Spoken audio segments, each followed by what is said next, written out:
as a fine artist, that was probably one of my shining moments. But I left having done international exhibitions. I left being an elected member of the student union. I left with a 2-1 and with so much promise and aspiration in entering the art world. Then I started to face more and more the discrimination and harassment and ableism that a lot of disabled individuals face in the career world, which I'd only faced in education prior.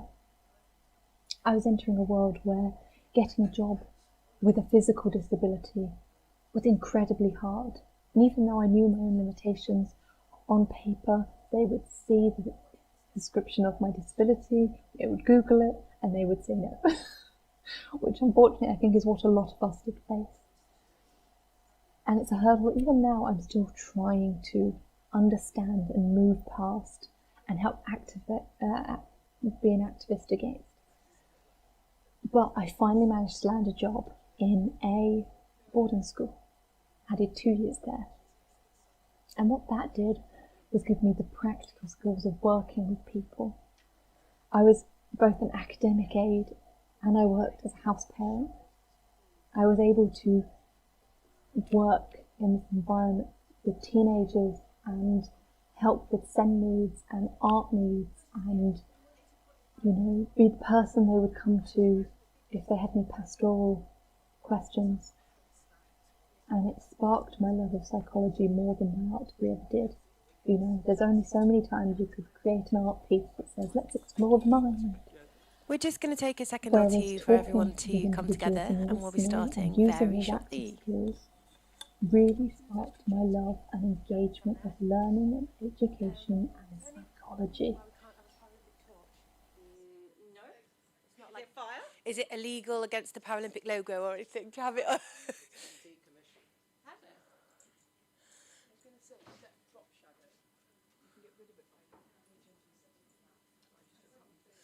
Let's not worry about that.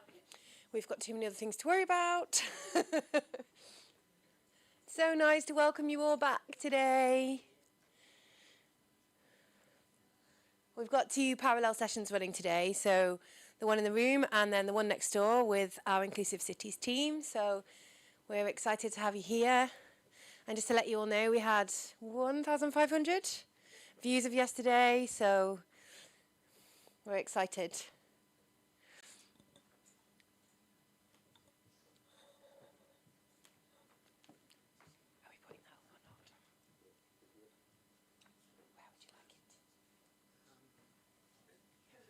Maybe there?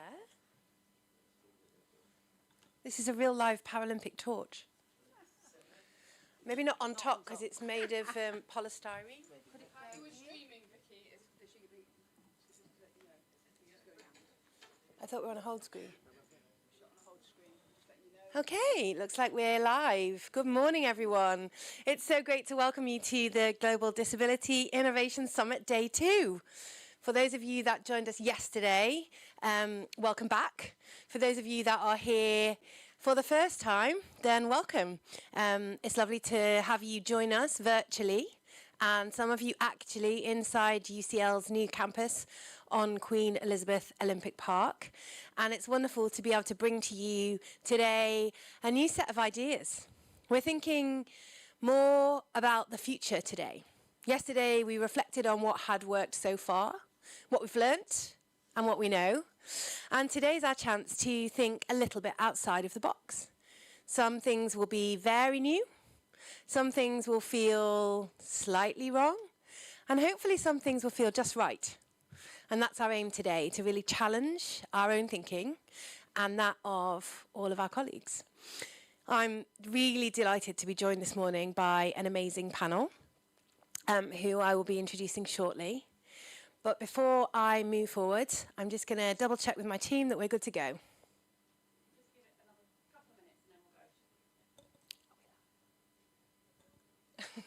Okay, we're just going to take 2 more minutes before we begin properly to just double check all of the access features are working well. And to those of you that joined us yesterday, you will be sure to have noticed that we had a few technical difficulties to make sure that our content was both accessible and able to be screened both in the room and online. So we've been fixing that overnight, and we're really optimistic that that's going to work well today. But as ever, GDI Hub, we resiliently think on our feet. And so we think yesterday's content was still really well received, and from what we can see, from what we've been told, it was very helpful for people anyway. So we're good to go for today. We're just waiting for the captions to join us. In the meantime, Yogi can make an interlude if you like. It looks like we've got captions.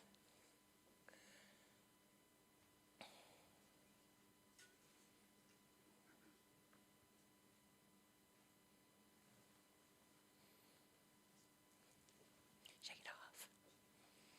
I'm channeling my inner Florence in the Machine. Or Outcast. Thanks, Chris. Quite different performances there.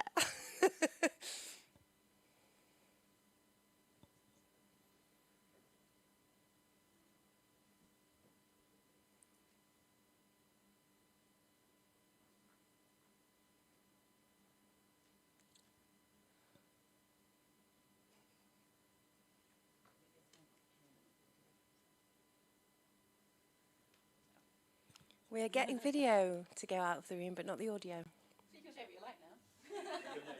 The secret talk in the cinema.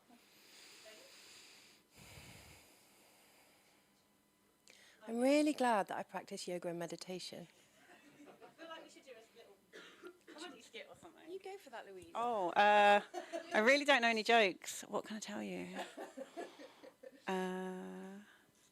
My dog.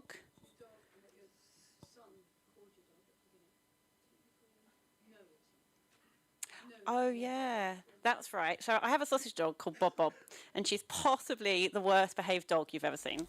Absolutely useless, can't be trained. And my now 5-year-old son, when he was younger, was so used to us saying the words constantly, "No Bob Bob," that he thought her name was actually called No Bob Bob rather than Bob I Bob. would not have believed And it. constantly was telling all of his nursery Maybe being teachers and Alice primary with school 5 teachers that he's got a GCSEs. dog called No Bob Bob. And we And they were just about still persuaded him that distressed, there are actually two because words, like the a name lot of the of dog and the people word who no. have complex But yes, so disabilities it's or the dog is illnesses, called Bob Bob and the occasionally educational called No. system And most of the time doesn't listen isn't to word easily. tailored to us. We're just In talking out a few conjunction with technical my bits and we'll tactical hopefully go skills, live in I a have a couple of number of minutes. cognitive delays, including my audio and visual processing. And my Apparently I need to keep talking. What else can I tell you? So the VSL can practice. There's a mission. Come on, give me a topic. particular hazard when it came to exam. I want you to imagine that. I know what we should do. You know what would be really great? I tell you what's much better than that. It'd be really great just to have everyone introduce themselves from the room so we can hear a bit about who you are and where you're from. So we'll do that. Don't worry, this isn't going out live on the Zoom channel. The Zoom channel can just see the room and see me wander.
My name is David Lacey. I'm an occupational therapist and now senior lecturer in occupational therapy at the University of Hertfordshire. She's got a degree apprenticeship programme. That was probably one of my shining moments. Yeah. But I left having done international exhibitions. I left being I'm Sujata Srinivasan. I'm a professor in mechanical engineering at IIT Madras. And unlike most other professors, I'll probably give up the mic now.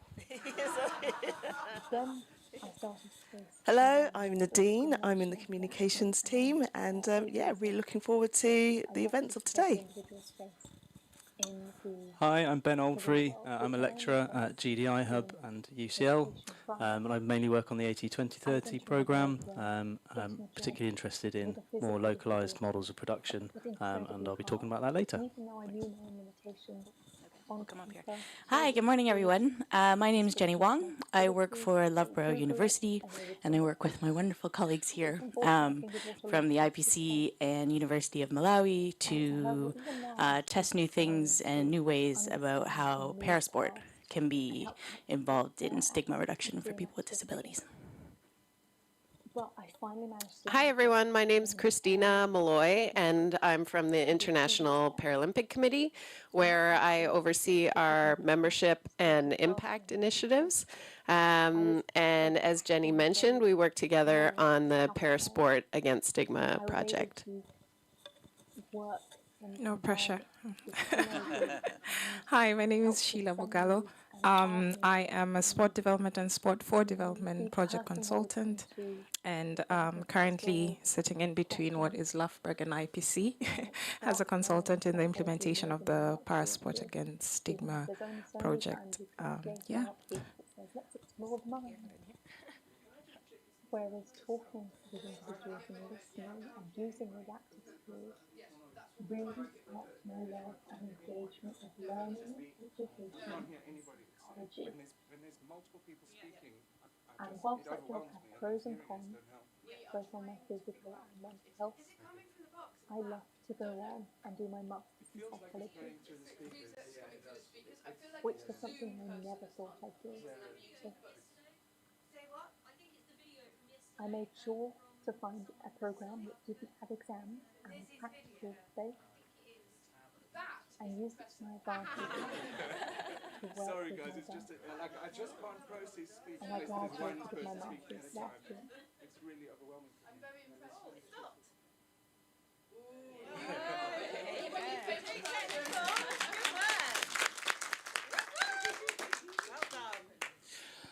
All right. All right. My name is Mufunanji Magalasi. I am an associate professor of drama and development communication at the University of Malawi. And I'm a co-principal investigator in the Parasport Against Stigma research project. Thank you. Hi, my name is Tweet. My full name is quite long, so you can just go with Tweet.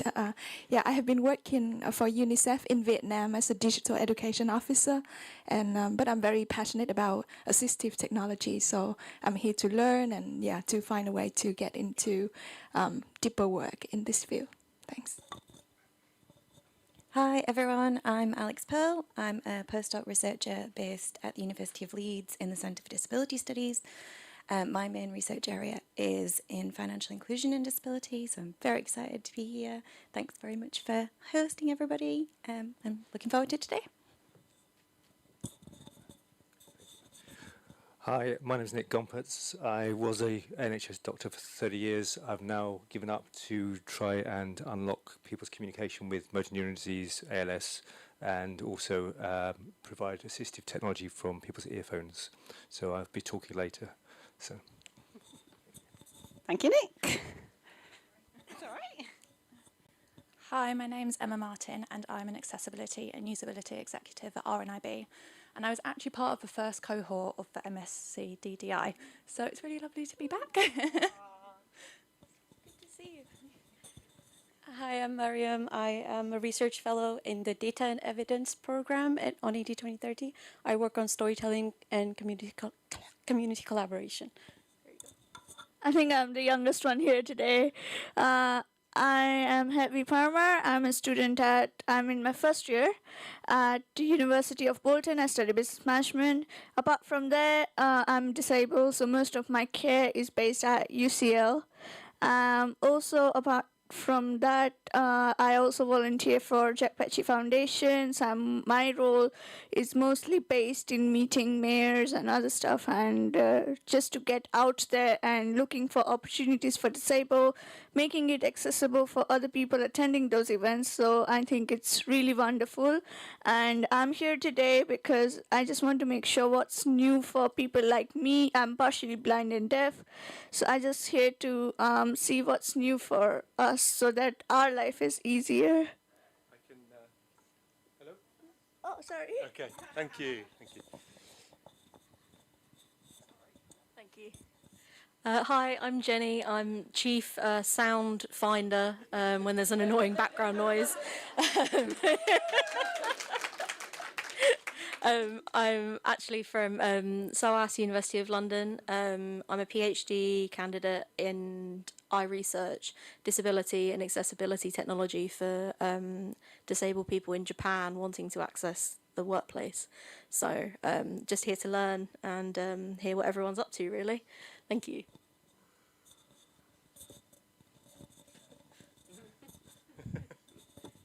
Hello, my name is Sharice Johnson. I am here from the Royal Society, the National Academy of Science here in the UK. I work on the policy team, data and digital technology policy team, and we have a new project that we've just embarked on disability data and assistive technology. So like a lot of you, I'm here to learn and also to meet all of you, every single one of you. So do come up and talk to me. And also, if we have any more technical difficulties, not that I'm good, but I also started doing stand-up comedy. So if you need somebody to go up, I'll be there. You could have saved me earlier.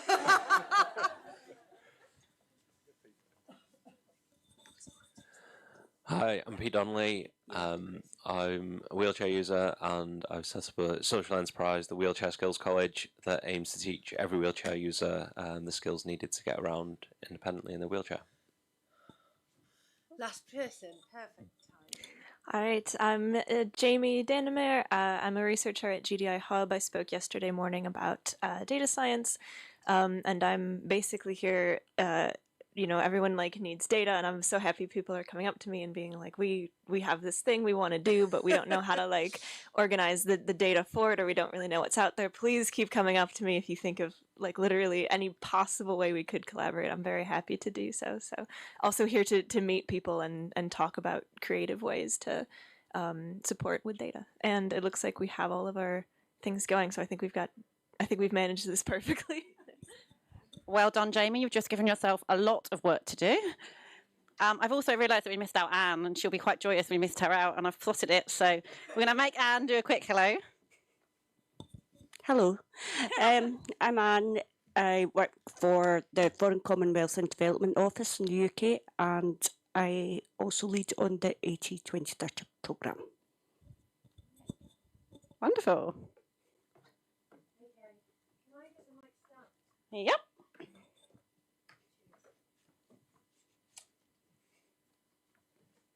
Take two.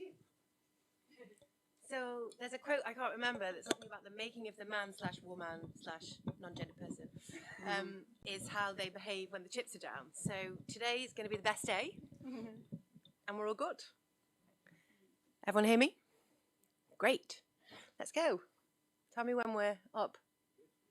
We live?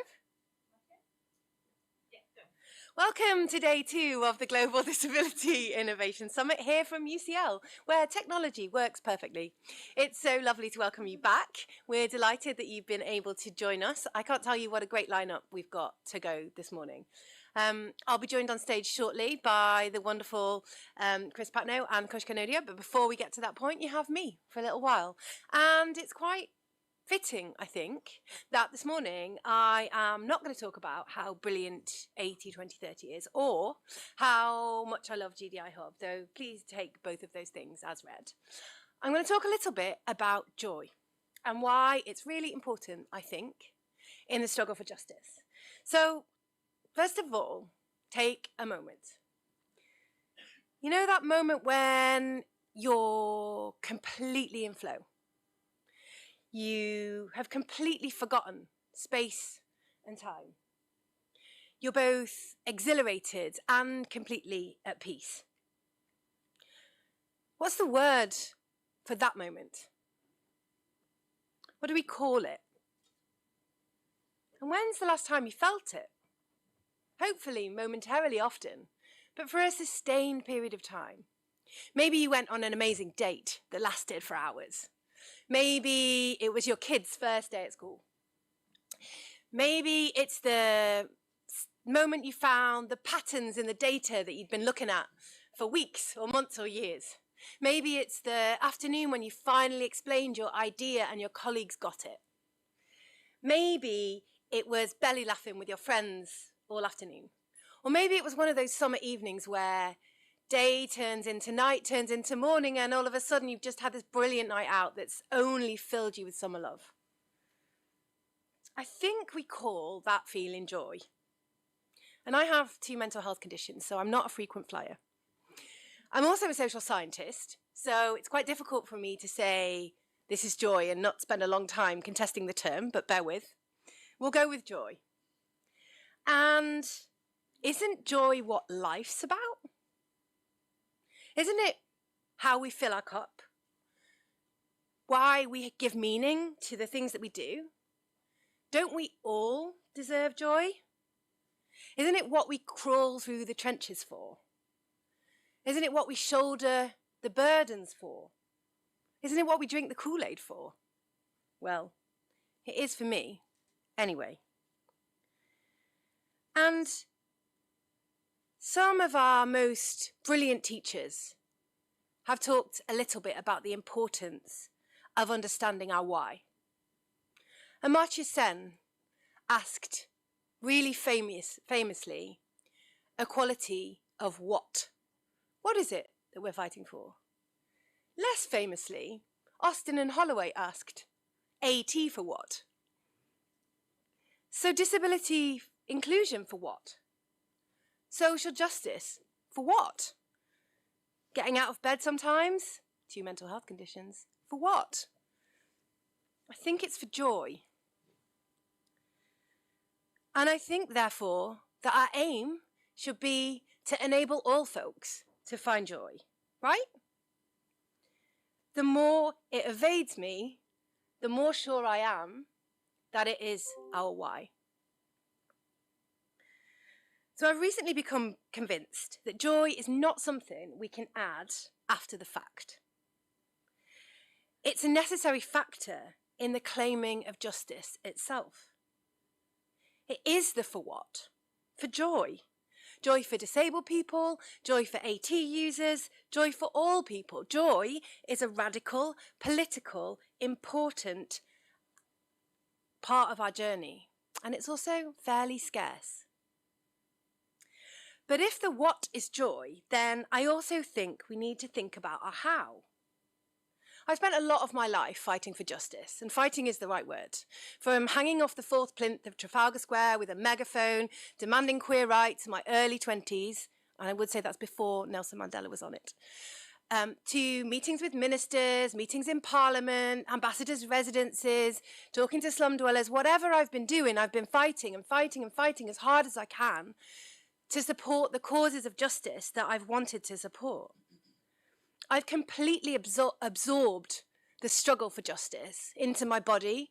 I've given my mind, I've given myself. And on the whole, there's been some success. There have been moments of success in our movements that we can point to. But did I trade my joy for justice? What cost was this fighting? Sometimes my incredibly dysregulated nervous system tells me I did. And I'm really aware of the privilege I have when saying this. It feels really uncomfortable still to acknowledge the impact on me, myself, my body, my joy, when we have so much to fight for, right? There's so much to do. But if it's joy for all, it's really for everybody. And so then I get a bit stuck. So I think back a little bit to the joyful times, the times I asked you to think about at the beginning. And the first thing I think of, and for any PhD students in the room, this might bring you happiness, my PhD viva. I had a crazy 3 months this year that started with my PhD viva. It was absolute joy. I got to revel in the stories and the patterns in the research, to talk to 3 people that had read my work, all 200 pages of it, and were interested, and had interesting questions about it. It was absolute joy. The second moment came a month later when I was sitting on the stage in the United Nations in New York, next to the Minister for Disabilities from the UK. He'd flown out to announce more investment into our programme and to congratulate us on our work. That was joyful not because I was so brilliant. It was joyful because I was standing there representing all of your work and the work we've done with people and communities around the world. And the third moment came a few days after that, where I was passing my yoga teacher training exam, sitting in a room, watching the people I'd taught laying down in rest in Shavasana at the end of the practice.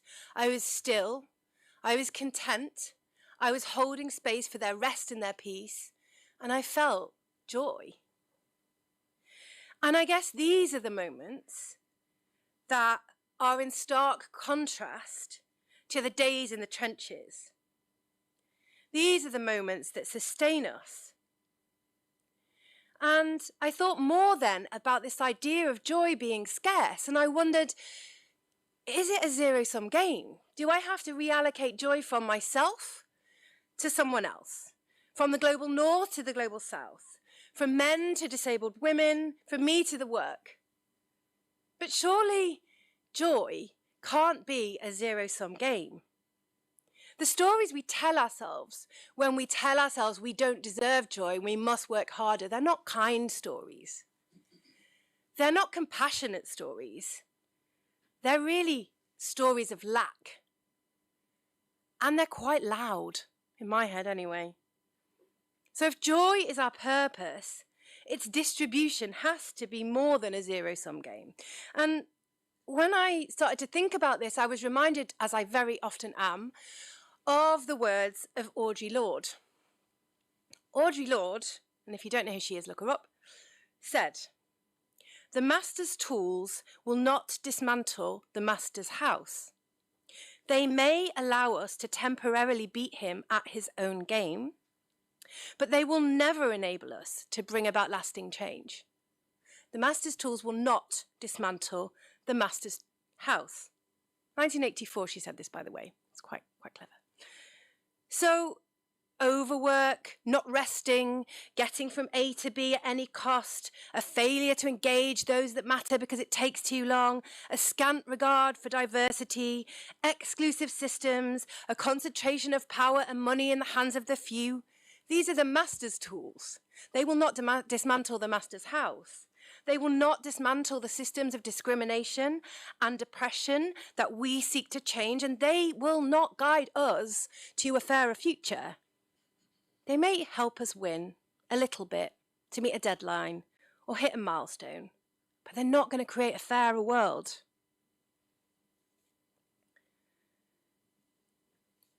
So I think we need new tools. I think we have new tools. I think maybe our new tools are participation and leadership by the most affected, practices of inclusion, managing access every day, listening harder, noticing more, sharing our fortune and our problems, building a high-trust environment, holding boundaries, saying no, being kind, reflecting, filling our own cups, teaching what we know, learning what we don't. I guess this is my call to action. Our tools can build a fairer world. And when I think about my yoga practice now, I have set an intention for that work, which is to co-create spaces where people can find peace and joy. And I guess I'm really reflective of that in my day job too. So you can't find joy and peace if you don't have food and safety and shelter and education for your kids and the assistive technology that you need. You also can't find joy and peace if you're not valued and you don't rest. Maybe you also can't find joy and peace when you're using the tools of the master to win. We must recalibrate our striving. Striving for justice is important, but it must incorporate the enablement of joy as outcome and process. His master's tools cannot dismantle the master's house. I'll paraphrase Amartya Sen, probably badly. He wrote a book in 1999 that was really important called Development as Freedom, and he said a lot, but in short he said, the means of development are as important as the ends. And what he meant by that is how we get somewhere is as important as where we're going to get. So if joy is our why, it must also be joyful in the tools that we use and how we get there. I suggest then that joy is a fundamental part of the justice we seek. Joy is justice for disabled people, for AT users, for all of us. Joy in justice, that's what I'm for. And many of us are attracted to this work because we have our own experience of discrimination and oppression. So we want to work exceptionally hard to make the world a better place. This means we feel its need urgently, but we are not alone. We are important and unique beings, but we stand on the shoulders of giants. We are just energy. We are just cells. So connected to each other. I think our first job is probably to ensure that the energy that we bring to our bodies, our minds, our friends, our colleagues, has a positive impact on the universe. I reflect on the quote that President Obama had woven into the rug on the Oval Office, which was actually a Dr. King quote. His version of it said, "The arc of the moral universe or history is long, but it bends towards justice." And if we believe that, which I have to, then we should take our time, right? To look after ourselves on this journey together. And when we look after ourselves, then collectively we can move for change, joyfully and with intention. I'll write and speak more about this in the years to come, and if you're interested, do get in touch. But for now, I offer you a suggestion. Notice the joyful things this week. And notice the things that you feel negatively activated by. Next week, switch one. Do more joy and less negative activation. And then see if you get more done. Thank you.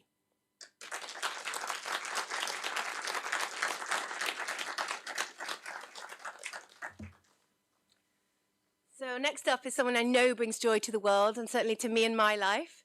Christopher Patno is the head of the Google project on accessibility here in the UK and beyond, and we're absolutely delighted to welcome him to the stage. The microphone is yours. So.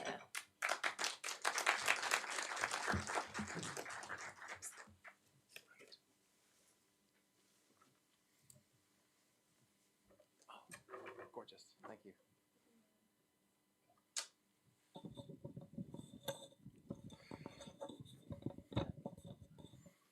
Always higher. Always higher.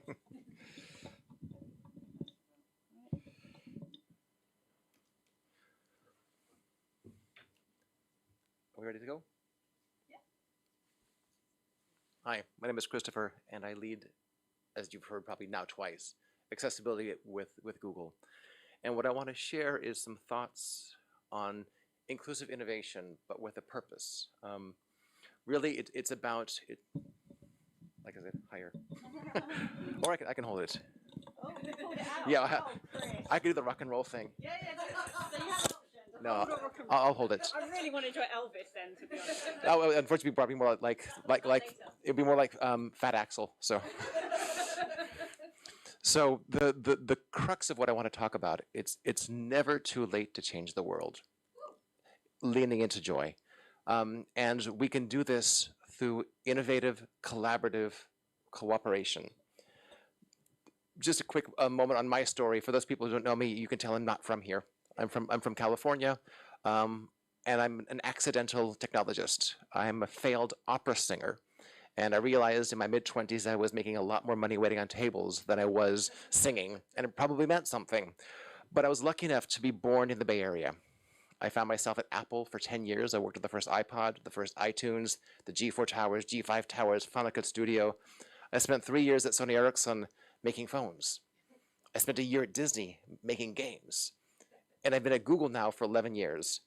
But I discovered accessibility and disability inclusion at Google when my product wasn't accessible. I was the lead technical program manager for Google Play Music, and we had a test engineer come into our meeting. She'd turn on VoiceOver. Yes, VoiceOver at Google, that's okay. And I heard button, button, button, button, button. I asked her, what's that? She said, this is Google Play Music for someone who's blind. I said, well, that's stupid. How do they use it? She said, they don't. That's why I'm here. And that was my introduction into technology, 18 years into my career. Wasn't a factor of anything that I was, of anything that anyone that I knew. And I realized I had an opportunity to do something about it. So I took on accessibility as a Google 20% for the Google Play suite of products. Then I did a little dalliance in AR and VR. We'll talk about that later. But then I joined the central accessibility team, and my job was to make all of Google's products accessible. And there's no way any one person could do this, so we built teams across the company to be part of the organizations, to speak the language of that organization, to make their products accessible. And then 3 years ago, I had the idea. I turned 50 and realized I didn't want to have the same job and the same life for the rest of my life. So I pitched the idea of coming to the UK and starting Google's first accessibility site outside of the US. My boss said yes, her boss said yes, her boss said yes. And we moved in the middle of COVID, which was an awful lot of fun. And on Saturday, I moved into my first home here in England. So I'm naturalizing. So the point I'm saying is, there's been a lot of change in my life. There's no way I could have predicted when I went into school wanting to be a singer that I would end up here with you right now listening about joy, which just makes me a little flipped. So, so it's never too late to change the world. But I want to address one question is, why does Google want to do this? Well, I'm lucky because our mission statement is to make the world's information universally accessible and useful. So I lean into that an awful lot, and it's actually a very helpful thing. And we do this both in the digital sense. Think about Gmail, think about Google Maps, which it also starts to bridge the real world, bringing in accessible information about, say, a pub or a restaurant or a house or a building. We can tell you if you have a chair, if you can go in. We can tell you if there's a toilet that you can use. And these things are really, really important. So we take this holistic view of what does it mean to be accessible, both in terms of a digital and also real world perspective. But we're never done, and it's never going to be perfect. So we just continue to innovate, continue to learn, and continue to partner with the communities to understand where the problem is and where the opportunities lie. But I have a dirty secret to share with you. If you're just getting started, and this might seem weird, you're going to have to make choices. You're going to have to exclude something to be inclusive. Because until it becomes part of your DNA, until it becomes part of how you actually do your work, you have to make a choice to be inclusive. And it's not always an easy one to make, but at some point it just becomes part of what you do. So it's going to feel weird making a choice to be inclusive, but if you do it long enough, sort of fake it till you make it, it becomes part of what you do. Trust me, it happens.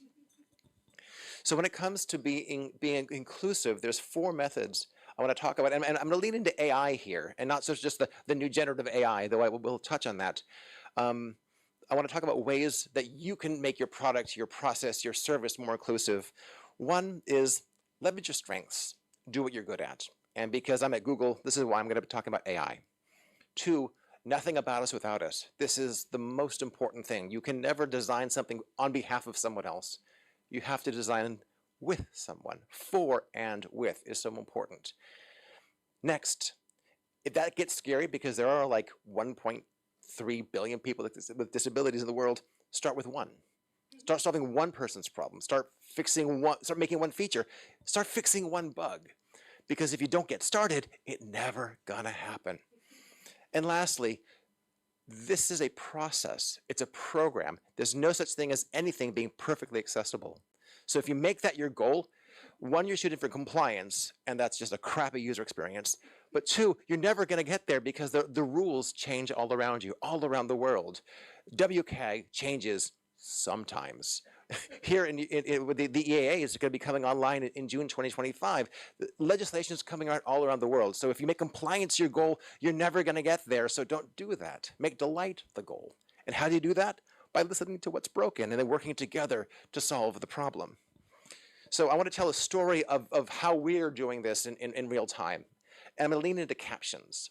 So we started captions at Google in 2009 on YouTube, automated captions. They weren't great, but they were better than nothing. And that was an important thing for us to learn, that nothing that's perfect doesn't help anyone. Something that's pretty good is quite helpful, and then you get better and better over time. So we continued to invest, and then in 2019, we added, 10 years later, mind you, we added the ability to have real-time captions in Google Meet. And now we have real-time captions in Google Meet in 14 different languages. And we've even, thanks to some of the new generative AI abilities, had the ability to have interlanguage translation. So you can translate between 14 different languages. So if you're speaking Spanish, you can talk to someone who speaks Chinese and vice versa and understand each other because of the magic of generative AI. For the record, this is for the enterprise customers and stuff like that. It's not something that everybody gets, but it's really cool and it's really powerful. But I don't want to lean in too much onto the desktop experience because we all live on our phones. I took the overground here, and every single person was on their phone. So I'm going to go into that topic. So we have a really cool application called Live Transcribe on Android. It doesn't cost anything, and it provides a real-time transcription in over 80 different languages. And we designed this by one of our engineers who is deaf. He was a 25-year computer scientist. And a buddy of his, they wanted to work well together. So they built the prototype together so that we could work with each other. So here's leverage your strengths, here's start with one, here's nothing about us without us, all in this one application. But then we continued to realize there are more things that we can do with it. So we added the ability to hear sounds. So we have little buttons that come on the bottom. They can say if people are laughing, if there's a crowd, if there's birds. So we can tell you what happens in your world. We could even tell you, if you give us your name, when someone's calling your name. And this is important because say you're in an office and all your colleagues are going to go get a cup of tea and they call your name, and if you can't hear it, you can't be part of the team. And that has an impact in terms of your interaction with the community. The less you're engaged, the less a part of the whole process you are. So we add that. We also, a little later, added the ability to understand what your appliances sound like. So we can tell you when your oven goes off so you don't burn your meals. These things really matter. And as a person who is hearing, it never would have occurred to me that we would have wanted to have an AI in an application to tell us when our oven is going off. But by partnering with the community, that became a feature that's really, really important. So we have this great application, and then we realized there's a lot more that it can do. So think of Live Transcribe as sort of captions for the real world. We now have a thing called Live Caption built into Android. And what this does, it provides real-time transcription of almost any audio source on your phone. So now whether it's a phone call, whether it's a podcast, whether it's a video that someone's sharing with you that you couldn't hear, we can provide a video from someone's birthday party, because no one's going to caption a birthday party, but it matters. And then we realize, listening to phone calls are cool, but talking is cooler. So now we even added the ability to sort of message for someone who is nonverbal. So picture this. I'm deaf and I'm nonverbal. I can read the call coming in, and I can type my answer and click send, and we'll generate a voice for you. So now, for whatever reason that I'm nonverbal, I can use the phone just like everybody else. That's kind of the whole purpose of inclusion. Let someone do the same thing as everybody else using the same tools. Well, the neat thing about technology is that it evolves constantly. A couple years ago, we were talking about augmented reality. And for me, this is a really exciting aspect for the future, where you can use a head-mounted display that basically look like glasses and be able to look at someone in the eye and have captions of what they're saying for you, or translation real time. A couple years ago, we actually shared a prototype of this. So I know it works, I've used it, but the hardest part is actually making the glasses that people want to wear that have the kind of battery life things that you like, that you would expect. So the technology is being built right now. This isn't a product. This is a prototype, but it leans into the future that technology is constantly evolving. So we have new opportunities to make everything work for everybody. And the most important thing, though, leaning back into AI, and specifically around disability inclusion, it has to be designed in conjunction with the people. It has to be designed in conjunction with people with disabilities. Because if you don't do that, you're going to miss it. You're going to get the wrong, you're asking the wrong questions, you're looking at the wrong data set. So so people with disabilities have to be part of the data. People with disabilities have to be part of the creation of the algorithms. It has to be part of the entire process, just like breathing. And when you do that, you get to create something that can change everybody's lives. I had asked that we have the ability to play videos, so if the tech team is able to do this, I believe in you. If we could please cue the video. Well, the gremlins bite us anyway. But if we can't have the video, I'm just going to sign off in a moment. But in the meantime, I can tell you a really bad dad joke. A look can be honest and true. Can we give us captions, please? Speak for you. Say what's on your mind. Can we turn it up, please? A look can say what's best unsaid and find the right words. Can we without louder? Having to say a word. A look. So we have here is a video called Look to Speak. Say a lot.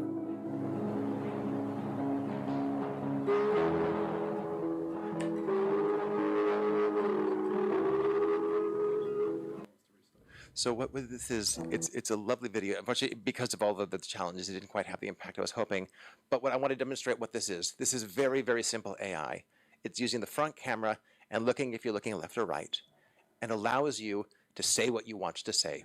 You pre-populate exactly what I want to do, and you select it. And because of that, you can say exactly what you want. It even allows you to swear, which is an important part of being a person. And if we can be sure that this is what you want to do, you can drop the F-bomb just like everybody else. And that matters because it's inclusion. That matters because using AI, it allows someone who can't speak on their own behalf to say exactly what they want to say, whether your parents want you to or not. Thank you.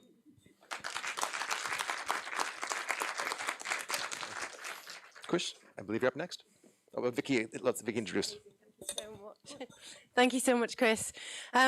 Inspiring as ever and just wonderful. I love hearing you speak. I love hearing you speak about your own journey, and I love hearing you speak about the journey that Google is on. It really is genuinely inspiring to me that we now live in a world where big companies like Google really give a shit about this stuff. That's huge progress. And it's also a massive honour to welcome to the stage someone who's been a great supporter of GDI since the very beginning, with advice, guidance, strong words when we need them, and genuine help and connections, but also is an amazing social entrepreneur in his own right, and is wearing his Paralympic torchbearer's outfit today. Those of you more familiar will notice the torch just to the right of the stage. Dr. Kush Kanodia has been a friend and colleague for a long time, and I'm delighted to hand over to you now, Kush. Thank you very much, Vicky. Sure. Thank you.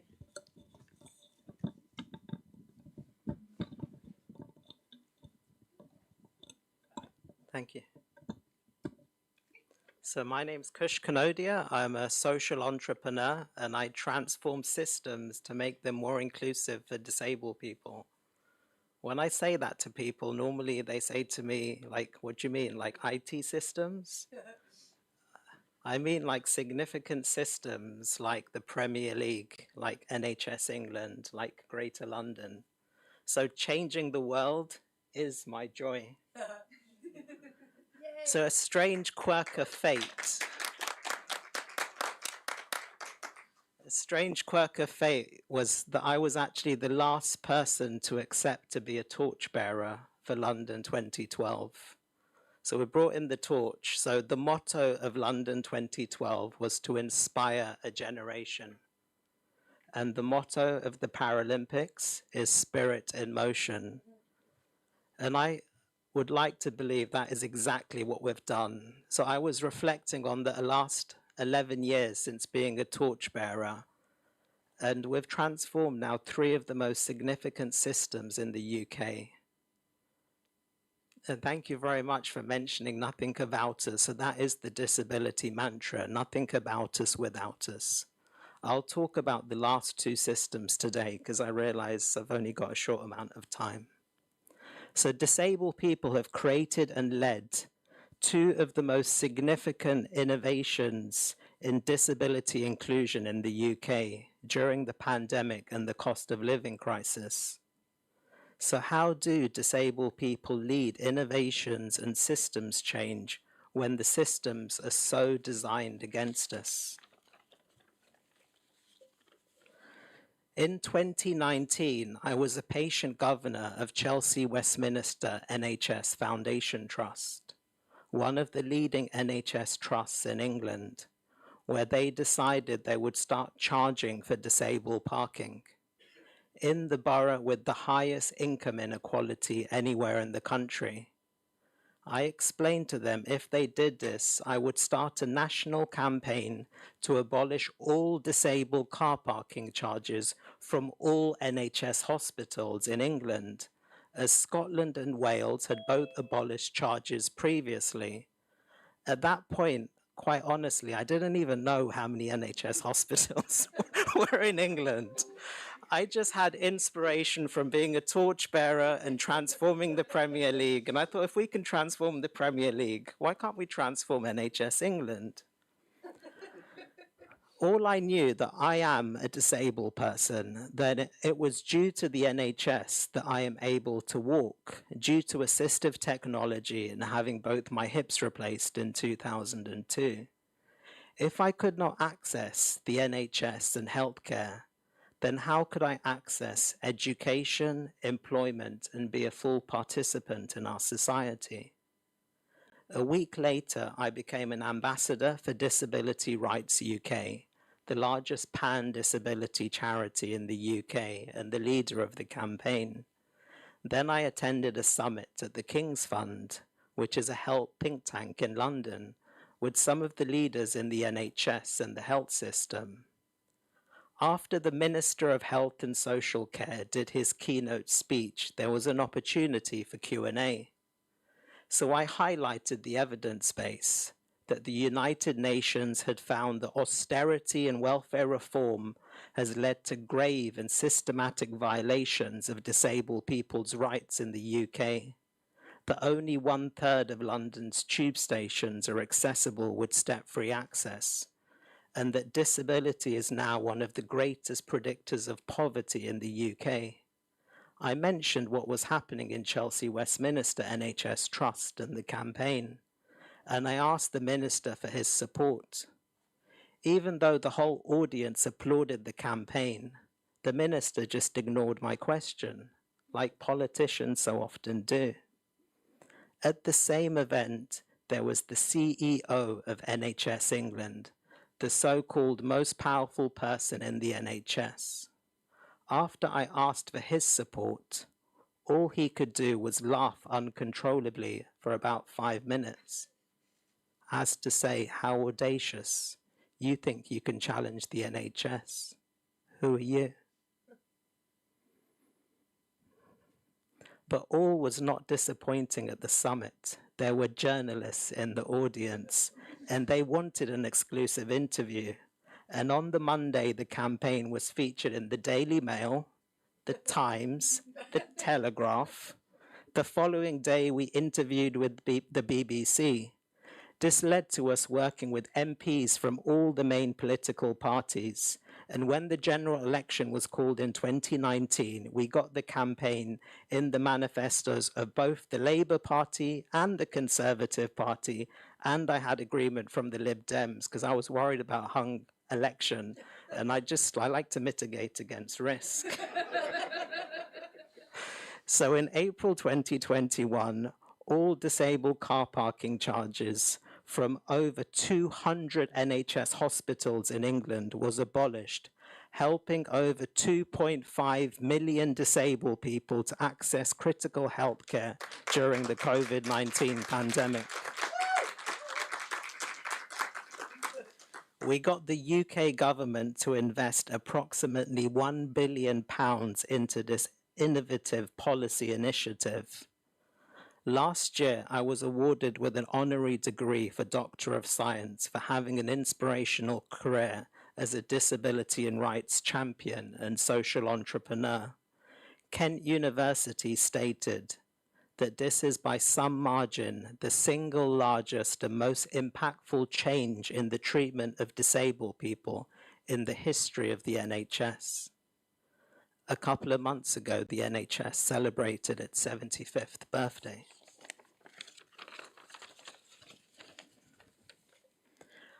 I find systems value academic experience and work experience, but not lived experience.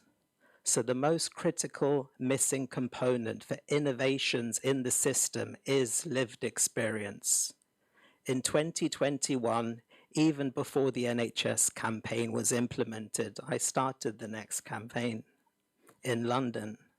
The Mayor of London was implementing the world's first ultra-low emission zone, ULEZ, in inner London in October 2021, during the height of the COVID-19 pandemic.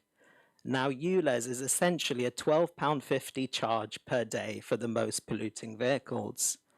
But many disabled people have no choice but to use their cars due to inaccessible environments to access critical goods and services, health and social care, and there was a lack of reasonable adjustments for disabled Londoners. There was no consideration for the disproportionate impact on disabled people from the pandemic and the cost of living crisis.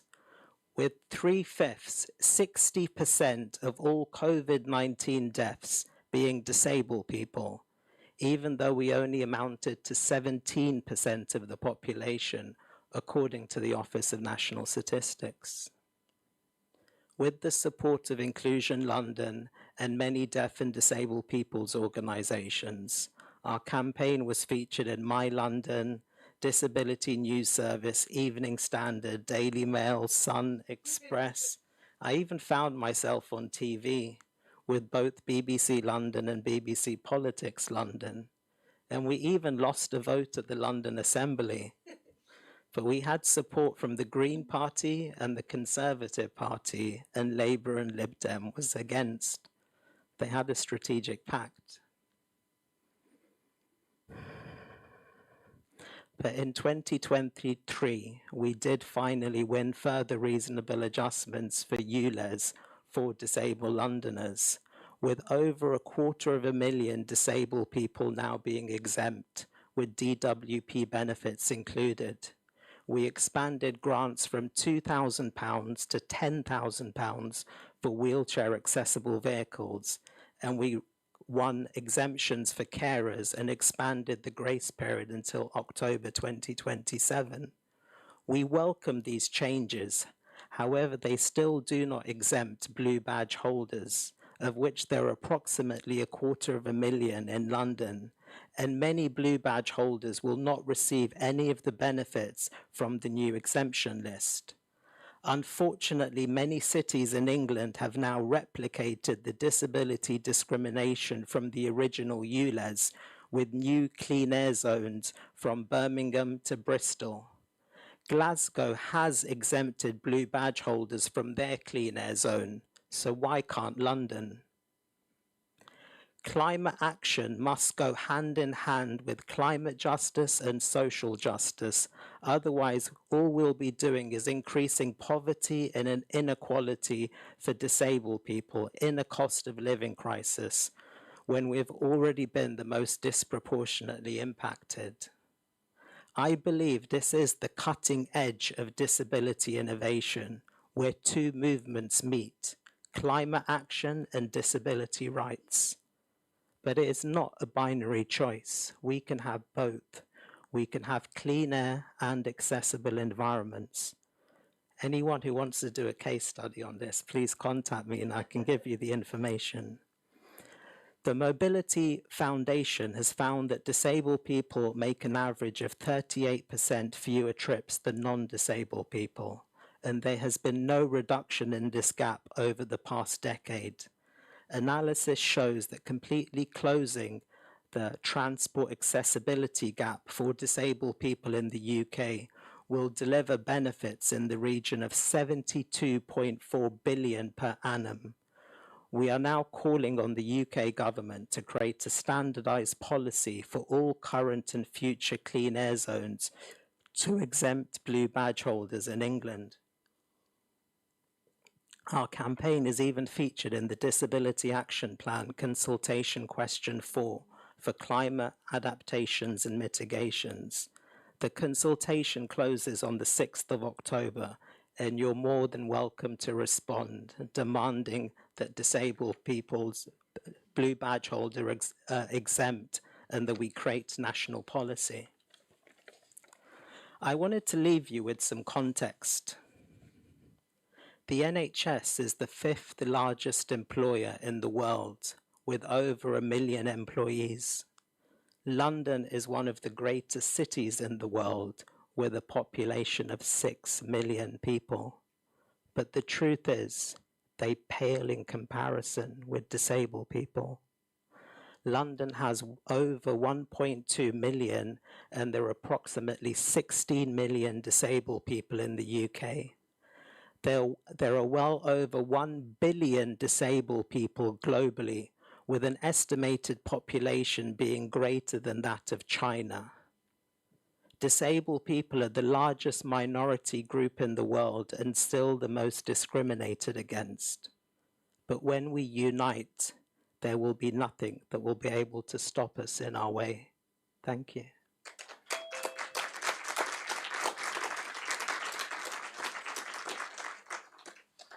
Kush, thank you so very much, not just for that wonderful speech, but for all of the work and the campaigning. And I've stood next to Kush while we were talking to a minister, and I've watched him in action. It's formidable. I'm not surprised you won, but I know it took a great deal of effort. So thank you so much. And from one activist and innovator to another, I now have the pleasure of introducing Nick to, if Nick would like to come to the stage, who is going to talk to us a little bit about what's next for disability innovation. Nick Gompertz, I'm hoping I'm saying your name correctly, is an AAC innovator and developer and former NHS doctor. Nice segue. And we are so grateful to you for joining us today and looking forward to handing the floor over. You have as long as you need. Are you happy with the lectern? Okay, yeah, absolutely. Perfect.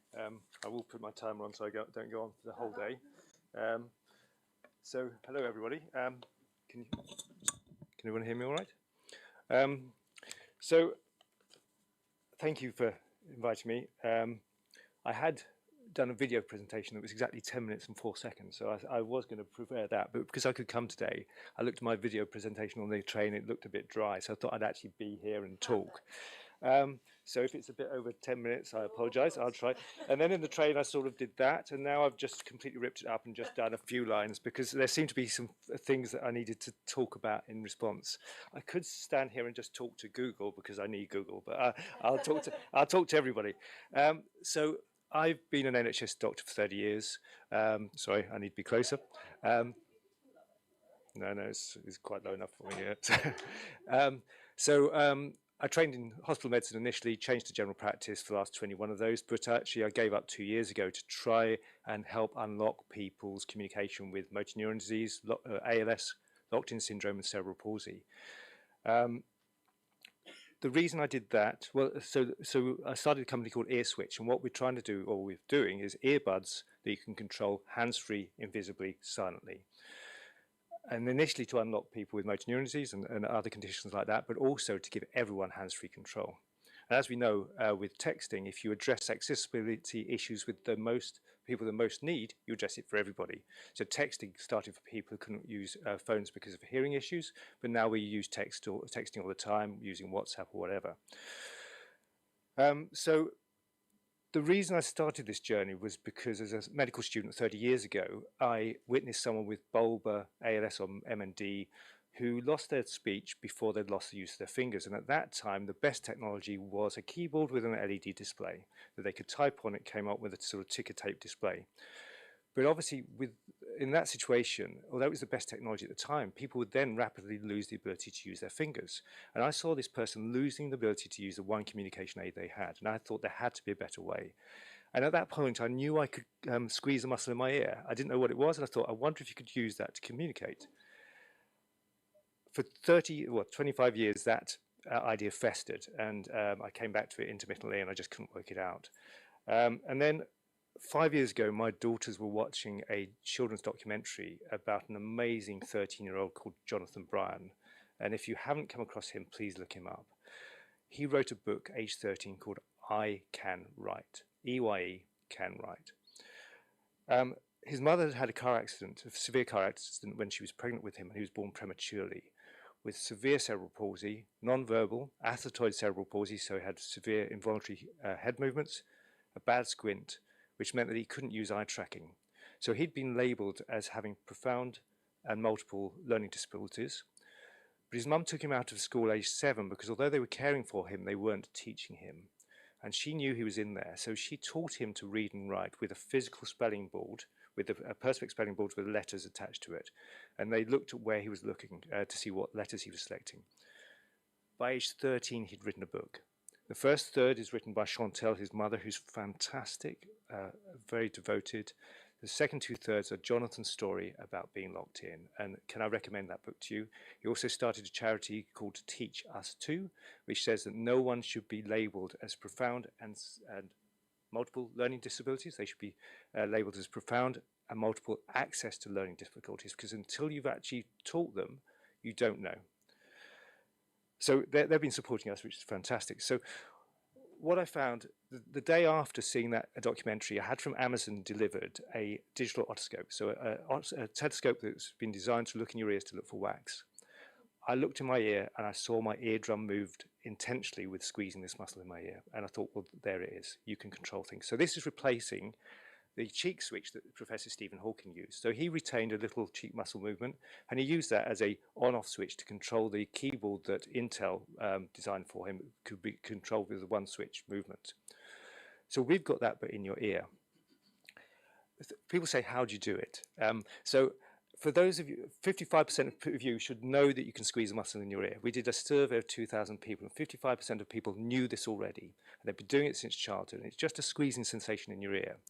If you're looking at me blankly, then you can recognize it when you yawn. If when you yawn, you notice you don't hear as well, you get a fullness sensation in your ear, you get a rumbling, or it's also been described as a pelvic floor exercise in your ear. That is the muscle pulling in. Now, once you know it's there, we know that people can be trained to use it and trained to use it intermittently. So I'm squeezing at the moment, and you wouldn't know I'm doing it. So we can use that as a hands-free control. At the moment, we've been very well supported with 3 National Institute for Health Research grants, and we're just about to produce our second prototype and put it to clinical trials. So we hope to have these available by middle of next year for people to unlock their communication. We can't use it for assistive environmental controls yet, because obviously the safety issues about driving electric chairs and things like that are a lot higher than communication issues. But we hope to move on to be an augmentative control for everybody, for anything. But more than that, we hope it to be, one of the titles we put, the future with assistive technology built in. Obviously everyone wants hands-free control. So we're hoping that the big tech companies, I'm not looking over to my left here, will put ear control in their earbuds, so that everyone uses their ear control for skipping a track, answering the phone, starting their GoPro. But people can then buy a mass-produced, low-cost, high-spec device, your standard smart earphones, with our technology in it. And our technology is down to 1 millimeter square sensor, which is an off-the-shelf sensor. So basically, there's room for it. And what we're hoping for is, therefore, the same smart earphones that people without disabilities buy can be bought by everybody, and they get that accessibility. But more than that, your eardrums move with eye movements. So when you look to your left eardrum moves in. When you look to the right, your right eardrum moves in, and when you look up and down, you get a different ear movement. So we can track your gaze from your ears. And we hope to get eye tracking, not just gaze tracking, but we don't know that yet. So we're in the middle of looking at how we do that. So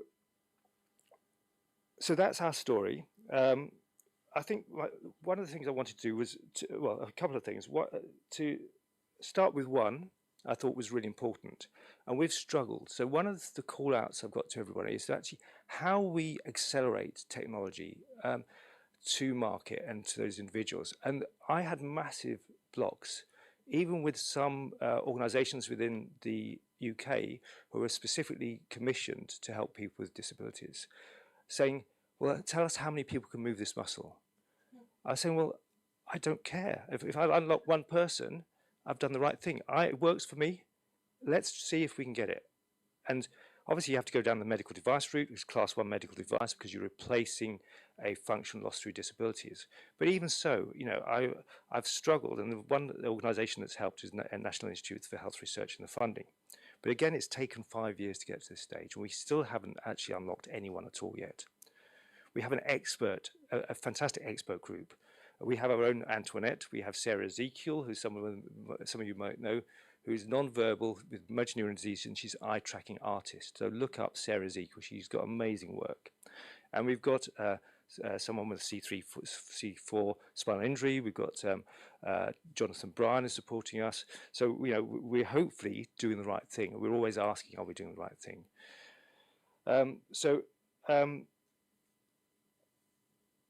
So my call out is really to look at systems that allow us to get technology to everybody, because as we all know, we're all individuals, but people with disability, I feel a bit of imposter saying this because I've never been discriminated against.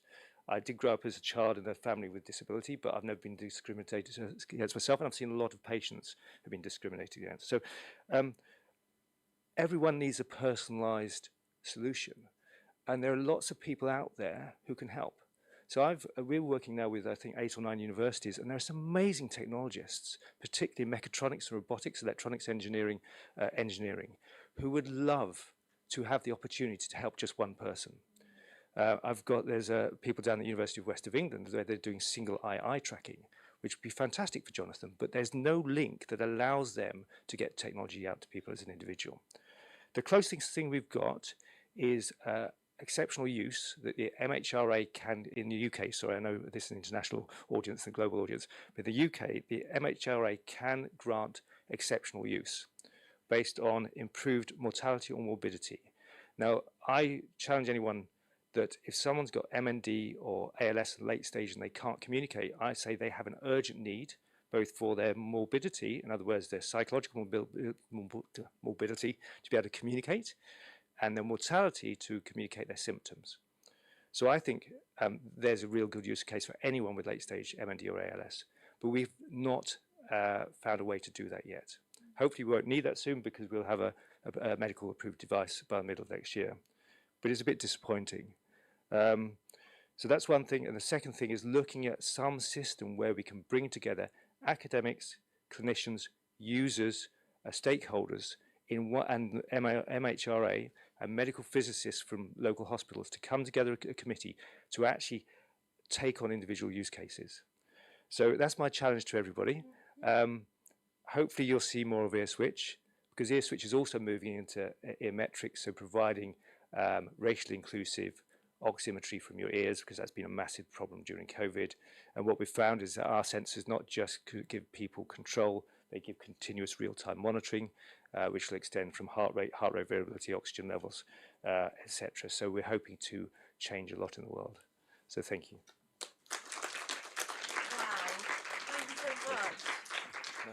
Thank you so much for coming and sharing that story, which I didn't know. And the small point in parenthesis at the end about racially inclusive oximetry is not a small point at all.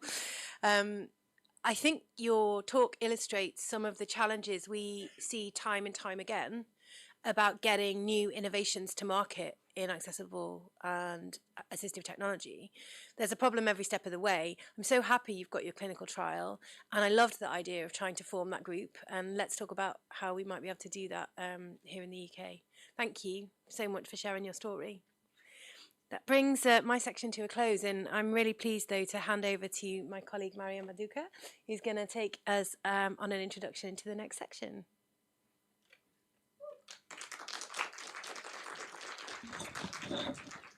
Thank you.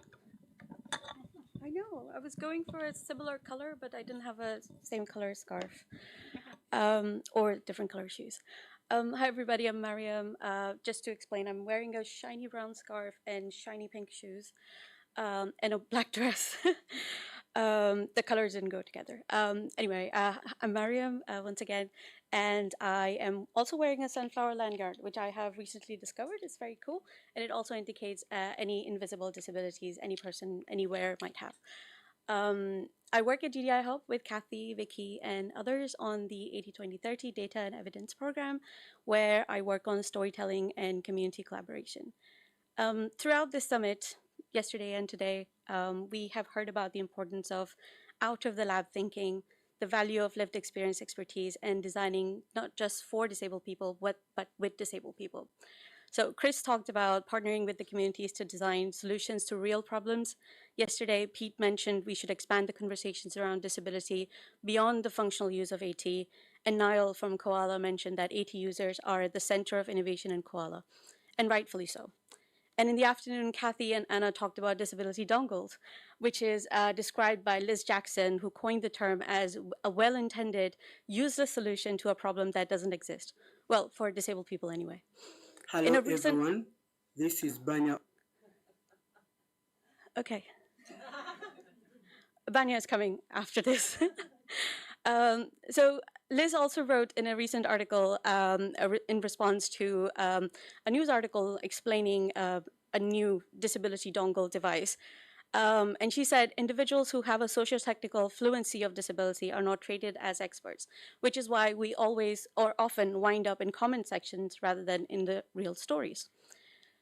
AT users should be at the part of AT innovation. At the heart of, AT innovation. Without having AT users at the core of our design process and listening to them, it's impossible to fully understand their needs, their challenges, and the context in which they would use or want to use their AT. For example, beyond functionality, the social acceptability of AT is a core issue that impacts AT adoption. People want to use AT that helps them to be part of their society, to not be stigmatized, to be productive, and to live life on their own terms. And we've heard about that from Koala yesterday and Chris today. Nothing about us without us. So the Storytelling Project aims to empower disabled people to share their stories and self-advocate for access to AT. We are exploring the positive and also the negative impact of AT on disabled people's self-determination and participation in society. Why storytelling? Storytelling is one of the oldest tools for knowledge creation and sharing. In many cultures, folklore and oral history are still still one of the predominant ways of bringing together communities and working towards a cause.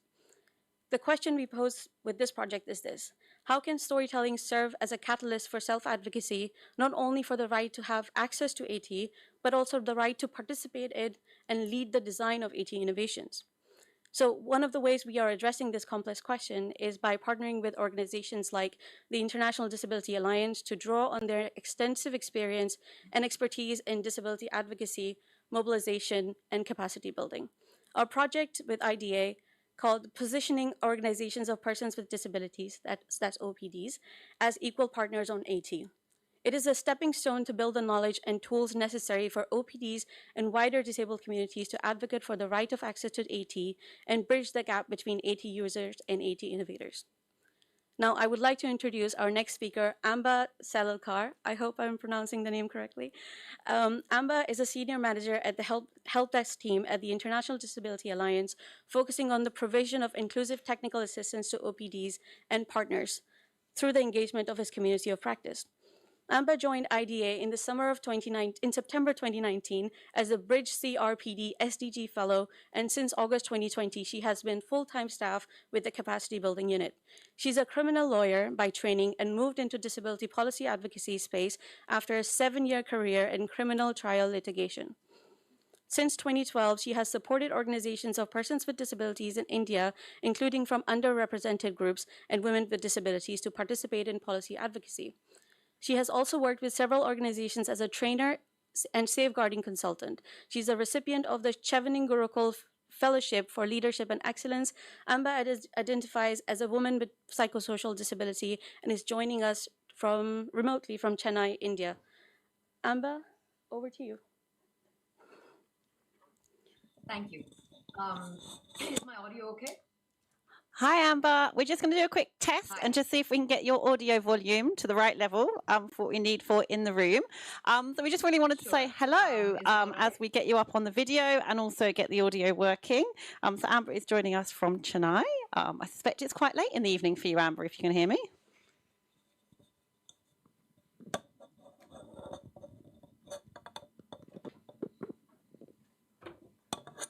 We're just working on your audio and your video, Amber. Do let me know if you can hear me.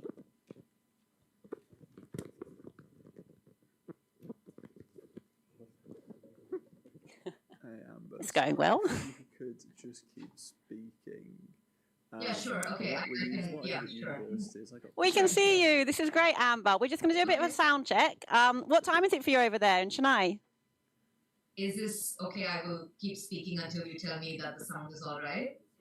It's perfect. Let's crack on. Lovely to have you. The stage is yours, Amber. I'm sorry, say that again? The stage is yours. Go ahead. Thank you very much. Thank you very much. Good afternoon, everyone from India. My name is Amba Salidkar, and I am the Senior Manager of the IDA Site Savers Help Desk at the International Disability Alliance. And it is an absolute pleasure to be here with you, despite all of the technical issues. I'm here to talk about OPD engagement in assistive technology. The Convention on the Rights of Persons with Disabilities has been the tangible recognition of the shift in approach towards the rights and requirements of persons with disabilities. We, as persons with disabilities, must be meaningfully consulted and involved in all aspects concerning our lives and experiences, and duty bearers, stakeholders, and society must move away from the idea that professionals, family members, and others take decisions on our behalf. The history of the disability movement includes decisions being taken in our best interests, which to our minds today is thankfully inexplicable. But let's take a rather shocking example from history. It's hard to believe that the method of reading and writing, developed by Louis Braille in the 1830s, was not even adopted within the school in which he himself was a teacher. One would think that a methodology for reading and writing for the blind that was developed by a blind user would be readily accepted by all stakeholders. Instead, which had been developed by people without disabilities, which was raised lettering on large printed books. It was only on the demand of blind students a few years after Braille's death that the methodology was adopted within the school in which he piloted it. And it took several decades for Braille to be standardized as the system of communication technology, again, despite being developed by a blind person and being validated by users of that technology. This story is part of disability folklore, and it is nothing new to the International Disability Alliance, which I represent today. IDA's genesis was from a group of organizations, including organizations of persons with disabilities, that negotiated what would eventually become the Convention on the Rights of Persons with Disabilities.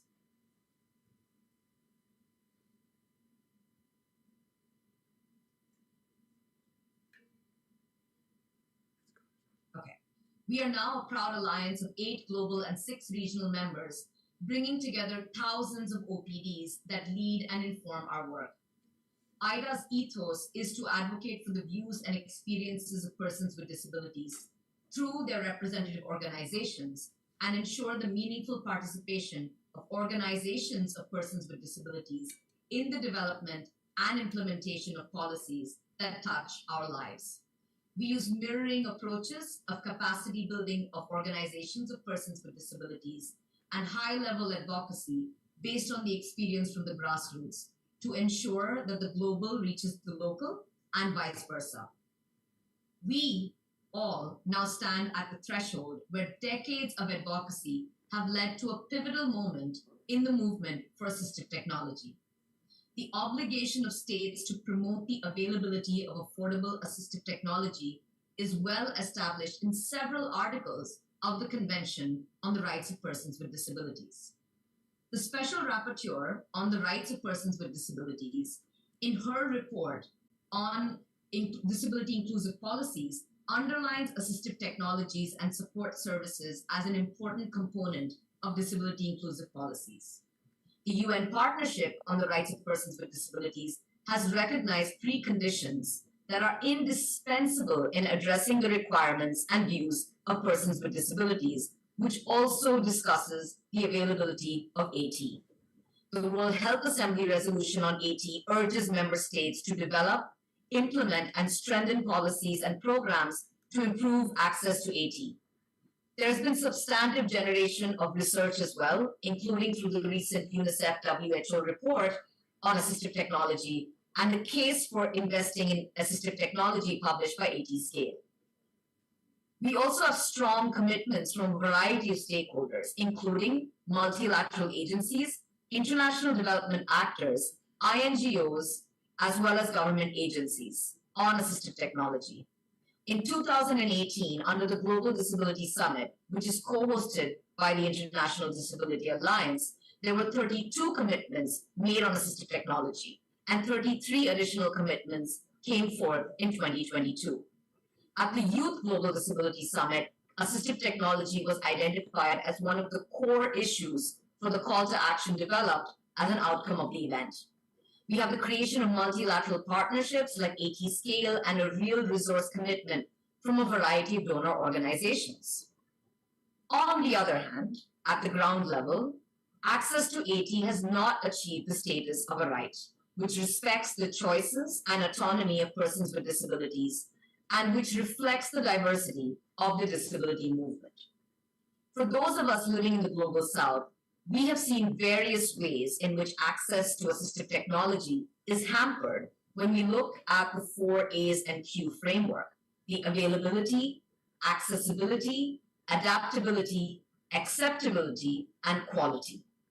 From our work, instances where persons with disabilities who need assistive technology the most have been hampered by distance, finance, and often awareness in accessing assistive technology.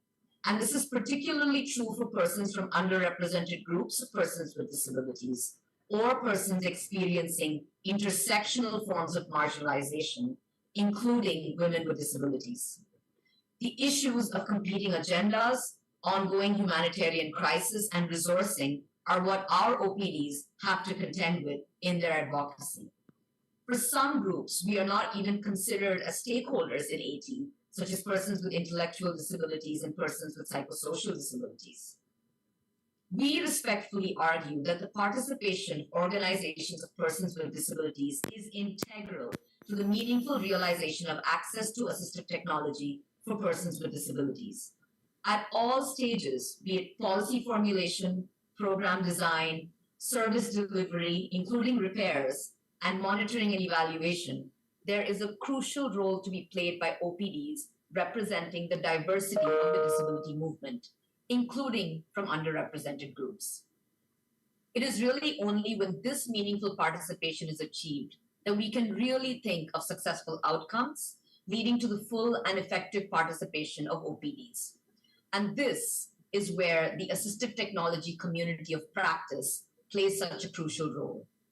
We at IDA are proud to be partnering with the GDI Hub and with AT Scale on several initiatives to address the gap, including through establishing an assistive technology community of practice to serve as a reliable source of AT information, technical advice, and as a reference group for stakeholders, including OPDs, working at the local, regional, and global levels. At IDA, we are further supporting this community of practice through our help desk, which has been set up with the support of Sightsavers International. Under the help desk, we receive a variety of requests related to the provision of inclusive technical assistance, including related to assistive technology. And we hope to bridge this gap by bringing in the meaningful participation of OPDs. A crucial part of meaningful participation is capacity building of the AT user movement on all of the issues and gains that have happened at global advocacy. The knowledge gap of OPDs around global advocacy on AT is concerning. And at IDA, we believe that knowledge is power. Together with partners, we are bringing technical expertise together with our established methodologies on inclusive facilitation, data collection, and mentoring of this community of practice to build the capacity of AT users to be actively involved in the movement around assistive technology. This means that we are collecting disaggregated data on the experiences of underrepresented groups of persons with disabilities in accessing AT. We are mentoring a cadre of fellows across regions to gain exposure on the issues, to bring the learnings back to the larger movement, including through the development of an online course for OPDs and dissemination of relevant information, which is in development on the movement. It is my pleasure to now hand the floor to my colleague, who is the IDA AT Fellow Banya Ojok, for his reflections. At IDA, we remain eager, ready, and willing to engage with all stakeholders for the impactful and meaningful participation of OPDs in the realization of assistive technology for all, including those who are the most left behind. Thank you very much.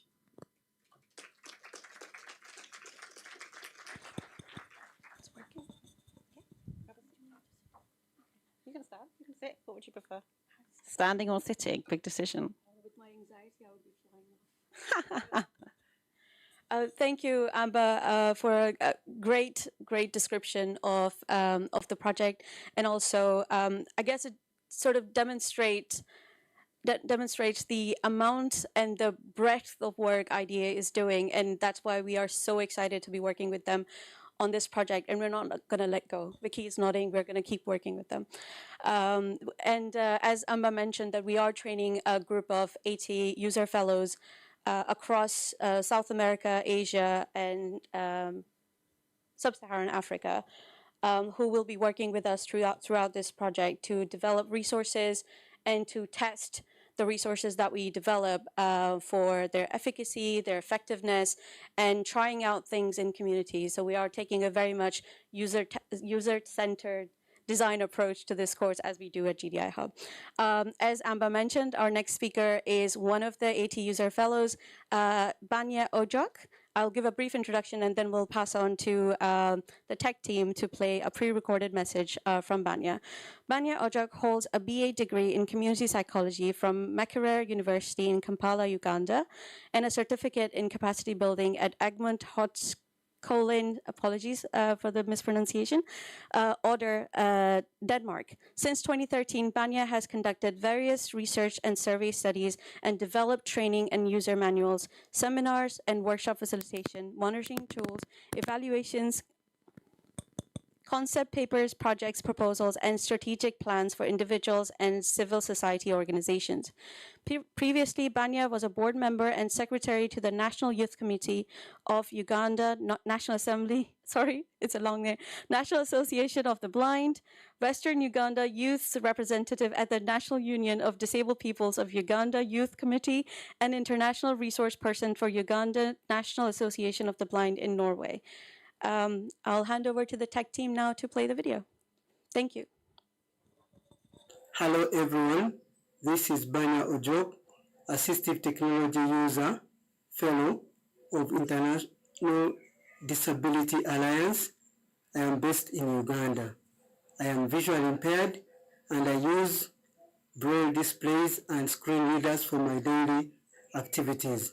They have enhanced my educational journey, and now they facilitate my access to information and enable me perform my job assignments. Despite huge advancements in AT sector, there is a growing concern that all people with disabilities do not have access to AT, particularly those from underrepresented disability groups have least access to assistive technology. Disability movement identifies one of the reasons might be limited participation of these groups in decision-making processes around AT-related policy making, programming, and other activities. For example, research, innovation, production and designing, etc. Aiming to bridge the gaps under the project titled Positioning OPDs as Equal Partners on Assistive Technologies, I and four other IDA GDI Hub Assistive Technology User Fellow are bringing the voices of diverse disability groups, collecting evidence and supporting empowerment of AT movement in 4 regions, namely Africa, Asia, Latin America, Middle East, and North Africa. We are providing technical support to the AT stakeholders. We will develop an online survey from AT user perspective and an online course on assistive technology aiming to support the capacity building of persons with disabilities and their representative organizations. We are benefiting from the IDA GDI Hub Fellowship Program through plenty of exposure and learning opportunities. Our collective goal is to improve access to persons with disabilities to assistive technologies with meaningful participation of AT users and OPDs in AT-related policies and programming. I believe the AT movement will be engaged meaningfully in legal harmonization, programming, budgeting, innovation, research, and production.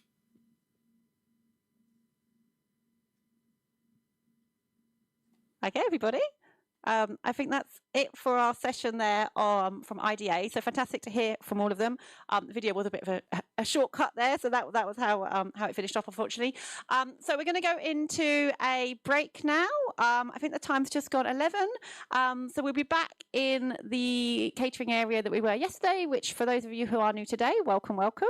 It's up on the 3rd floor. You have amazing views of the Olympic Park, so enjoy. Tea and coffee and some snacks for everybody. We'll be back here within about 25 minutes, so starting at about 11:30. Please do enjoy. There'll be people to show you the way if you get lost or follow the masses. Most people should know where it is by now. And we'll see you back here about 11:30 to start again. Thank you.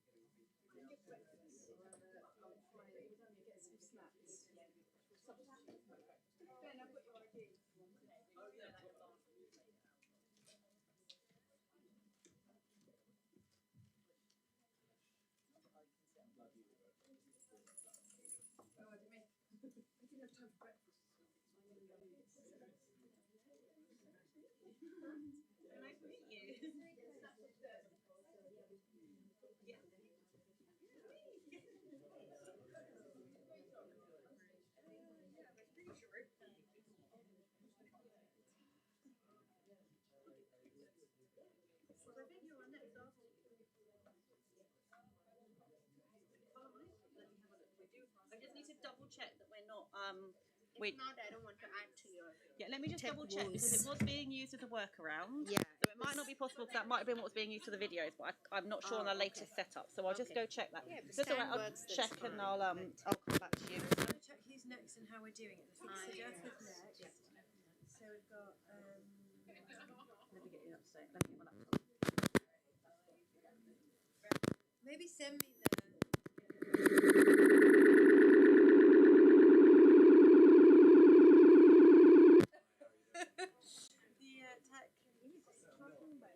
I missed a really cute bit. Yeah, that's amazing. Thank you. I only use usually stuff like things that are good, to be able to yesterday. I think that's something that really Very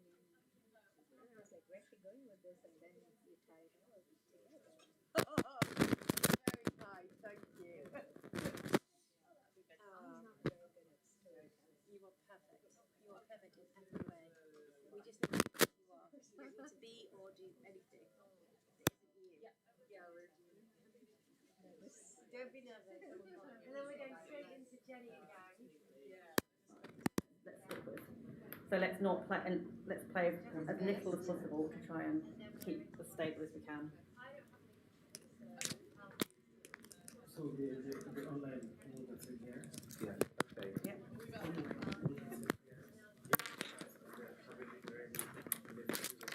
What? The online computer?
know, she identified what the video was. She was like, oh, because none of us could make it out. She went, I think it's the video from, and then she named the video, and it was playing on like a tab in there. Oh, wow. And so Vicky went in and said, this video is playing. Yeah.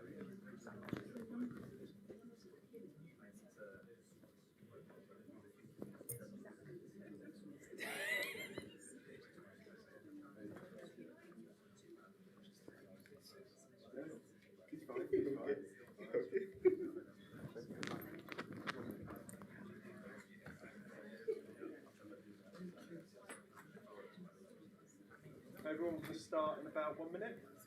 Just waiting for a few people to turn up. Is this working? Somebody give me a... No?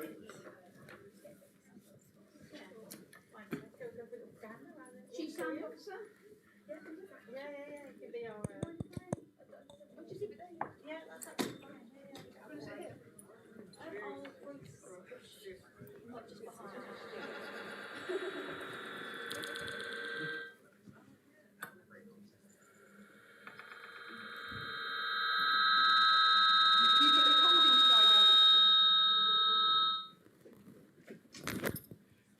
I think we've got 1 minute and then we're going to get going.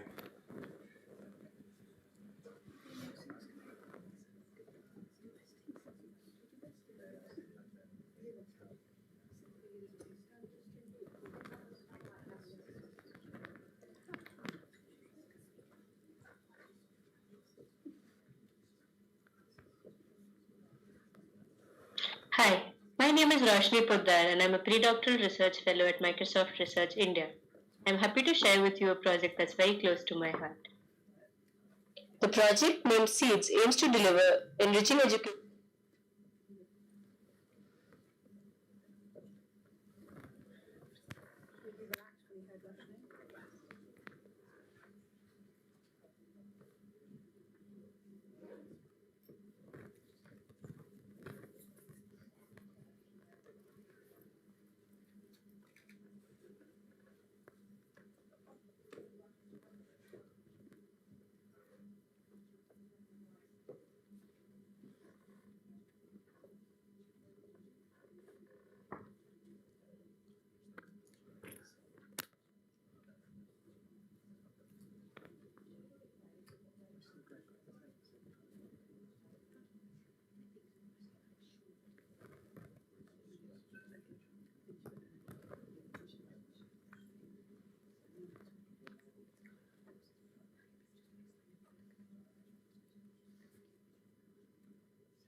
Testing.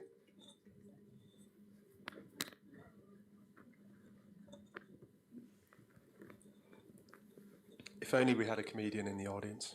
If only. Oh, hang on. Where is she? Oh, there she. Look, she's not making eye contact. You see the lack of eye contact. I see the lack of.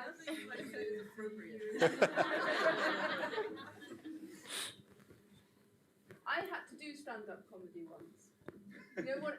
Honestly, one of those brilliant ideas where academics should we should be better at talking to the public because apparently we're just like cave people. So I had to do, and I was only a PhD student at the time, so my only PhD project was on wheelchair biomechanics and pushing wheelchairs. And it's really, really hard to be a non-wheelchair user and make that funny. Can I just say? So I had to do it in the Transport Museum in front of an audience like this. Yeah, it was 8 minutes. And I can honestly say it was the scariest 8 minutes of my life to this day. But yeah, Kathy, there's no recording. It was pre-recording times. Kathy, if you diss biomechanics, you're going to have to take me on. You're going to have to take me on. Biomechanics is wonderful. I do love a good equation. A good equation applied to A good problem.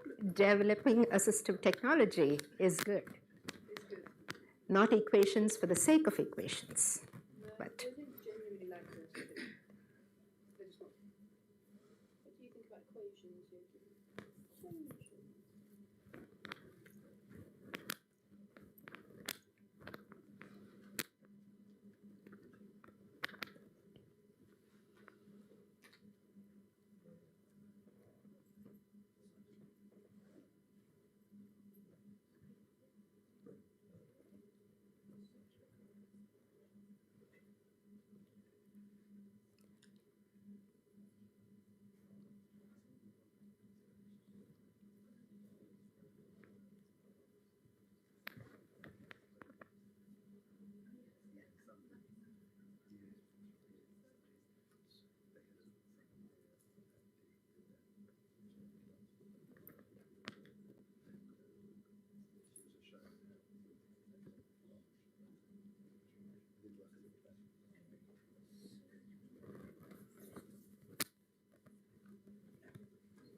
Okay, so we're going to start with a Q&A on the last session.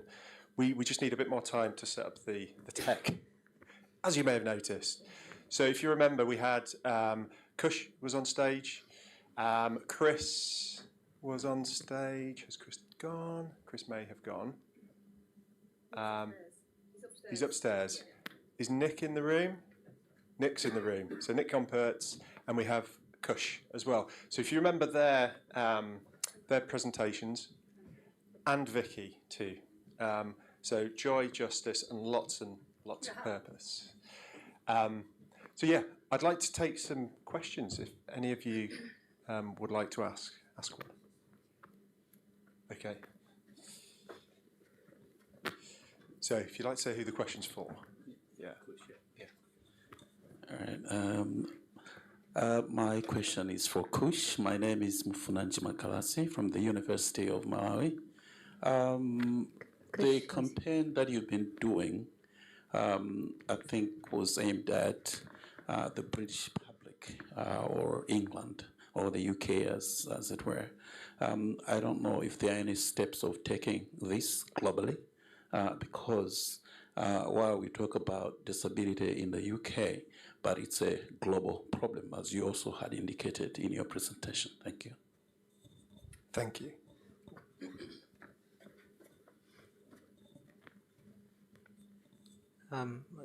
Yeah, so currently the campaign is focusing on England in regards to the clean air zones in England, because it's linked to the Disability Action Plan consultation that's going to close on the 6th of October.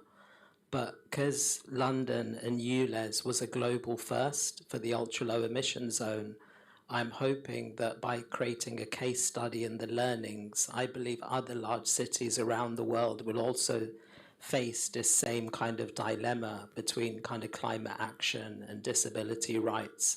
And I'm hoping the learnings that we've had from London by maybe creating case studies will actually show that it's not a binary choice, that we can have both clean air and accessible environments.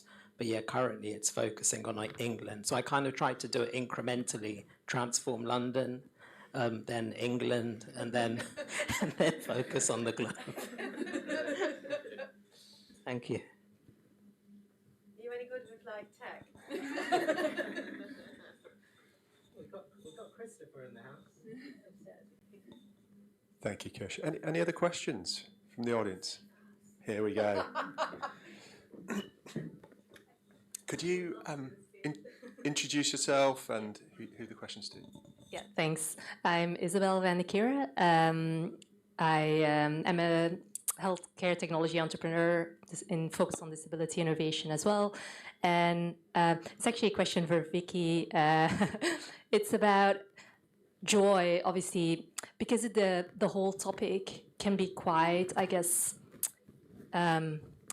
negative often. It's often perceived in a very negative way, or like in a very in a way that it's like, oh, this is really bad, we don't really know what to do, and people are kind of, how would you like convince even like people in companies, or kind of approach stakeholders, or just people in the general public to take more action and see actually the positive side of how you can make a difference in this field? And yeah, I guess it's kind of a general question about, yeah. Thank you. Vicky. Do you know what? I think actually the disability innovation space has tapped into that.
Then we only have a short time through which to be as amazing as Kush.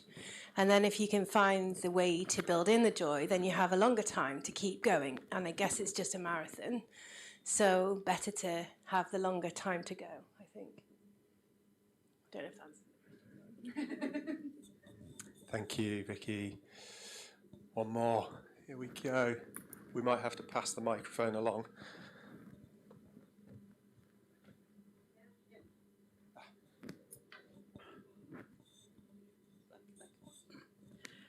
Thank you very much. I'm going to ask my question.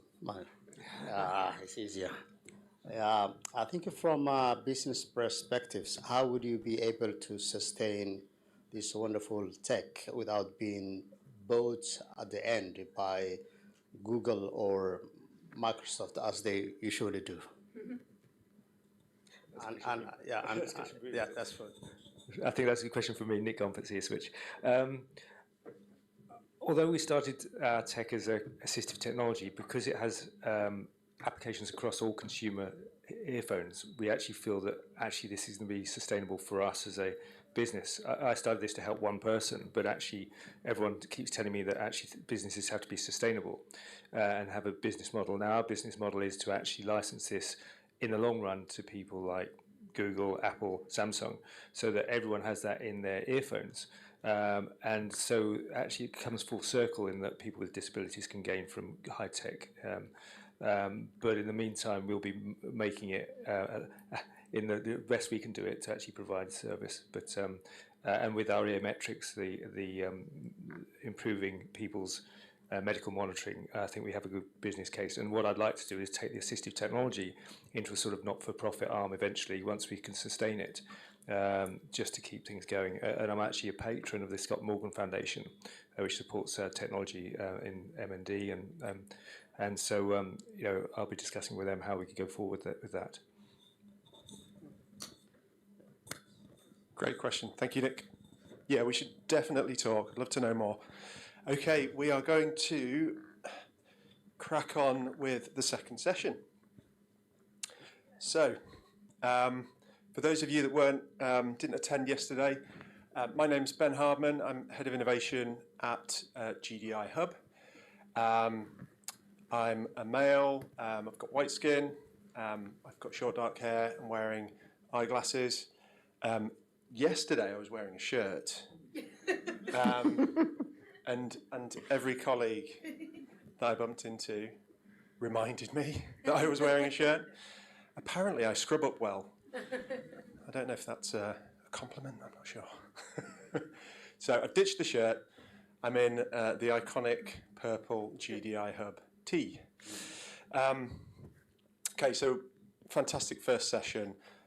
We've heard a lot about joy, justice, a lot of purpose in the room, and just people getting shit done. It's really, really impressive. You know, the breadth and depth of diversity of the themes, but also the people on stage is just wonderful.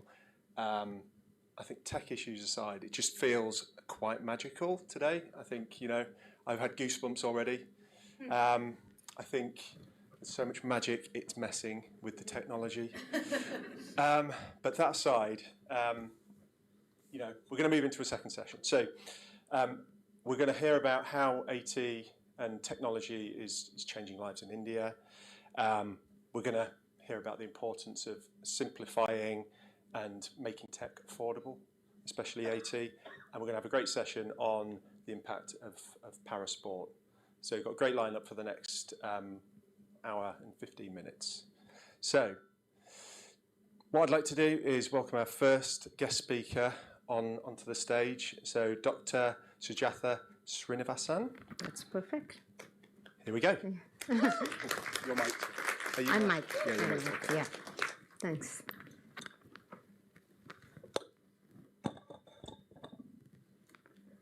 Hello, everyone. Hi. Great to be here.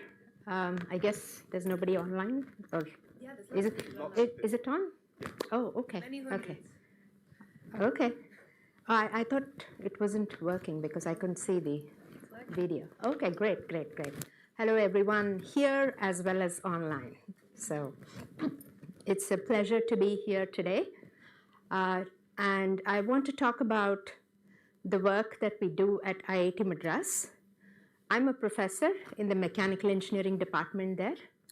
And I have been working in assistive devices for people with locomotor impairments for that magical number, 30 years, over 30 years now. So that seems to be the, everybody said 30 plus years. So I'm just amazed that I'm not the only old person in the room. So my journey in assistive technology actually started when I was in the final year of my undergraduate program at IIT Madras. So I was also a student there. And I was looking for a project, for my final year project. I was looking for something where I could use my mechanical engineering skills to see some tangible benefit I wanted. And when I visited a hospital, the rehab center at a hospital, I think I found my calling. I found my joy. And I decided this is the area that I want to work on. So after my bachelor's, I moved to the US, like so many of my friends back then. I worked in research, biomechanics, research in biomechanics applied to assistive devices, mainly prosthetics. I also worked in the prosthetics industry for several years. and then moved back to India after 15 years for the users. And for those who could afford imported devices, they were very expensive, hard to repair and maintain. Design more functional, affordable devices, maybe simpler devices, but still with functionality, better functionality, that would be more useful AT. And we also wanted to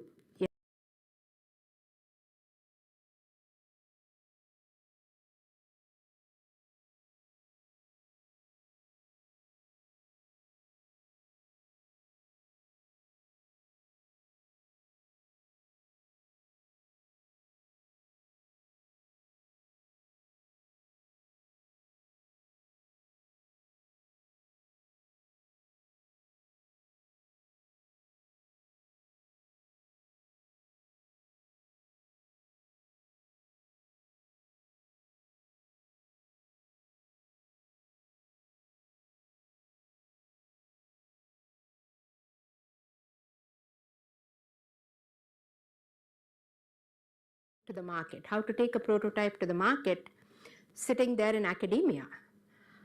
Things changed when I had to write a proposal to commercialize one of the prototypes we had developed, a standing wheelchair, a manual standing wheelchair. And the process was so rigorous, and I had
We have collaborations with NGOs, rehabilitation centers, hospitals, other research and academic institutions.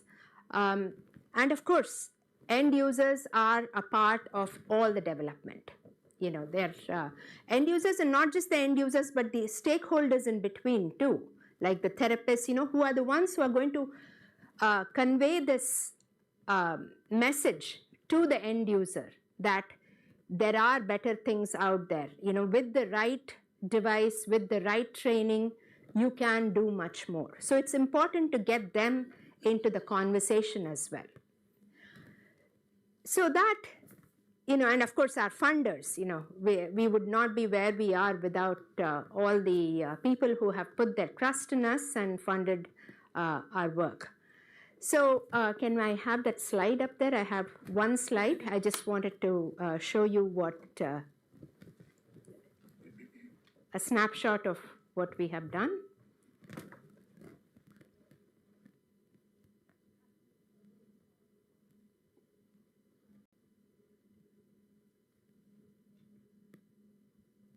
But we'd also, so the, you know, to avoid things like the disability dongles. So we are working now with GDI Hub to create an open innovation portal for AT.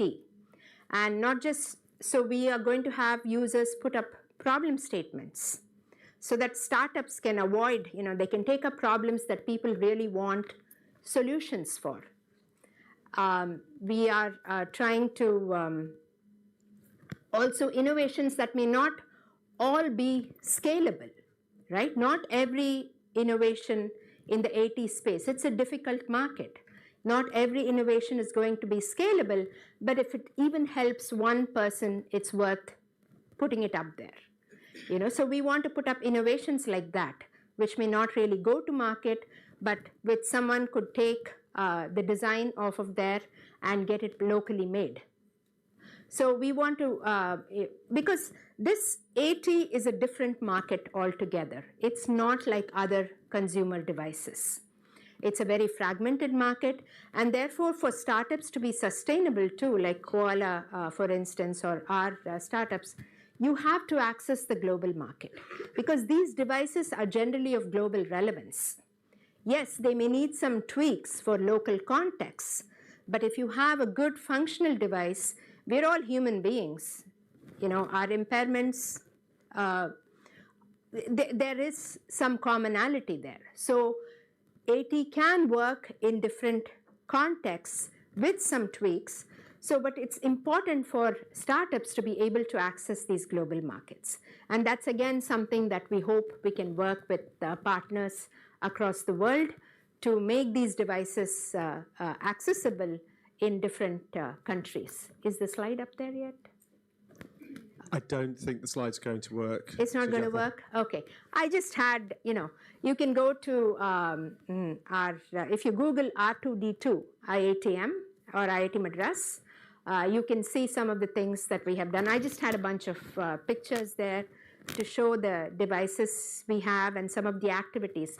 We organized a Sports for All event last year where we had adapted sports for people to play regardless of their, you know, regardless of whether they were on their feet or on wheelchairs or, you know. So we are trying, we've realized that a holistic approach, a holistic, multidisciplinary, collaborative approach is what is needed in the disability space. And we have miles to go before we sleep, but there is so much joy. There is so much joy in this work. You know, it's 30 years and I'm not bored. So I'm so happy to be in a room where everybody is passionate about AT, and thank you for the opportunity. Thank you. I made it. Thank you, Sujatha. That's wonderful. We're very privileged to have you here too. So yeah, great to hear about the journey. It's you know, as somebody in the same space, it's you know, really, really energising to hear you talk about that journey, practical lessons, you know, that you've learned along the way, the insights, but also, you know, your ambition in terms of how we can go further and do better and do more. So yeah, it seems like you're a real linchpin in the ecosystem. So thank you. Thank you. We do have time for questions. Oh. So here we go. Hiya. I know we've spoken before, but I just The wanted Chief to... Sound Officer, yes. I feel like that title's going to follow me, isn't it? We're already on the website. I just wanted to make a comment, really, and highlight something you said about how important and it really is crucial for people to try out pieces of assistive technology. I mean, thinking in my own personal journey, I was lucky enough to find a place that was almost like a warehouse of walkers, and I could go through and try out which one I wanted and which one works best for me. But not everyone has that opportunity. I'm thinking specifically power assist devices for wheelchairs, which I know you work on at IIT Madras as well.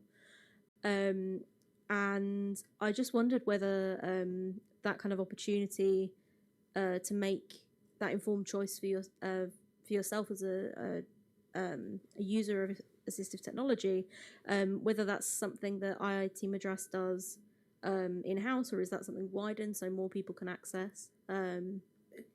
So yes, we do have that in the experience zone, but as you know, see, we really need more R2D2s and GDI hubs across the world. You know, one of each is not going to do it. So, yeah. So, but yeah, we wanted. So, NCAT actually, the government has established in 4 different places across India. So there's one in IIT Delhi, one in IIT Madras, two in Delhi, one in Madras, one in a medical school in Delhi, the All India Institute of Medical Sciences, and one for speech and hearing in Trivandrum. So it's good because IIT Delhi works on visual impairment, so they're setting up an experience zone there. I'm sure the National Institute of Speech and Hearing is, in their NCAT may try to set up an experience zone. But we really need more of these. We need that hub and spoke model where, because expecting everybody to come to one place to try out AT is not very practical, right? So, but yeah, the idea is, I think that's very important, that people should be able to try. They should have the guidance of, say, clinical guidance on what would be appropriate for them. For instance, the standing wheelchair is not appropriate for everybody who uses a wheelchair. There have to be some examination and assessment done by a clinical professional before they decide that this AT is appropriate for this person to use. So yes, we do have that in our experience zone, but we need to really expand this. And it's not just the products that we develop that are in the experience zone. So we invite other manufacturers, whoever, they can come put their devices there as well. Of course, and startups can come there, interact with users, so that, because many startups may not have access to users as easily, so we want them to develop better AT, and so they can also make use of this space to do that. Does that answer your question? Yeah, thank you.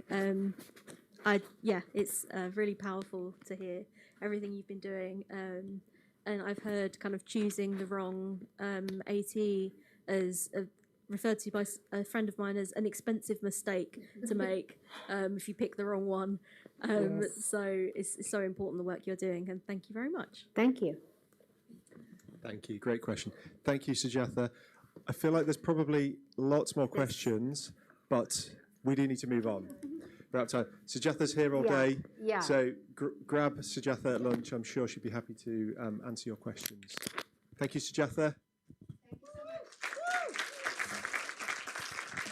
Thank you so much. I'd love to invite down the Paralympic sport team.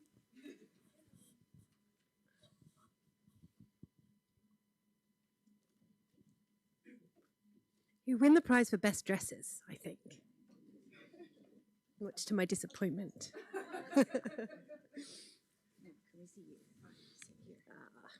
See me. So this session is going to be moving into thinking a little bit about the power of the Paralympics and the power of sport to change the world a little bit. And I'm really delighted to be joined by an esteemed panel, some of whom have travelled further than others to join us today. And we also have a panelist online, which is working. So I will start by allowing the panel to introduce themselves. Sure. Thank you, Vicky. My name is Jenny Wong, and I work at Loughborough University, leading and project managing this wonderful project. Thank you.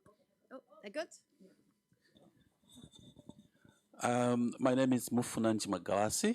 I am an associate professor of drama and development communication at the University of Malawi, and we collaborating on this Parasport Against Stigma with Loughborough University, and obviously with the support of GDIH. Thank you. Hi everyone, my name is Sheila Mogalo. I am Sport Development and Sport for Development Project Consultant. I emphasize on the sport for development, and I guess we'll get a little bit into why. But currently consulting in between the International Paralympic Committee and Loughborough University for the Parasport Against Stigma project. So thank you. Thank you so much. And we have Samuel Nakoma online, who will introduce himself shortly. So it's my job to introduce the session, which I'm going to do very briefly by reminding us all that we are here on the site of the London 2012 Paralympic Games. That's why I'm here, and that's why many other people are here. And it's lovely to welcome you all back to the place which hosted what was then called the greatest Paralympics ever held, and what we continue to believe is the most accessible Olympic Games ever held. And so it's a wonderful opportunity to reflect on the power of sport. And if you've been looking around outside, or you've had audio described to you the space that we find ourselves in, you'll have seen university buildings, not just this one, and the UCL building Marshgate due to open on Monday, but also a huge new London College of Fashion building from the University of the Arts London, a massive new Victorian Albert Museum, a huge Sadler's Wells Theatre and the new BBC building next door, and the massive stadium buildings that have now been turned into their long-term use, with West Ham United in London Stadium, as well as all the sports gigs, and the Copper Box Arena and Aquatic Centre, which function both as competition centres and local sporting venues for local communities, all of which have retained their accessibility since the Games. And you'll also have seen thousands and thousands of homes that are being taken up by local families and new Londoners who are joining the experience of living and working in this part of East London. It's been a huge story for us and a great big journey to come along since 2012, and we've learned a few lessons along the way, but none more poignant than the one I learned on the eve of the Paralympic Games itself. I and many other of my colleagues were walking from the stadium. We'd worked on the Olympics. We were really excited. And I looked up and I saw a billboard, and it just said, "Thanks for the warm-up." And I thought, yeah, that kind of approach to delivering the Olympic and Paralympic Games is what's kind of set London apart a little bit. And other cities have continued to drive forward with that kind of approach since.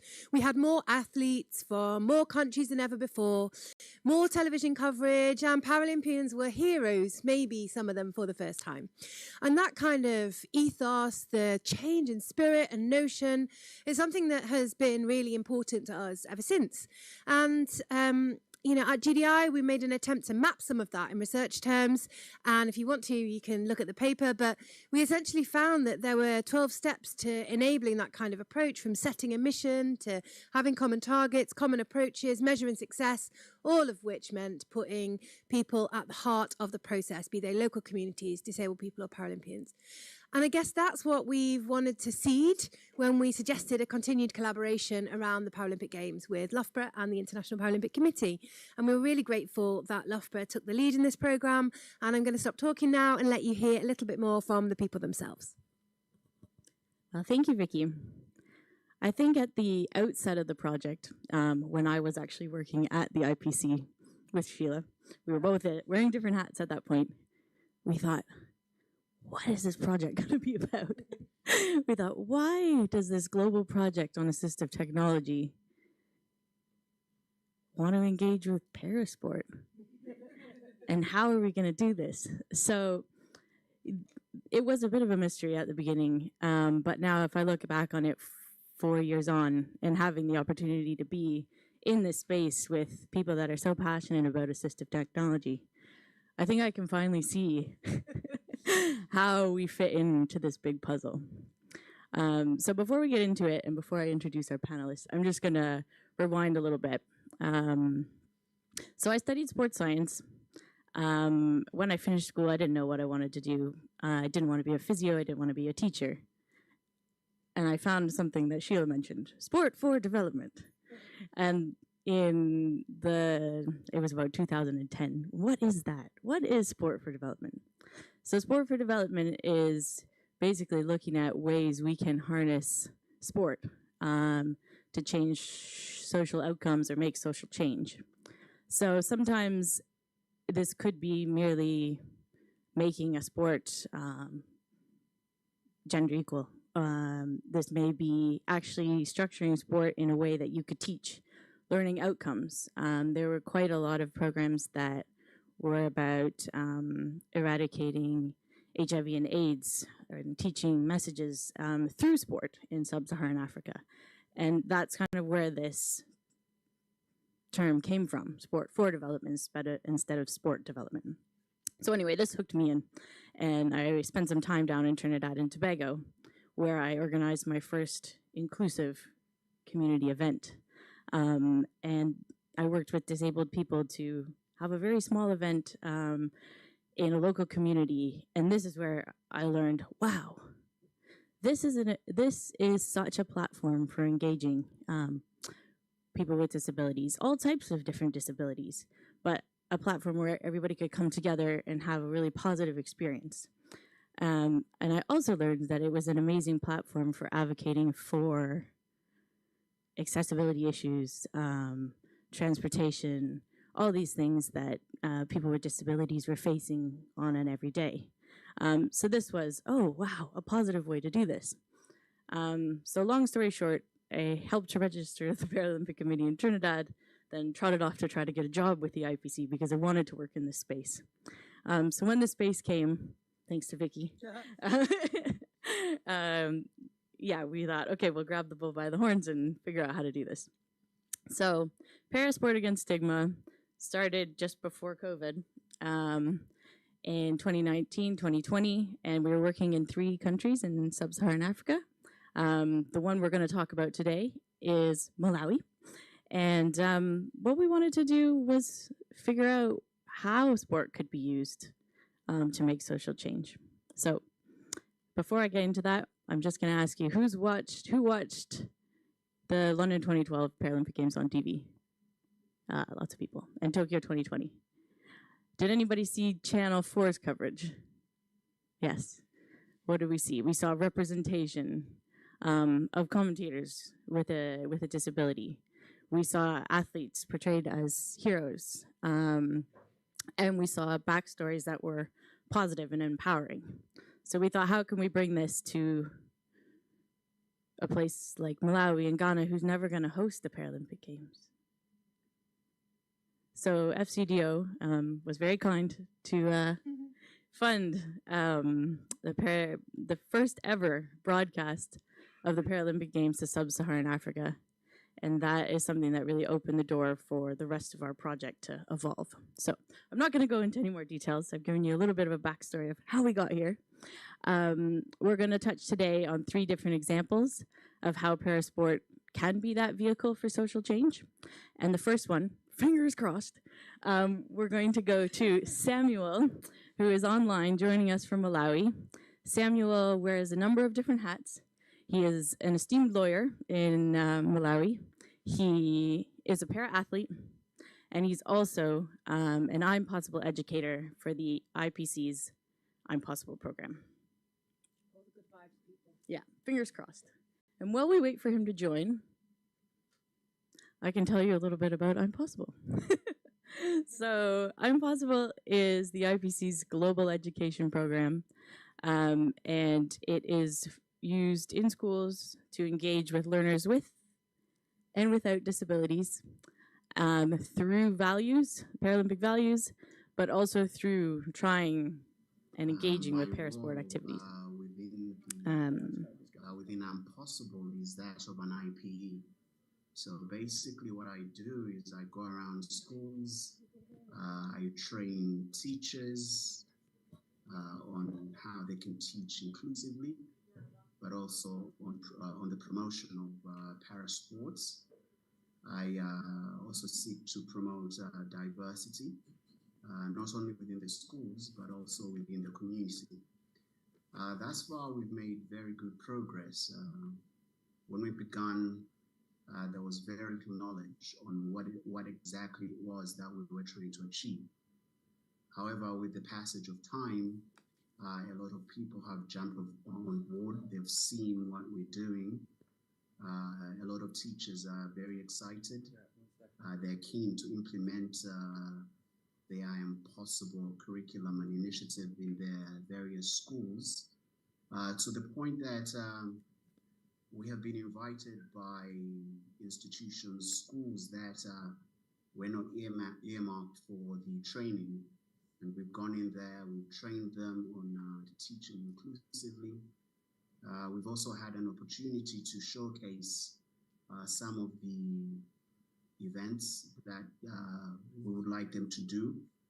I would like to share one experience. We went to a specialized center just outside one of the main cities out in Malawi.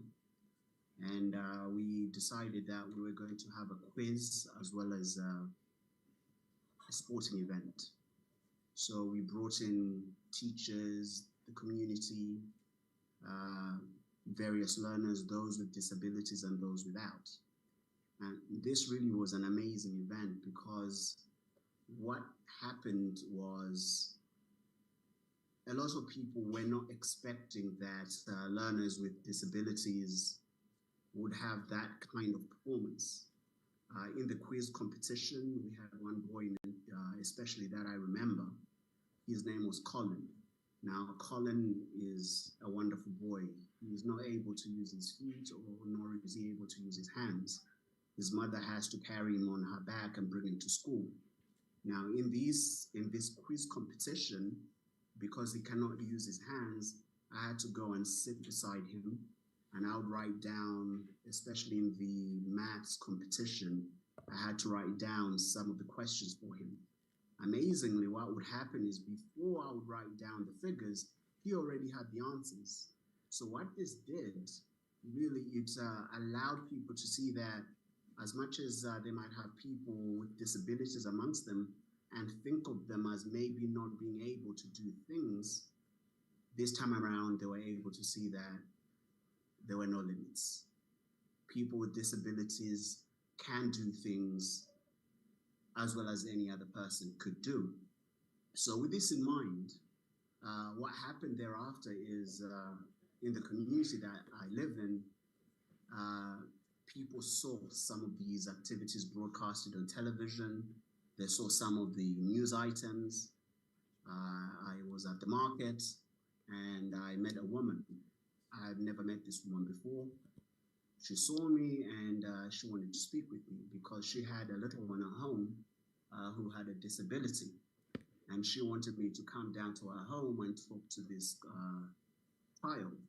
So yeah, we are making a great deal of progress, not only in the schools, but in the communities.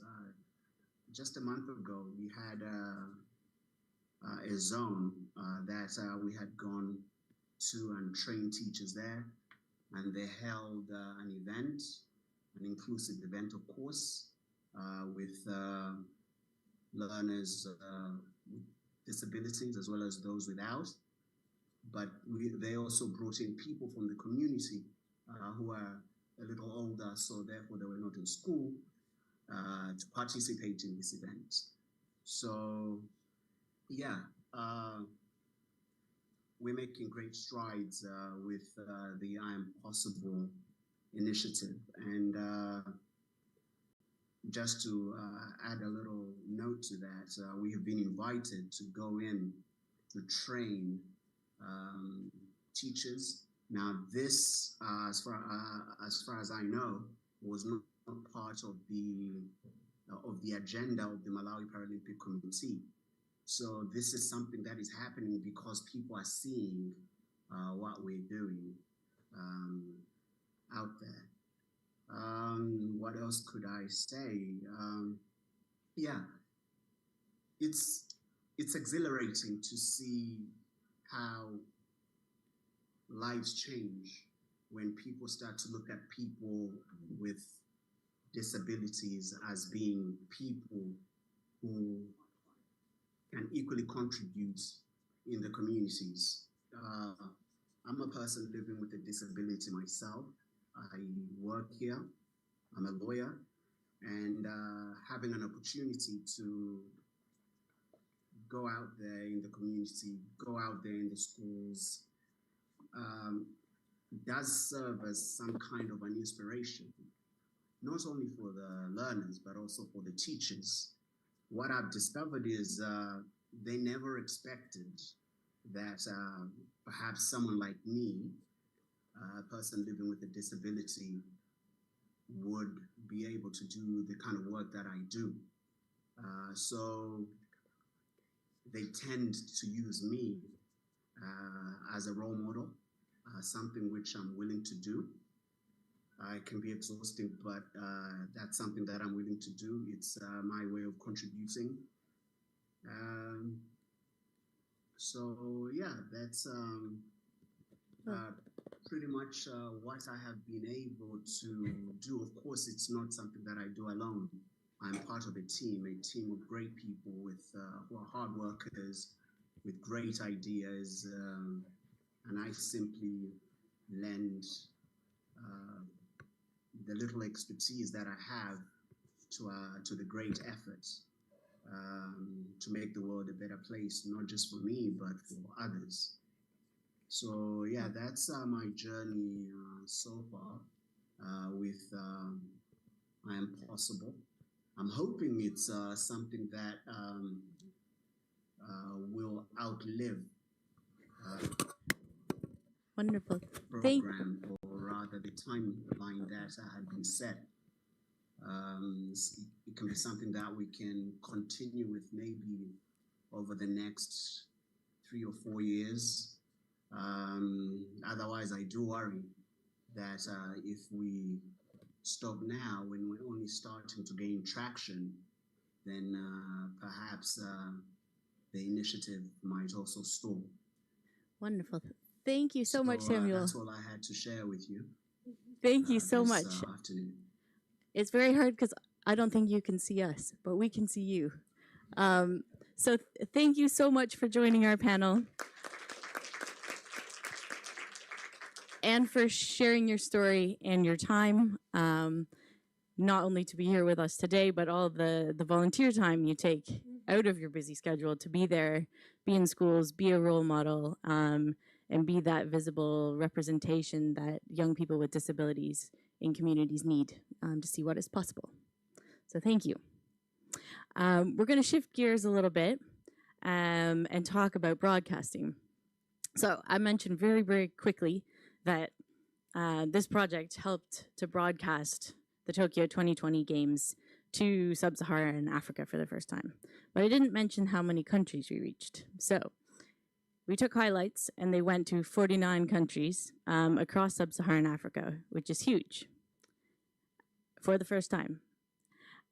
So this was a big step, but we also know too that having something on TV without the ground softening and without the awareness raising maybe won't have the biggest impact. So this project was really a lot about testing what could work to bring that content to communities and try to engage in ways that would be making meaningful change. So I'm not going to dive into this. I'm going to hand over to Professor Magalasi to tell you a little bit more about what we did around Tokyo 2020 in Malawi and what impact it's having. All right. Thank you, Jenny. innovation, I think when the world mentions innovation today, they think hardware, they think technology, but innovation, I think maybe I should add a bit of that in terms of definition. Innovation means bring up innovative, starts with ideas, innovative ideas of doing things. The Tokyo 2020, with the intention of being broadcast to sub-Saharan Africa in 49 countries, was initially meant to be broadcast on TV, on television. But because many people in Malawi do not have access to television, I think from studies about 12% own television sets. So we have about 88% arguably that don't have. And because of that, we transposed the video highlights that were sent to us by TVMS into Chichewa. That's the national language. And then sports commentator Wenceslas Chirwa and Andrew Nter, and this is a presenter with visual impairment, they did the voiceovers in Chichewa, in the national language. So using mobile cinema, my area is development communication. So using mobile cinema, we took the highlights to communities in Malawi as a way of going beyond the 12% that could have accessed these highlights happening in Tokyo at the time. And additionally, we also did theater for development to engage communities on issues of disability, parasports, and stigma. Theater for development is not entertainment theater. Theater for development is where you create a provocative performance with communities in order to challenge the community to discuss the issues that are being raised. And this is created from research that is done within the community. So using that, we challenge the communities to look at issues of disability, parasports, and stigma. So Jenny, that is what we did. Thank you. So we learned a lot. It wasn't in no means easy. This was COVID time, so we were, are we going to be able to do this? Are we going to be able to gather people together? But in the end, yeah, we had a massive learning opportunity, and it gave us a lot of new things to think about, new things to innovate around, new things to discuss. So it has kind of opened the door to thinking in a new way. But we know that none of this is really possible if we don't have athletes, right? So I'll give you a little background. Malawi actually didn't compete in London. So there were no athletes from Malawi competing here on the Olympic Park. Their whole journey as a National Paralympic Committee started in 2013. And they were very fortunate to find a passionate, very selfless leader who is guiding the development process, and they grabbed every opportunity they can, including this project, to see how they could use that to not only develop athletes, but really change the narrative in Malawi. So I'm going to hand over to Sheila. There was a really exciting event that happened in July, and I'm going to just actually hand over to her to tell you a little bit more because she was actually there. Thank you very much. It's working, right? Yeah. Okay. Before I get into that event, I'm going to play a quick game. It's called If You Know It, Shout It. Okay? Quick fire question. So yeah, if you know it, shout it. And by all means, please, women, don't come for me. I'm going to focus on men's sport. I swear I am inclusive when it comes to that. Just kidding. So who were the winners of the recently concluded World Cup? If you know it, shout it. Argentina. Great. 2022 UEFA champions. Which club was it?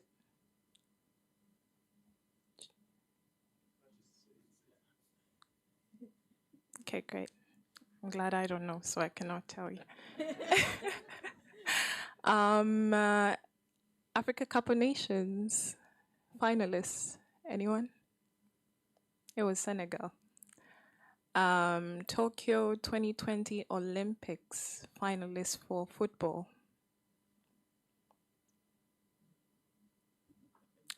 Great. We'll get back to that. I'll get back to that in a minute in the process of this. I'm going to make a bold statement before I jump into the event that happened and say that, in my opinion, society is disabled. They have the disability of knowing how to accommodate all the variables of the human spectrum that exist. Because for me, disability is not an anomaly. It is just but the very possible existence of the human experience that is there. And as society, we lack what is, and I guess that is what we're all here and working on, is to create this opportunity. So oftentimes when I speak about games and as a consultant in sport for development, I always sit in meetings whereby the donor tells me this is how much I'm bringing in. And very quickly we work out what the numbers are going to be and who we're going to reach. And sometimes you tell the donor that, and I'm going to get you 5 para athletes, and they're like, 5? Do you know how much I'm giving you? And on one end, I understand, but I think on the other end, we often don't understand what it takes to get those 5 and the systems that are transformed in order to get those 5. So in July, Malawi was able to host the first of national school games, which are para-school games. And this event saw about 110 athletes who came together for the first time in a competition of this degree. At this event, we had 5 sporting events, which was sitting volleyball, goalball, para-athletics, para-powerlifting, and blind chess. Blind chess was featured as an exhibitional sport for the first time. We're looking at about 110 athletes, but the support system that had to come together to see these athletes, there were about 900 people. We're talking parents, teachers, administrators who came together for the first time. This was the first time that the Malawi Paralympic Committee was given access to the national stadium by the government to be able to, because otherwise when you ask the government, they're like, well, we have a little room somewhere and you could use. But this was the first time. This was also the first time that Malawi was able to secure a national commercial partner, K2 Transformers, who came by and said, listen, we saw you on TV, we saw the press release that you did, we want to step on board. And you're thinking, you're dealing in transformers. What would an entity, and I was nervous to mention this, but yesterday when I had the Lego Foundation is being part of AT, I mean, that is what we speak about when you say transform, like disruptive partners who you don't expect, but eventually end up coming on board. At the end of the event, there were a SACO, which is like a SME group that reached out to the president and say, hey, we saw you on TV, how can we be part of this? The vice president of the nation also reached out to the Malawi Paralympic Committee and said, out of my pocket, here's $1,000 to do whatever you want to do right now, but let's discuss for the bigger games coming in December. Now, the bigger games coming in December was not my idea as a consultant. I have to give credit where credit is due. When I reached out to the Malawi Paralympic Committee and said, we have to develop an implementation plan to host this, James told me, James, who's the president, was like, I'm going to host 2 games. And I was like, James, I don't know how much you think we have, but we're not going to host 2 games. They said, no, I'm going to do 2 games. And I'm going to do it because I need to show the people the capacity before I can get them on board. And the reason why I say this is because there is an impact that has been the community that is needed. And Sujatha, I have to thank you so much for what you said. The user of AT is not the buyer. And if I cannot convince the parent, the teacher, and the community as to why we need to eradicate the stigma and why this is needed, then everything you're all working on is going to end up somewhere as an idea that cannot be consumed by the people. And I say this because whenever I'm asked, so how parasport and stigma and AT acceptance, I cheated my way into an AT when I was 6 years old. When I went for an eye test, I intentionally pretended to struggle to read because I needed those glasses so bad because it was cool at that time. So I cheated my way into an AT. But oftentimes when we are giving AT and access to AT in general, we assume because we have sorted out functionality that that is the end of the problem. But as we learned from Kuala yesterday, being ugly a device is enough a problem for AT not to be accepted. And sometimes you offer a solution, but then the people say, but I don't want to stand out and look funny, so I'm not going to use the AT. And this is where the eradication of stigma in sports in general comes in, because through sports, we have parents who say, at that event, I never thought my child would ever be recognized for anything, and here they are receiving a medal. Now, we understand what a medal at the Games is. We understand what a medal at the World Cup is. We understand what being position 1 is. In these communities, it is but a medal and a recognition, and that is enough, a step to breaking the barrier to what it is.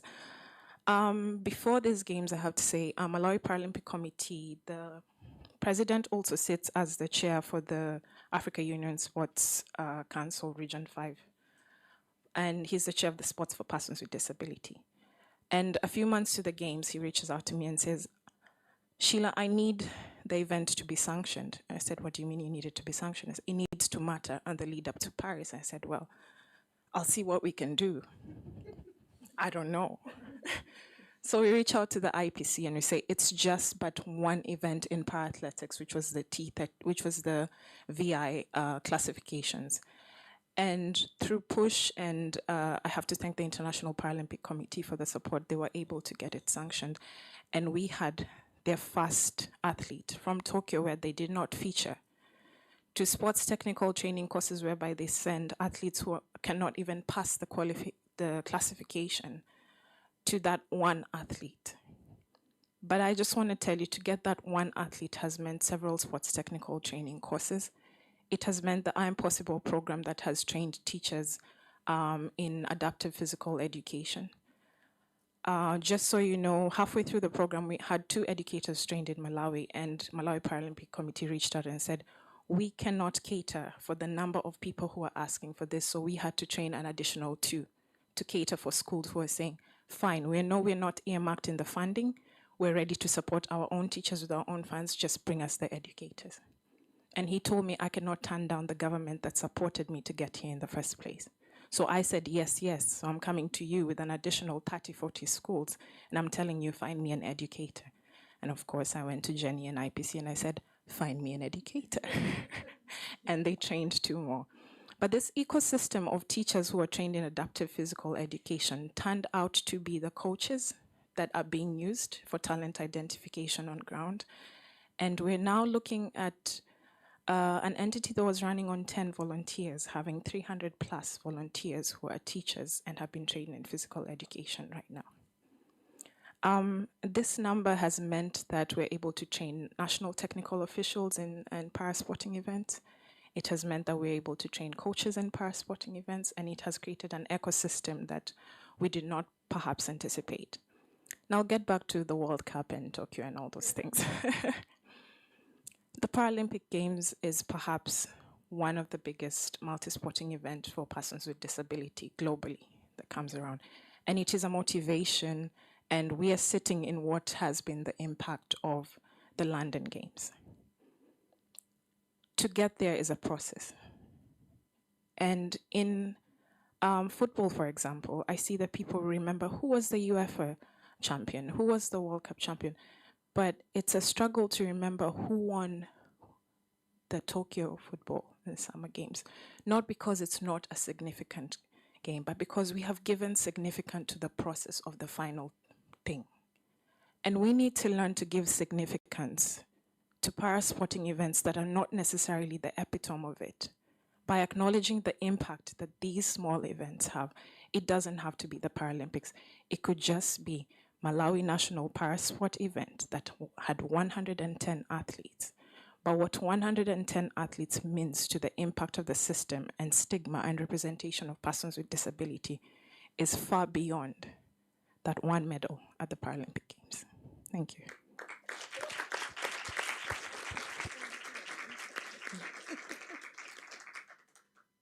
So I don't think I've got too much more to say than what Sheila said, because she said it brilliantly. But all I will say is that we need more Malawis. And to have more Malawis, we need to be able to capture this story. And we need some more, I want to say data. Where's our data person? We need more evidence that people and investors and organizations, that type of data. So this is where I guess we can work together to figure out how we capture those things and do more and grow more and work with you to use this platform to reach more people and make our world a much more fair and inclusive society. So thank you. Thank you so much to the team. It's a wonderful story to hear. And of course, I've seen it on paper, but hearing it from your own voices, including Samuel, brings it all to life just one more time. You're right, the Paralympic Games is the third biggest event in the world of any type after the Olympics and the World Cup, right? So, it's important, though, to remember that these smaller tributary events are what makes the Paralympics great, as well as themselves being the way we change systems and change minds and change people's experiences of the world and bring joy. So yeah, we're talking now about what's next, looking towards Paris and hopefully LA and beyond. It's also worth noting, I think, that the work the IPC have been doing and GDI has been involved, along with many of the rest of you, in the We the 15 campaign has also been quite impactful, reaching 4.5 billion people over the Tokyo 2020 Games, which was innovatively held in 2021. And, next year we have a lot to look forward to in screening those events and wrapping community programs around them for Paris. And, I really hope that when we get to 2024, there'll be more of these stories, and also that I can no longer say that London 2012 was the most successful Paralympic Games ever.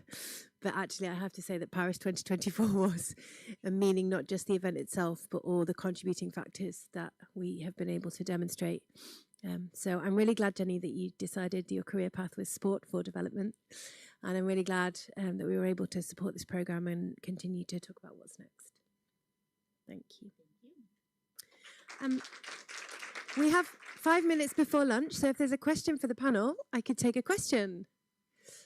Yeah. Shall I do the...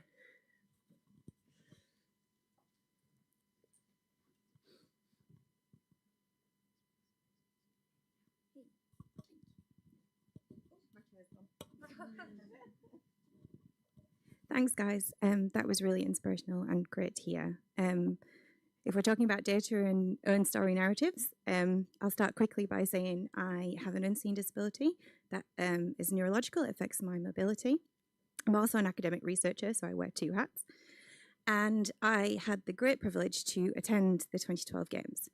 And I was tootling around on my little mobility scooter. And for the first time, that really felt like a space where no one was looking at me funny.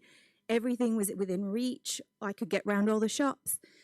And that experience was truly transformative in my life. And I'm sure that in a million different ways, in much bigger ways, the work you're doing is giving people that little bit of self-understanding, understanding that it's not my restriction, it's the built environment or the world around me that is preventing me from excelling. So thank you for that on behalf of everybody.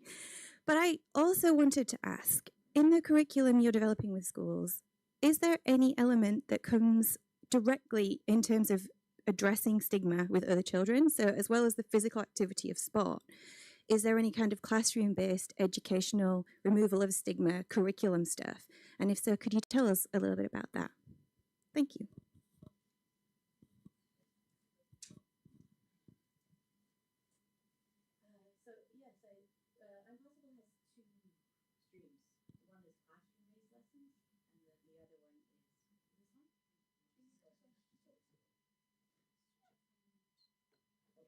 There we go.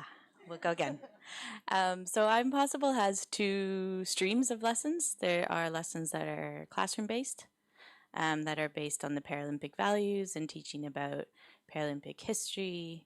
And I would say it is using those values and examples of para-athletes and the evolution of the movement to showcase how you can break down stigma.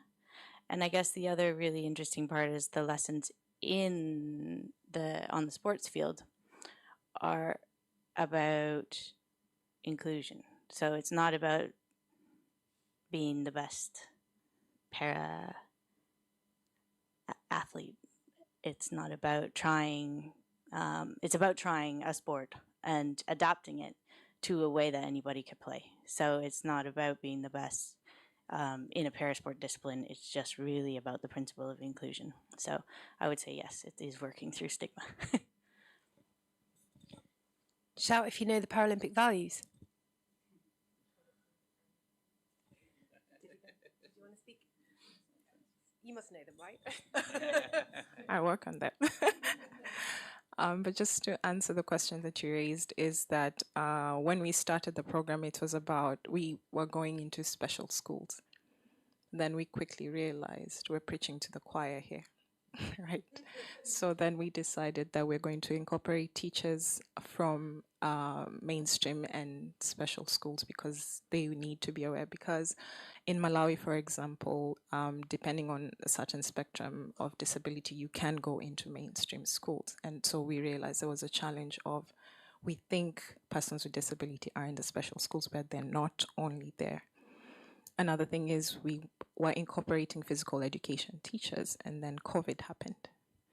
And physical education was one of the things that were cut off. But we realized on a theoretical basis of understanding this, it is very possible for a chemistry teacher to take 10 minutes of an icebreaker to speak about the values and do you know, and that type of stuff. So the strategy has changed over time as to how we're approaching it because of the learnings that are coming along. And now for learners, it meant that we were reaching learners who with and without disability more by targeting not only the special schools, but schools in general and teachers. So it is as little as students with disability used to watch the bags while the others play, to them understanding that we can have person X as the goalkeeper. It's not a Paralympic sport, it's just regular stuff, but then incorporating them and finding a way to incorporate them. And so those are out of the lesson plans, and we have been able to achieve that sort of breakthrough. Yeah, great.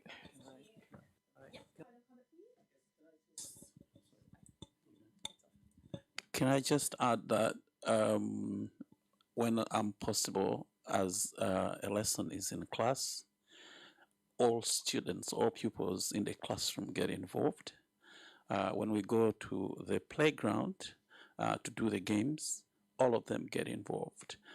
Global, for example, there are blindfolds. Everybody gets blindfolded. It feels it's a game for people with visual impairment.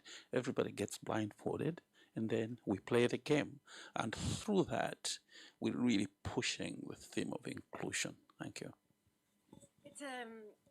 It's a little known fact that before I did this, I ran an inclusive sport program on the Olympic Park, and we took a throwdown surface around and got people to play sport together. So I've seen with my own eyes the impact it can have, especially for people who don't feel like these big stadiums are for them, right? So I really resonate with everything you said, and I'm so grateful to you all for running the program and for coming along today to tell us about it.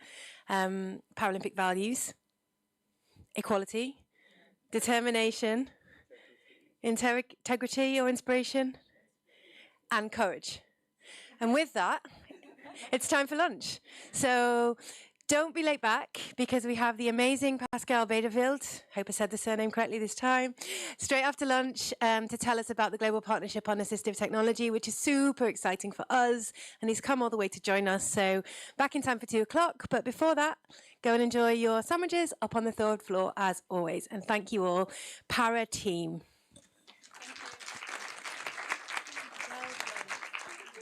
Great job.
to understand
positive outcomes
server presenting the menu.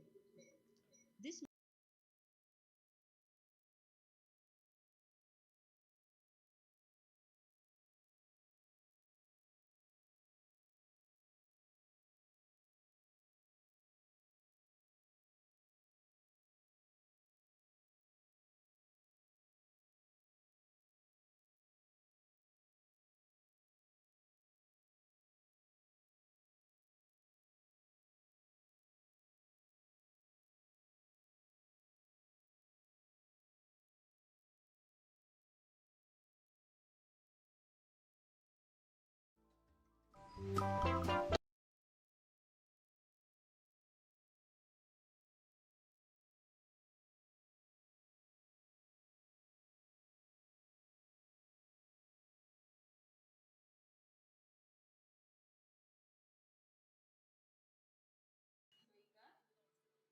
ಎಲ್ಲ ನಾವು ಹೆಕ್ಸಿಸ್ device ಅಲ್ಲಿ read ಮಾಡೋಣ.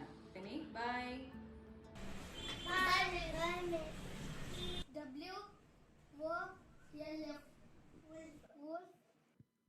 This demo was an example of a remote teacher with students present together in a classroom. The students can also press specific keys on their feature phones to indicate to the teacher that they have a doubt. Reflect on the teacher's console. This is to conduct some classes remotely. Trained volunteers could also conduct playful activities such as engaged. The only requirement is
partner with a group where you find talent, potential students who are learning, and you collaborate with them.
We need to check focus. It seems to be out of focus.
Hello and welcome back, everyone. How's everyone feeling? Tired? Come on, shout some adjectives at me. How are you feeling? Excited? Full? Any more? Inspired? Brilliant. Some from the back, come on. How are you feeling? Joy. Is that an adjective? Joyful. Joyful. Brilliant. Let's go with those. That's a good start. Okay, so this is session 3. Welcome back. We're just going to get straight into it. So there's going to be a really strong system strengthening thread to the content in session 3. We've got yet another fantastic roster of guest speakers that are going to come up on stage. We're going to start the session by inviting Pascal Bieldeveld from AT Scale. Pascal.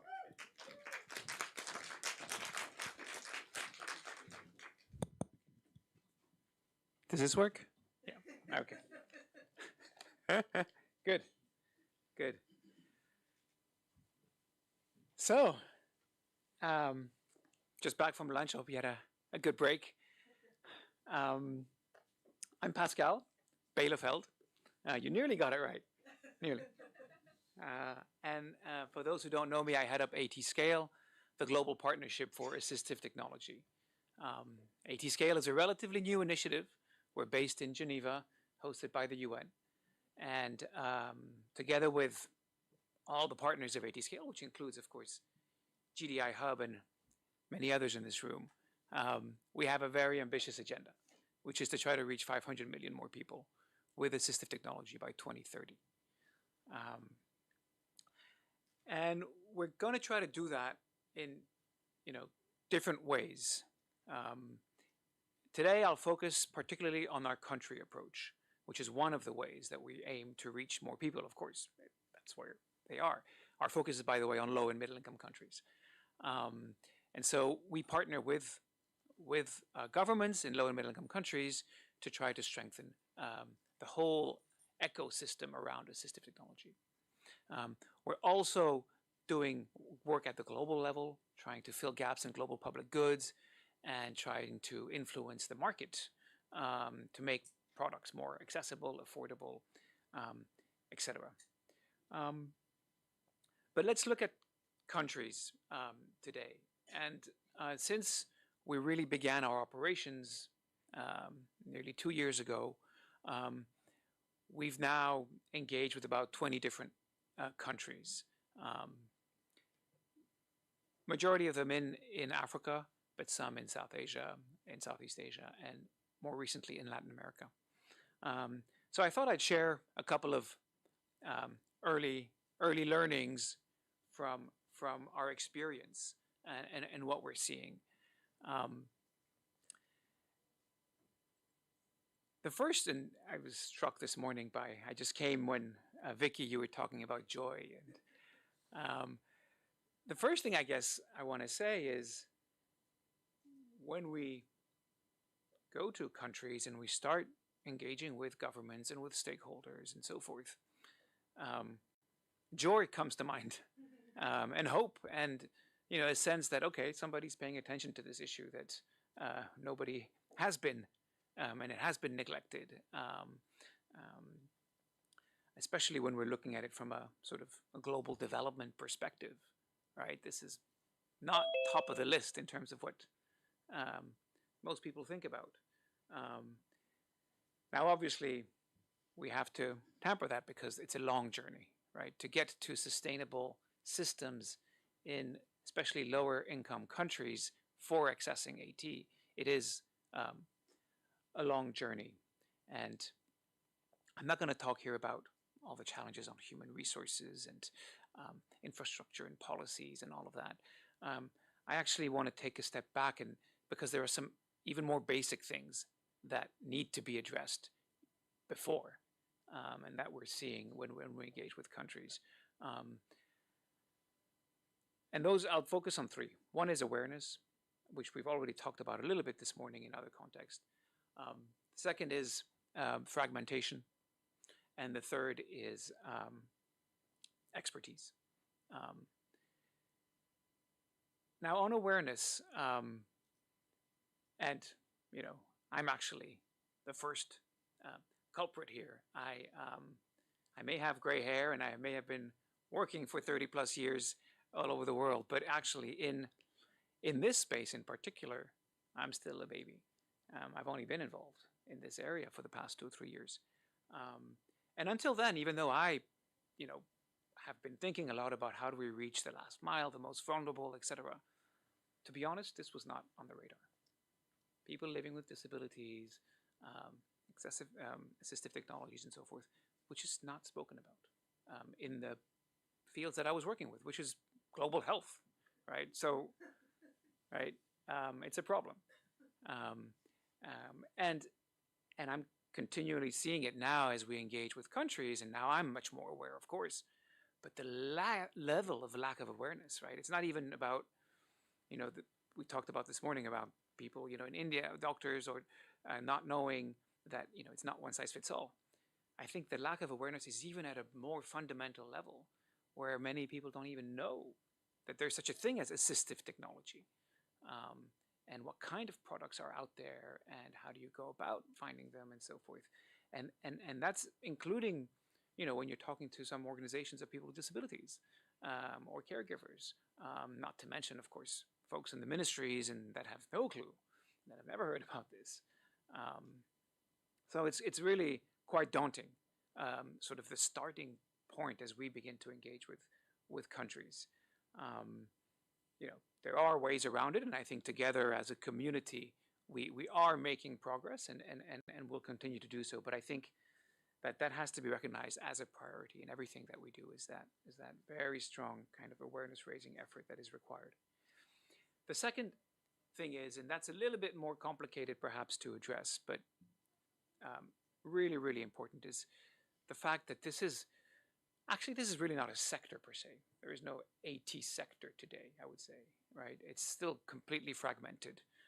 You've got vision, and you've got hearing, and you have mobility, and you have the different domains, and each have their set of actors, and they don't talk to each other necessarily. Ministries who touch upon AT are also fragmented, right? You've got the Ministry of Health that has a role to play. You've got Ministry of Social Welfare. You have Ministry of Education. You have Ministry of Labor, Ministry of Finance, of course. And none of them feel responsible for this, right?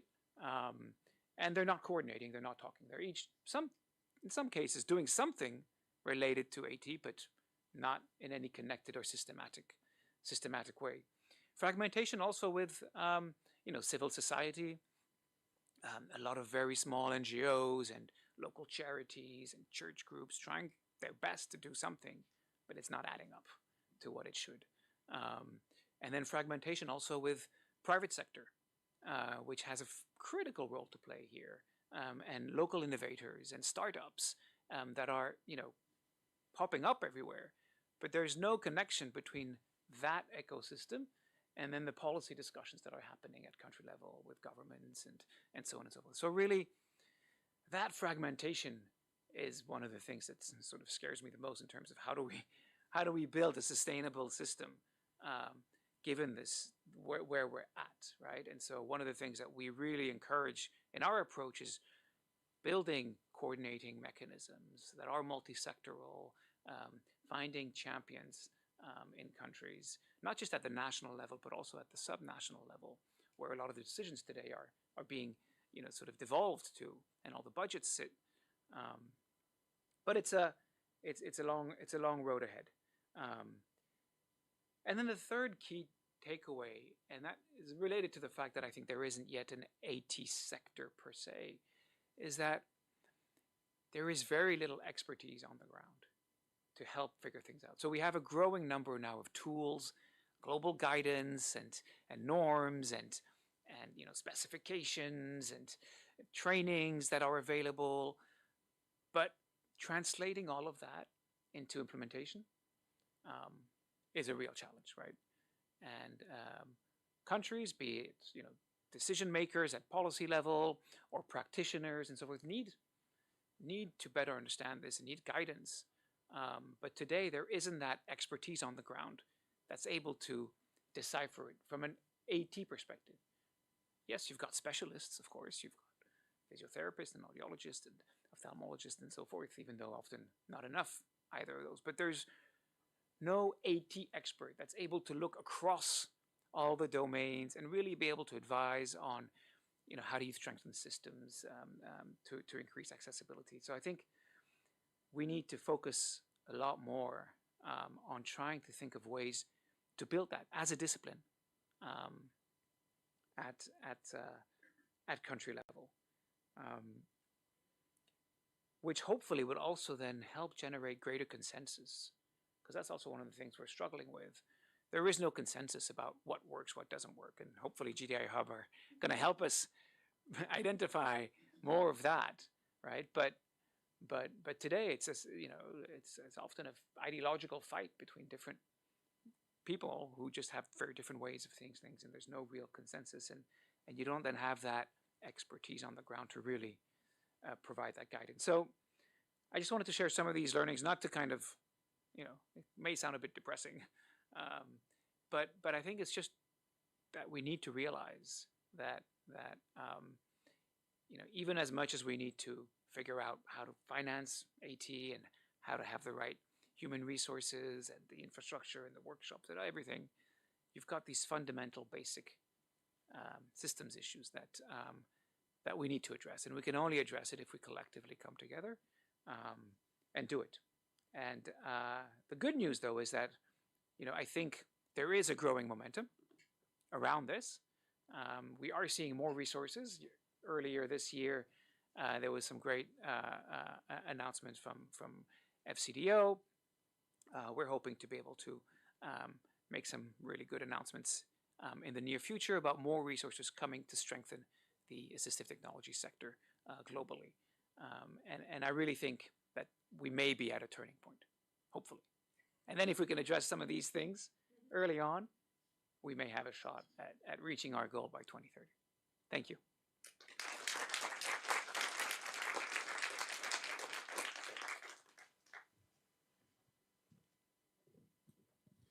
Thank you, Pascal. Yeah, Really interesting. Like the challenges, broadly speaking, making these systems work.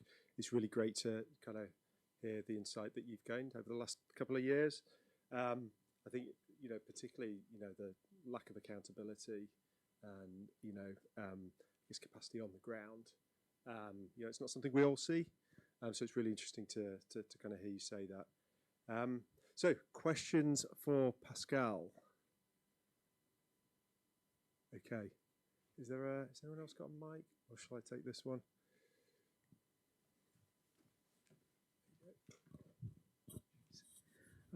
Thank you, Pascal, for that very interesting talk and also highlighting the diversity of actors that are involved in this domain. Alluding to your first point around awareness, I mean, a lot of us get aware about disability with some sort of a personal experience with the disability in the family or friends. Until then, we don't even understand what is the need for a wheelchair. So I feel that education is really very important, and in your experiences so far, why is it so difficult, or is it actually very difficult to get disability into mainstream education in schools so that from a very early age, everyone on this planet actually understands disability? If you want to come back to the camera, then you can answer also for the people online. That's a great question, and I'm not an expert in terms of education and curriculum and so on and so forth, but it would seem to me that it shouldn't be that difficult. I don't think raising awareness requires huge technical insights and right.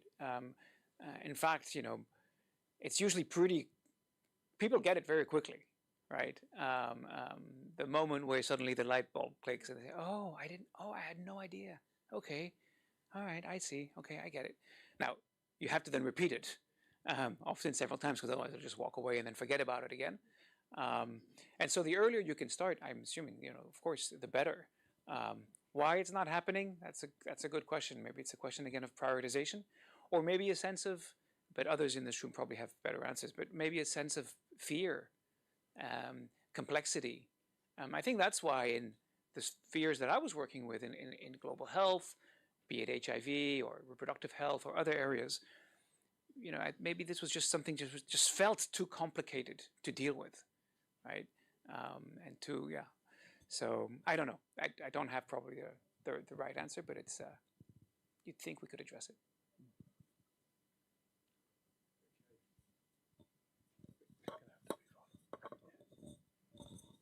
Sorry, guys, we're going to have to move on, just in the interest of time. Pascal, thank you very much. Round of applause for Pascal. Okay, moving on. Can I welcome Lydia Brown to the stage, please?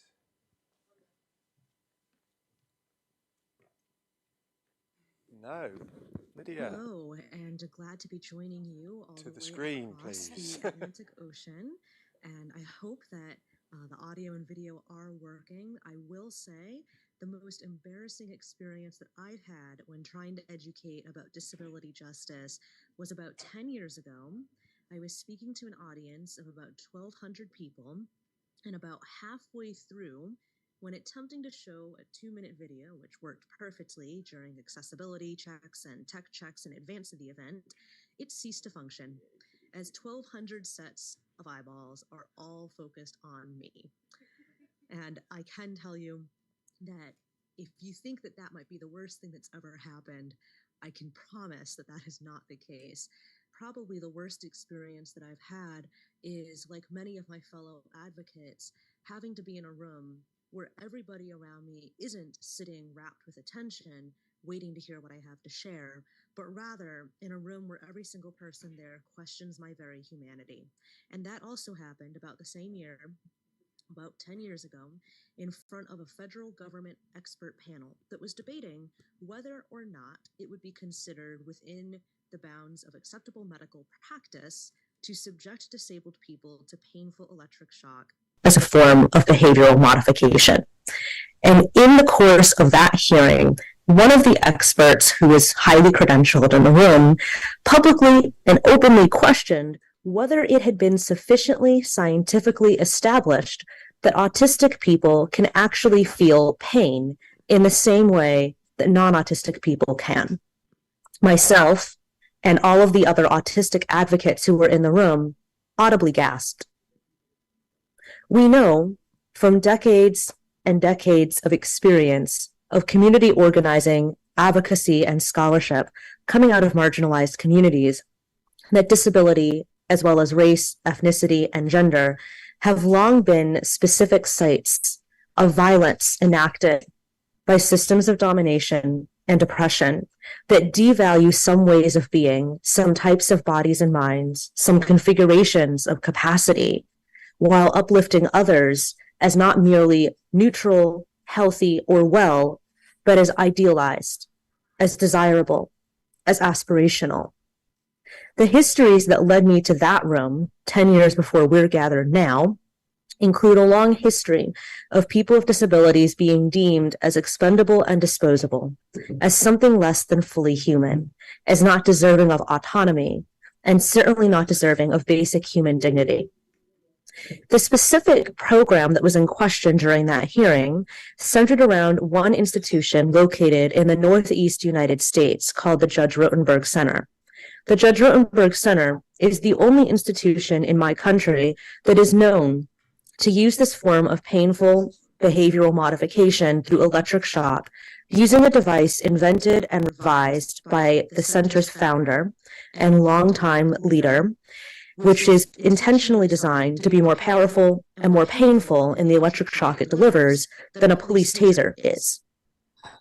What is less often publicly acknowledged is that the population of the Judge Rotenberg Center, which is 100% disabled people, people with a range of intellectual, developmental, learning, psychosocial disabilities, is that that population is by and large Black and brown people. 85%, approximately, according to the latest statistics from the U.S. Department of Education, of the people who are school age within the Judge Rotenberg Center belong to a specific racialized minority group. And specifically, those numbers capture Black, Latina, or Hispanic identity. In the United States, apart from the Judge Rotenberg Center, the U.S. Department of Justice itself also acknowledges that 85% of youth who are incarcerated might qualify for disability-specific services, indicating that at least 85% of youth in jails and prisons for penological purposes have one or more disabilities. The connections between carcerality among hyper-surveilled and marginalized populations are rendered clear and self-evident, only by statistic, if not by anecdote. The stories that capture national and international attention, as the Judge Rotenberg Center was condemned by 2 successive United Nations special rapporteurs on torture, are stories told largely by young people who are Black and brown and or who are queer and trans, describing their experiences of being subjected to torture on a daily basis because of their disability, because of daring to exist in a world that has told us for a very long time that certain ways of existing in it are inherently burdensome, inherently dangerous, uncomfortable, and must be eliminated and prevented. The work that I do is rooted in a framework and a political movement called disability justice. And that term has frequently been described, and I would argue co-opted, in a wide range of applications, ranging from charity and NGOs to governmental institutions and to the academy. It is now common to see disability justice-focused programs, centers, initiatives, and organizations that use that term in their name or in their mission statement, but do not understand the roots or the foundations of the disability justice framework and movement. Disability justice as a framework was co-created between 2005 and 2006 by a coalition of disabled activists, artists, organizers, and advocates. A coalition that was entirely comprised of Black and Brown disabled people, of queer and trans disabled people, and specifically of many queer and trans disabled people of color. Some of the names of the people who created this framework are Patricia Byrne, B-E-R-N-E,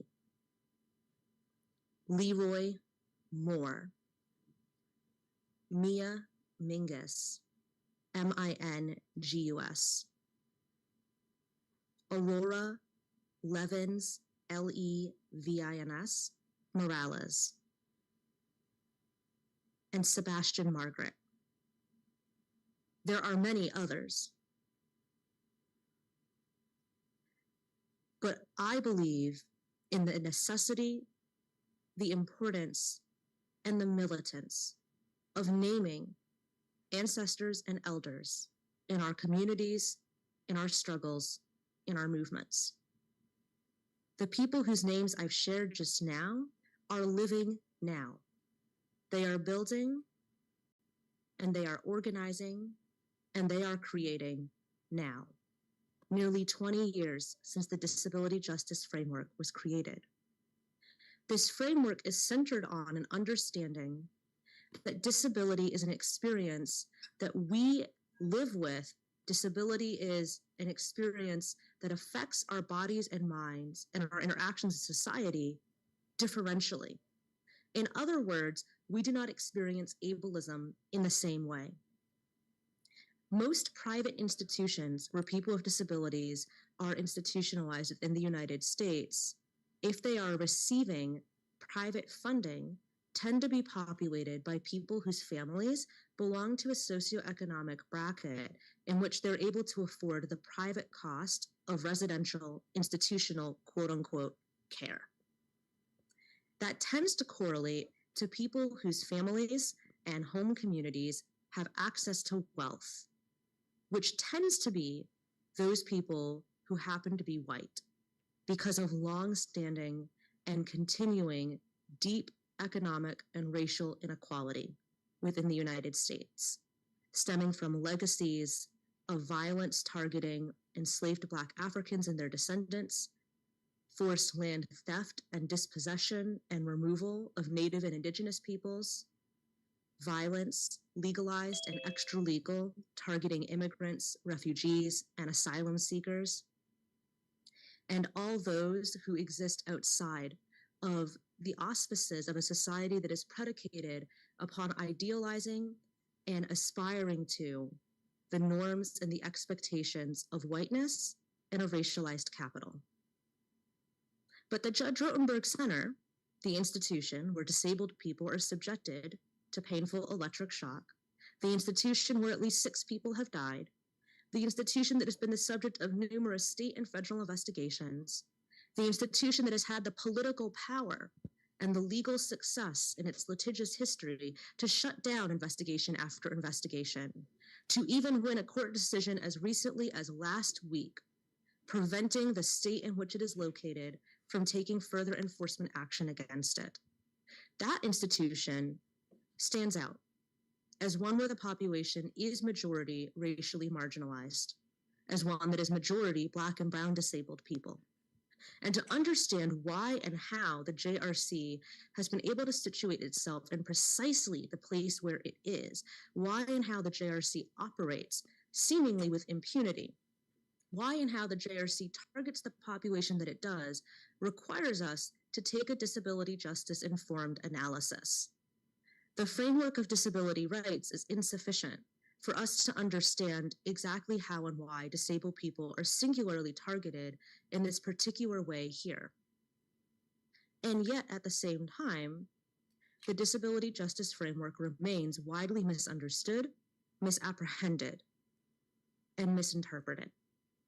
The disability justice framework is not, at the end of the day, about merely reforming existing institutions or relying upon tools such as lawmaking and policy development as the most effective or the ultimate levers of change, but rather recognizes that although these tools and strategies are necessary in a struggle for increased equity, for increased opportunity, and for increased access, it is disability justice, radical cultural and social transformation that will move us closer toward a future in which the question is not merely whether a building, a business, or a university are legally compliant, but whether these are spaces that meaningfully welcome and care for and celebrate the lives, the presence, and the wisdom of disabled people.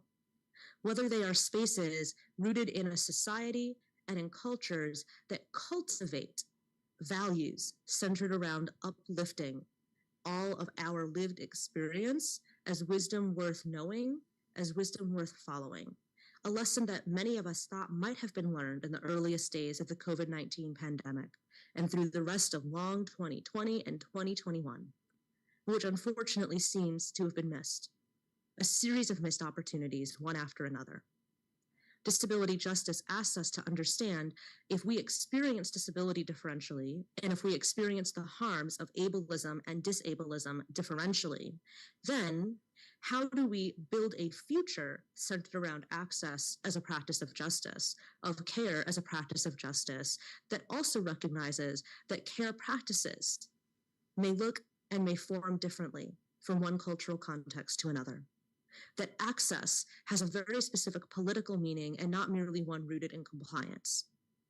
That justice cannot be achieved merely through enforcing or seeking to strengthen a legal framework, but that justice requires us to revise the very foundation upon which that law was built.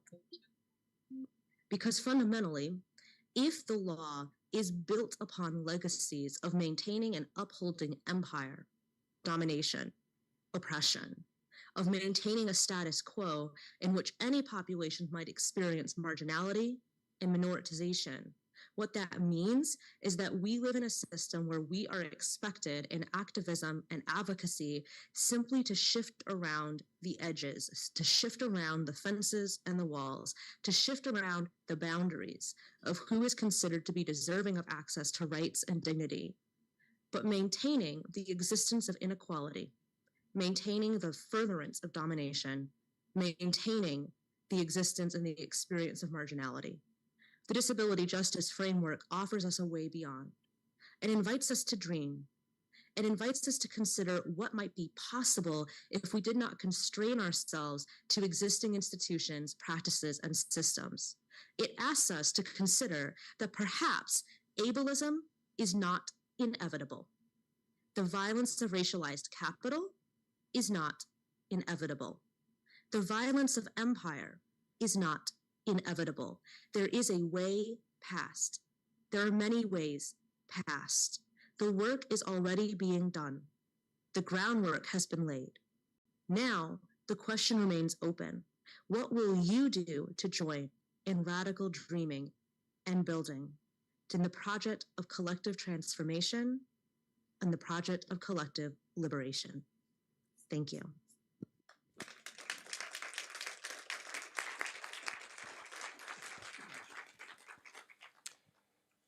Thank you so much, Lydia. Wow, yeah, so thought-provoking, shocking, inspiring. I think, you know, everyone in this room, we can relate to the concept of co-option, but rarely is it kind of spelt out in such a vivid way, you know, with such clarity and authority. Thank you, Lydia. We don't have time for questions either. Okay, so next up we have a talk on accessibility and inclusion for persons with disability in the Global South. So for this piece, I'd like to invite Lida Kampepoulou to the stage, please. How did I do? Kamenopoulou. That's what I said. Hello, everyone. I do not need the podium.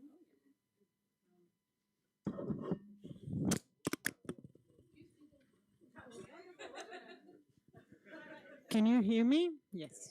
Okay, good. Hello, everyone. Thank you for inviting me. I am delighted to be here today. I'm Lida Kamenopoulou, and I'm associate professor at UCL's Institute of Education and author of the recently published book, Inclusive Education for Learners with Multisensory Impairment, otherwise known as deaf-blindness. With my work on inclusive education, with the books, the blogs, the papers that I write, with my research, and the lovely students I teach and supervise, I help break down barriers for all these children who are underrepresented and vulnerable because they lack access to equitable quality education. I am here to talk about one of the aspects of my work that I absolutely love, which is accessibility and inclusion for deaf-blind children in the global South. I am here to remind us that the incredible and rapid progress we are making in achieving inclusion and accessibility in education and the wider society must not leave behind all those less researched and less well-known disabilities and contexts. I'm saying less well-known because, or less mainstream, because a long, long time ago, when I was still fresh and embarking on my doctoral studies, I was perhaps one of 2 other people, maybe 3, in England, or even the whole of the UK, voluntarily choosing to study deaf-blindness, children, and inclusion. There's more of us today, luckily, although the field remains small with very few experts worldwide. A lot more research needed and proper investment in this research is needed. Everyone knows about vision impairment or blindness, hearing impairment or deafness. I'm not too sure everyone has heard about deaf-blindness, or that they know what it means, or how complex it is. So I've been given this incredible platform, and those who know me know that I never miss the chance to to share some key facts about deaf-blindness that have huge implications on our work on accessibility. One of my biggest frustrations, at least work-related, is when people hear deaf-blind, they think it means completely deaf and completely blind from birth. We all know the classic, we all have the classic Helen Keller example in mind. In fact, to illustrate how poorly understood deaf-blindness still is, around 2 or 3 years ago, there was a conspiracy theory on TikTok, of all places, doubting the existence of Helen Keller. They were not doubting the fact that she was deaf-blind, they were doubting the fact that she was a deaf-blind person who had also written books. So, fact number 1, congenital and total deaf-blindness does exist, but it is extremely rare. And the vast majority of children and adults with deaf-blindness do have some vision and or hearing they can use. And so there is vast diversity within the population of deaf-blind people. So deaf-blindness is therefore best understood as a spectrum, and deaf-blind people may use a huge range of communication methods and assistive technologies. Fun fact number 2, the most common cause of deaf-blindness acquired later in life is aging, deterioration of vision and hearing because of old age. So if you think this one is not for you, you may want to think again. It can happen to anyone. The third fact I've been fortunate enough to explore in detail with my work is that when the environment is inaccessible, physical or digital environment, deafblind people are excluded from life because they face barriers with communication, acquiring information, and independent mobility and orientation. The World Federation for the Deafblind, in their latest report, stress that accessibility requirements are central to the inclusion, participation, independence, and autonomy of persons with deafblindness. But Pascal raised a very interesting point in his talk just now about fragmentation and voices that are not being heard. So here's the thing. Because deafblindness is a spectrum, this is the fourth fact. No two deafblind children or people are the same. Each one of them is completely unique.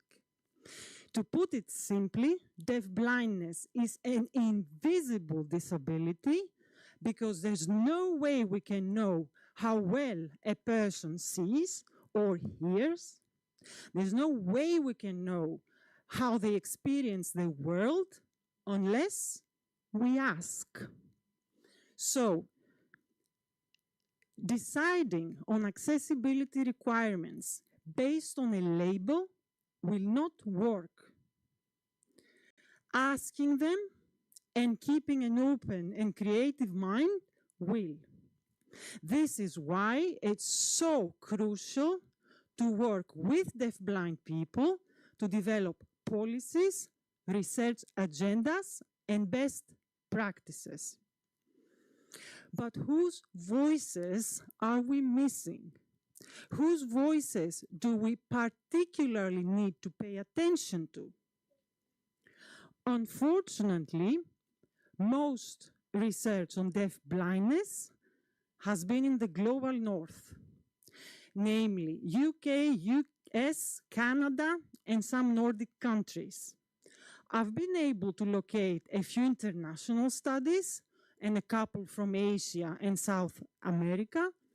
However, the fourth fact is that we know almost nothing about how deafblind children in the global south access or not education, health, and social care. What barriers do they face?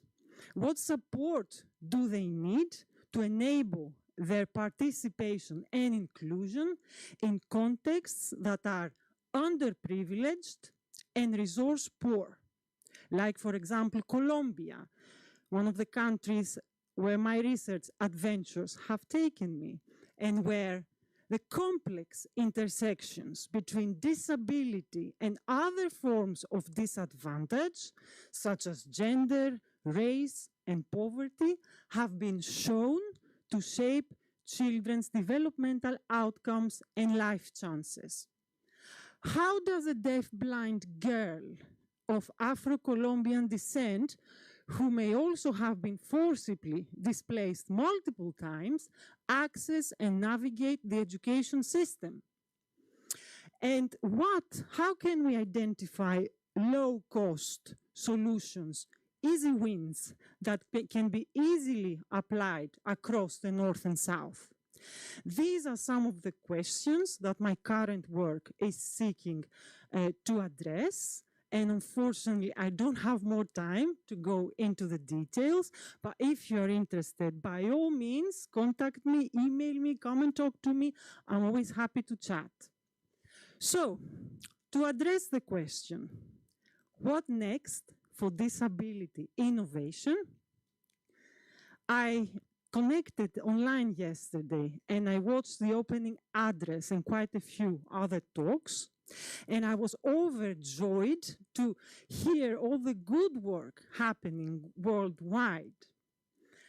I was mostly overjoyed that others on here, including Professor Holloway, agree with my vision. My vision is that as we move forward in our collective journey towards making the world a more accessible, a more inclusive, a more beautiful place, my vision is that we will also make it a more equitable place by bringing in more voices at the table, by including those with lived experiences and from neglected contexts, and this should include all these children who are being left out and forgotten. Thank you very much. Thank you, everyone.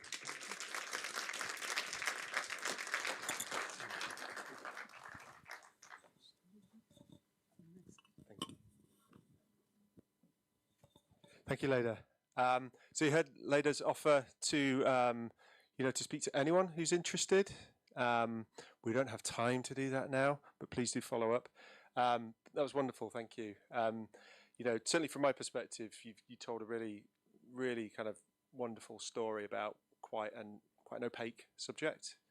And really brought to life the layers and the intersectionality of deafblindness. So thank you very much. Round of applause, please, for Leda.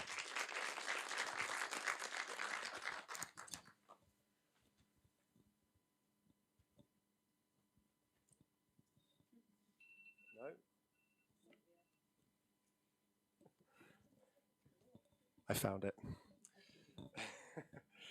So we're going to move on now. So the next session is titled Disability Innovation and Finance. And to host this session is our very own Pollyanna Wardop. So Polly, please come to the stage. Thank you.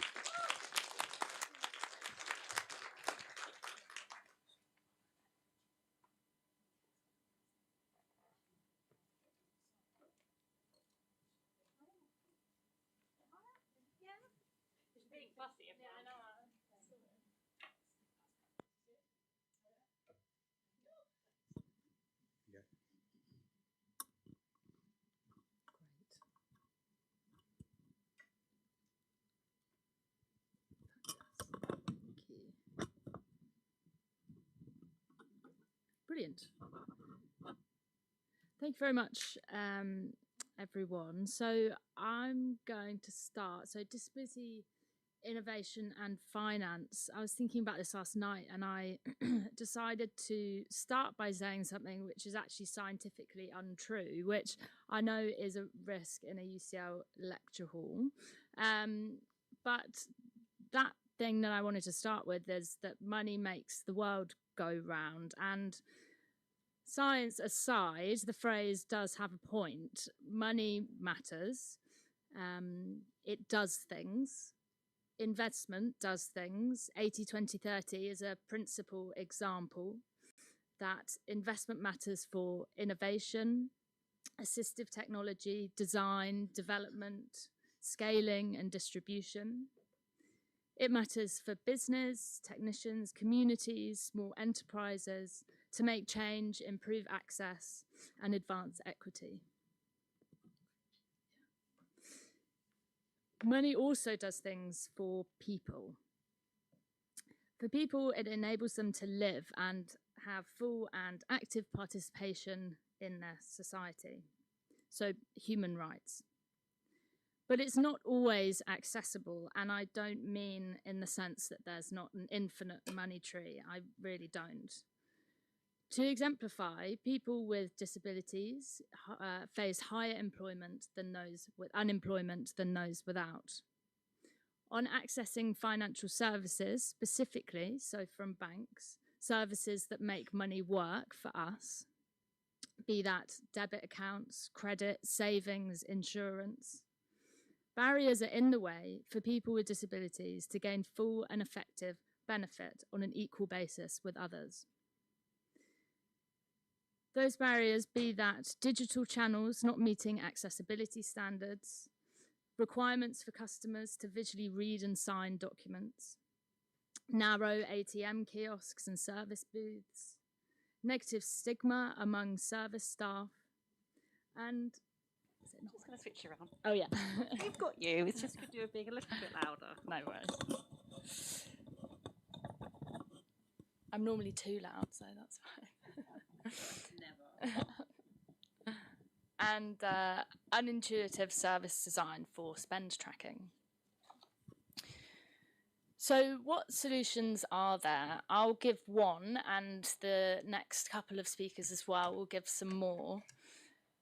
And this one is about the fact that there can and should be considered efforts to advance the economic inclusion of people with disabilities, and businesses are a vital mechanism. While there is the business case for this, so with studies proving how disability inclusion is good for business, business is also good for people with disabilities.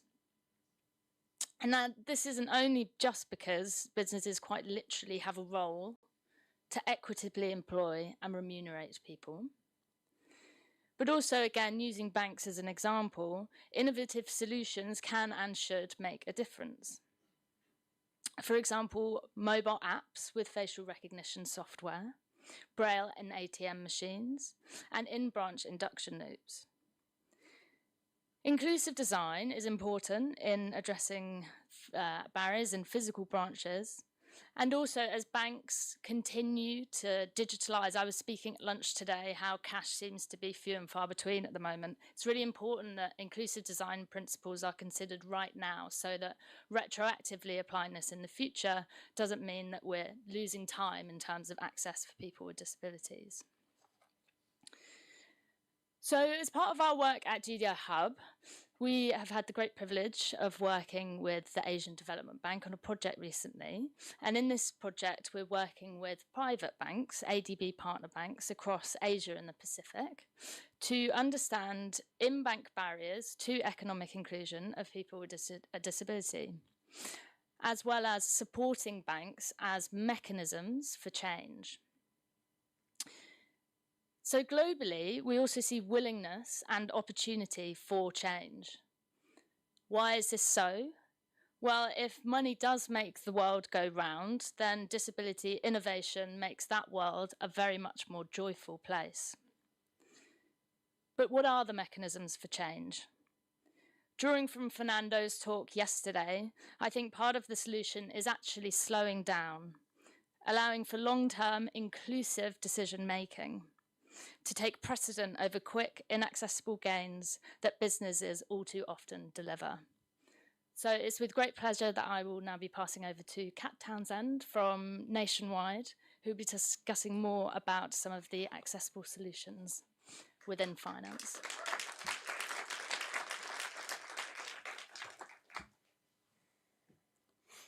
Thank you, Polly. Hi, everyone. My name's Catherine Townsend, and I'm Head of Customer Vulnerability and also Accessibility at Nationwide Building Society, which is the world's biggest building society, if you didn't know that stat. We don't have shareholders, so we are really driven by being there to support our customers in a way that banks just can't, and I think that's really provides a USP for us at Nationwide. Prior to Nationwide, I was at Barclays, which is where I had the pleasure to meet Vicky and Kathy and get involved a little bit in GDI Hub. But I also wear another hat as well. So I'm the UK Cabinet Office, the government's Disability and Access Ambassador for the banking sector. So if you've not heard about the Ambassador Programme, what this is, there's 20 ambassadors across different sectors, so retail, tourism, finance, insurance, and we have a 3-year voluntary role to improve the lives of disabled people relevant to our sector using our skills, knowledge, contacts, experience and passions. So it's my pleasure to be the banking ambassador, and I'm 2 years into that 3-year role. I wanted to set out some priorities as my time as ambassador. There's so much that you could do in this world of making banking more accessible, but how do we not try and boil the ocean? How can I try and be specific? The first priority was around supporting awareness of banking for people with learning disabilities and cognitive difference who often get forgotten about. There's lower levels of advocacy, from my experience, for people with learning disabilities than other forms of neurodiversity and cognitive difference, such as Alzheimer's and dementia. The second priority is around deafness, and that's what I'm going to talk about for a few minutes today. And the third area was around general customer experience and greater consistency of experience, because you can find things called different things on every bank's website, and how do we make it easier for consumers to tell firms what they need and for firms to respond to that. So back to priority number 2, and linking it back to the topic for this session, mechanism for change, I want to just take us back 10 years when I was working at Barclays, and I was in a wider team of like a transformation program. And that provided the mechanism for change for Barclays to really advance the accessibility agenda. And we had a climate and an environment that provided the resources, the executive sponsorship, the leadership, and the mandate to be different, to be bold, to be innovative, and to really make Barclays move forward at pace to become more accessible to our customers.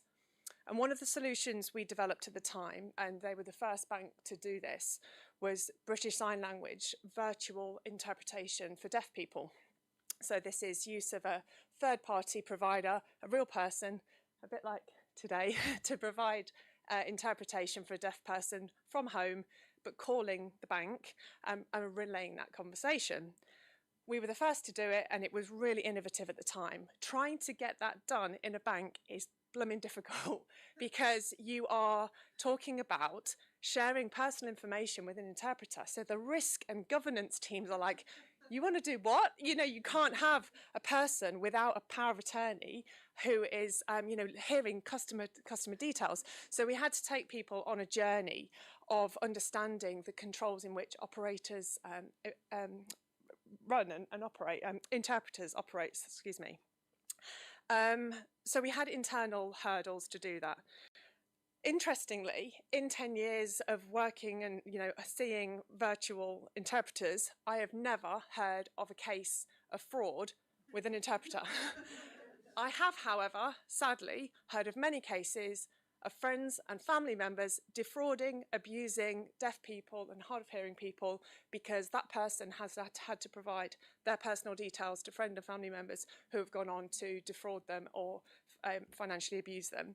And that is quite common, and that is why this is so important, so that deaf people have the independence to, the means to bank independently without having to provide their details to somebody else. So we launched that, and we were like, I honestly thought, great, job done. We've solved banking for deaf people. What's the next challenge? I was wrong, and I freely admit that I was wrong. And a few years later, seeing some complaints and hearing from some individuals, I realised that there was much more to do. And actually, the company that we'd used at the time was deaf-led, and that was really important to us. But it didn't represent the full breadth of deaf and hard of hearing people's needs. And so that was a missed opportunity. So with my platform as ambassador, I've really wanted to shine a spotlight on this. And last December, I hosted a roundtable event for IDPD with Jenny Leigh-Fleury, who's the Chief Accessibility Officer at Microsoft, who herself is deaf. It was an intimate event with deaf people and others to talk about these issues through the lens of banking. At that table was an individual called Anna, who works for the Lending Standards Board, who are an organisation who try to uphold standards within banking. It's a voluntary code, but all of the big firms like Nationwide are signed up to it. And she heard that and she said, I really want to do something. I really want to support this. I've actually got a deaf person in my team who only came out after a year to tell me about his hearing loss. I really want to get behind this. And fast forward 6 months, and they produced an insight report specific to the banking sector to talk about the issues and include a variety of interviews with people with varying degrees of hearing loss to provide a call to action for banks and building societies to close the gaps. So I'm getting behind that, and it's really, really struck a chord.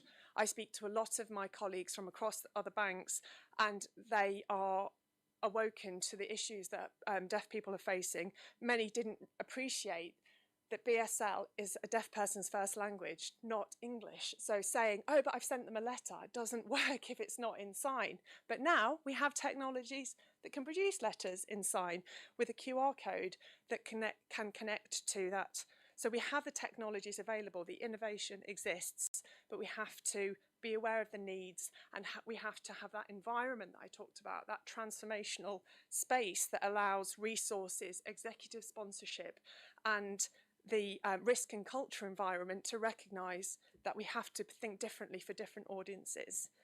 So we've got loads more to do in this space, and I really wish I'd listened to a wider breadth of deaf and hard of hearing people's needs 10 years ago, but we definitely have traction with the financial services industry at the moment in the UK, and I'd love to share that more broadly, and the likes of Valuable 500.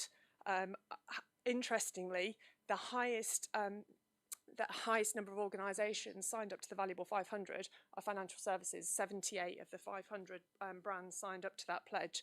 So I think that shows the determination of financial services, and in many ways they are leading in most sectors, but I think that we have the opportunity to provide stewardship to other areas as well, like retail, like healthcare, other areas which, if you remove the banking context, this is about good customer service, it's about accessibility, and it's about inclusion. So I'm all for sharing that best practice, and if we have time, I welcome any questions. I don't know if we...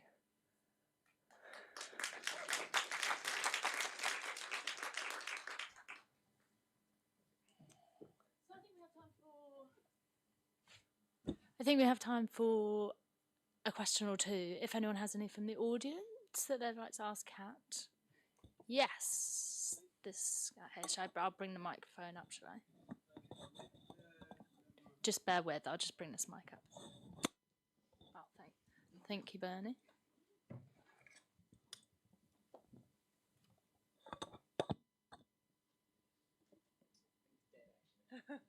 Oh.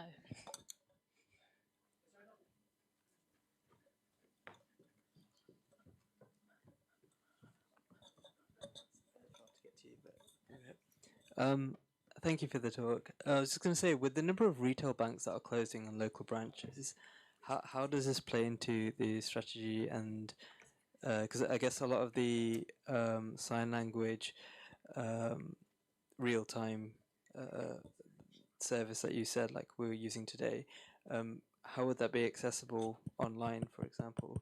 And just the second part, you mentioned that there's a lot of older people who are struggling with this, and with digital literacy, how is that also part of this problem?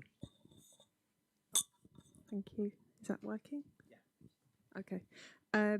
So I believe that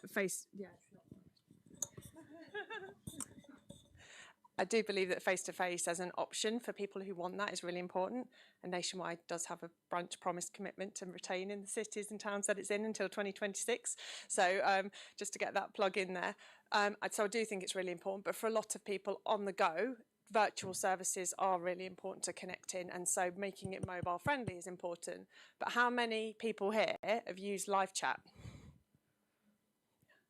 It's a brilliant accessibility tool. It's fantastic. Yes, it still uses English, so if your first language is BSL, it might not be the easiest, but there are things now that are more mainstream that really help plug that gap. But I do think there's still a place for face-to-face.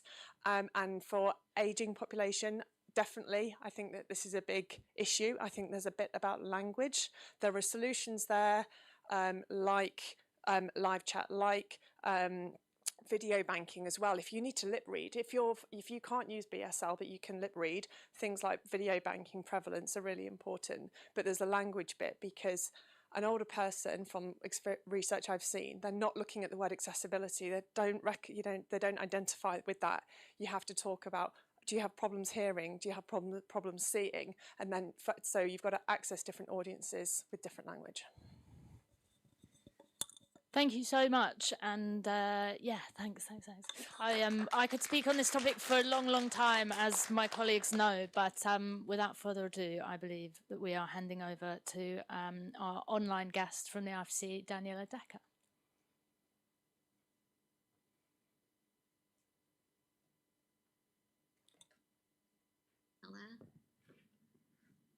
Decker, and I serve as the Global Accessibility and Disability Inclusion Lead at the International Finance Corporation, or IFC, at the World Bank. And the IFC is the largest global development institution focused exclusively on private sector partnership in developing countries. And in my role, I'm responsible for ensuring that IFC's initiatives, practices, and investments are intentionally inclusive of persons with disabilities. But before we dive into the importance of disability inclusion, innovation, and accessibility, I'd like to share my own personal story with disability. Like many of you working in this space, my career has been and continues to be influenced by personal experience. When I was around 12 years old, my family welcomed my Aunt Nina, who was diagnosed with schizophrenia as a teen, into our home. She lived with us until she passed just several years ago. But growing up alongside Nina, I witnessed the aspects of disability that often go unnoticed and misunderstood in today's world. And that's the profound social, financial, and economic and digital exclusion that individuals with disabilities face every day. So my mom and I would take Nina out for coffee daily, trying to provide some kind of respite and social opportunity for some kind of social reset and engagement. And one day, as we were driving home from a nice little coffee shop, Nina saw an unhoused man on the street walking and talking to himself. She said to my mom while I sat in the back seat of the car, "If it weren't for you, that's where I would be." And today, almost several decades later, those words, packed with so much truth, still resonate with me deeply. And as many of you know, anyone can enter the disability community at any point in their lives.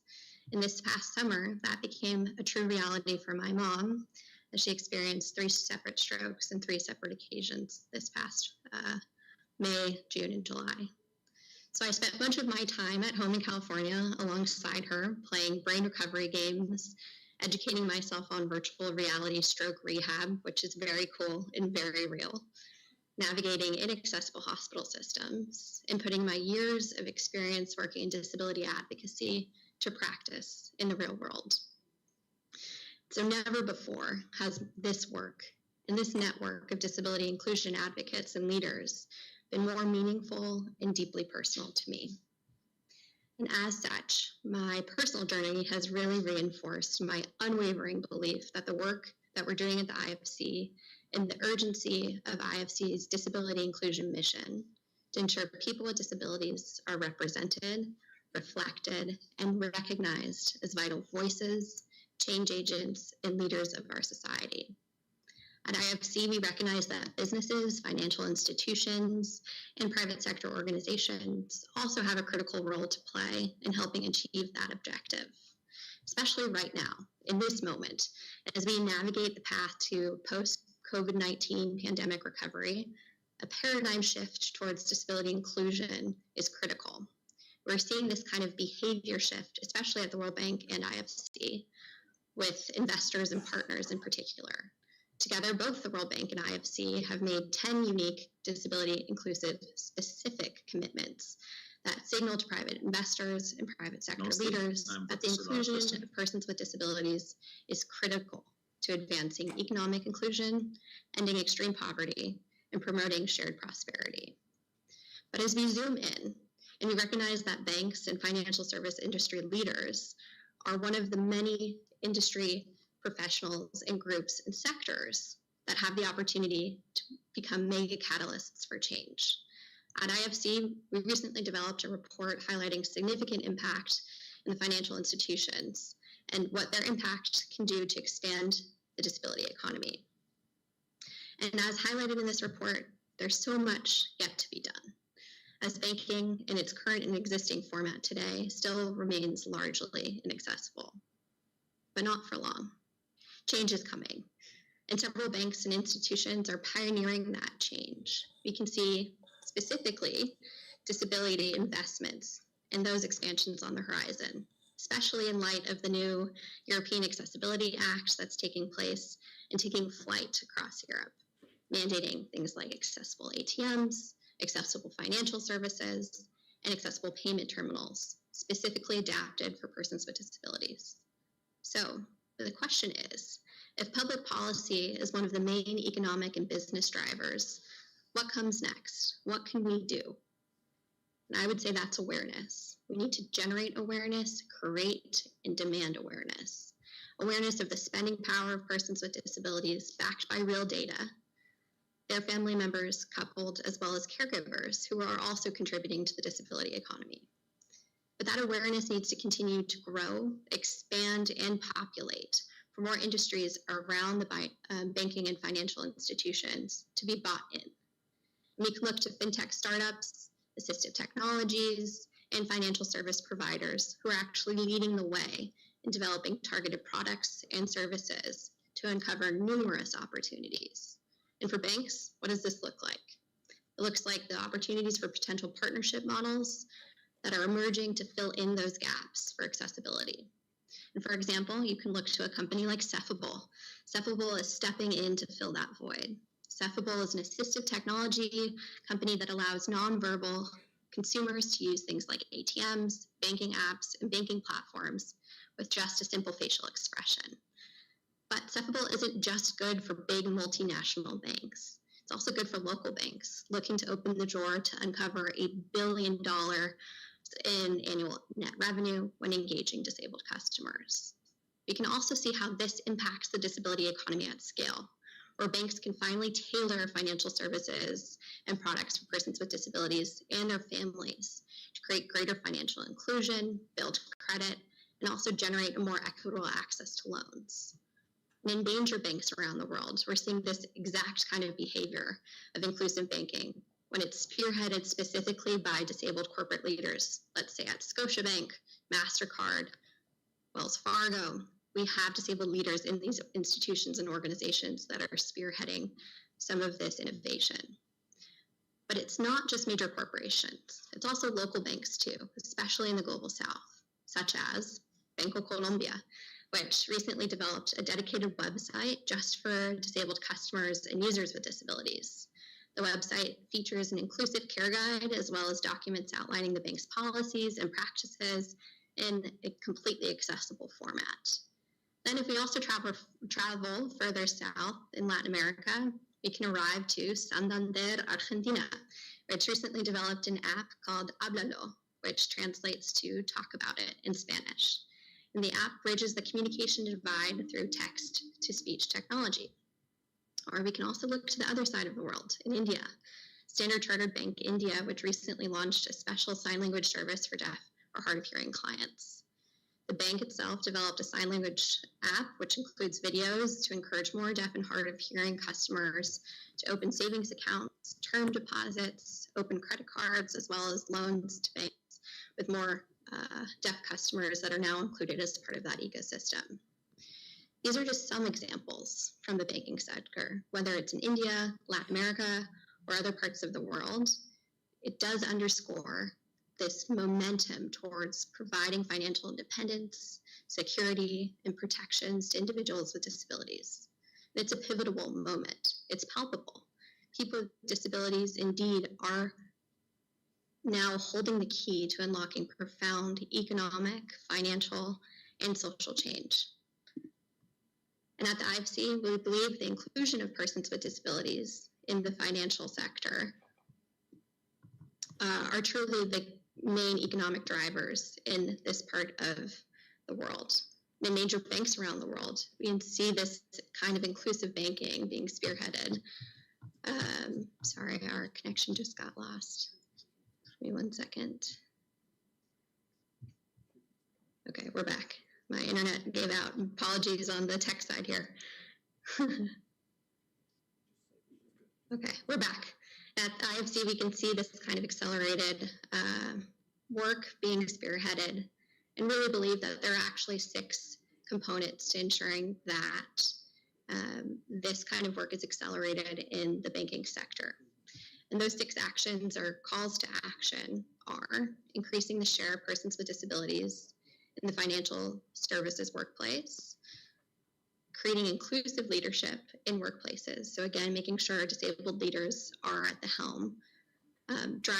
Another one is driving disability inclusion agenda in banking. So ensuring that this is a part of the overall strategy of the workplace, offering accessible products, implementing commitments to disability inclusion investment and procurement practices to ensure that there again is a nexus of disability inclusion at all facets of the company or the organization. And of course, one of the largest elements of this work is developing disability-focused partnerships and community building. But all of these commitments are going to take time because we know change takes time. But enacting these changes also won't be easy. But it's, as the old expression goes, nothing easy is ever worth doing. And I know that that is very personal for some of us, but it is also truly personal for me as someone who just tried to recently teach my mom how to use the app called Credit Karma. And this experience served as a really important reminder that, especially when it comes to accessible banking, this kind of work demands an abundance of patience, unwavering persistence, and an undying spirit of determination. And it's a small reminder for each of us working towards the same goal that we need to continue to push for enhanced accessibility at every single moment in order to enact tangible change. And your collective efforts, whether you're over there across the pond in the global south or here in the US or in New York City, are making a profound impact and profound change. And thank you very much for your time. Again, my name is Daniela Decker. I'm happy to reach out now that we're in a virtual setting.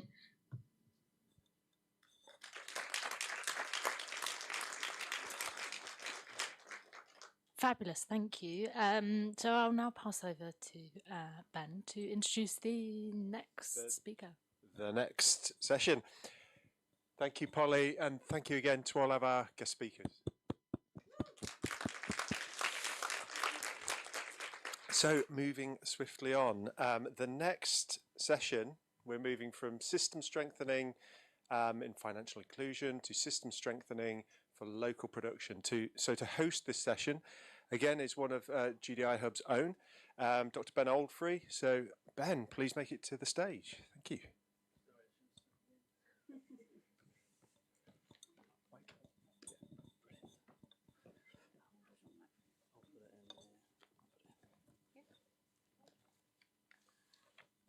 No, go on. Debating. Yeah, go on, go on. The big decisions in life, Ben. Hi, everybody.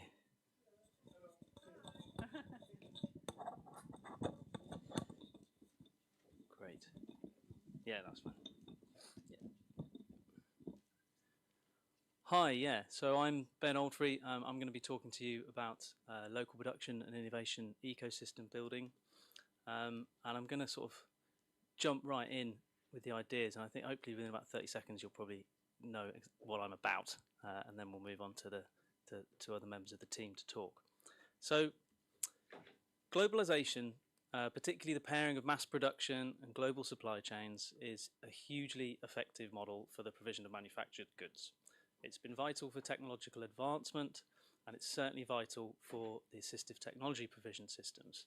You know, in terms of reaching the masses, reaching the volumes around the world, it's absolutely critical. However, there's a catch.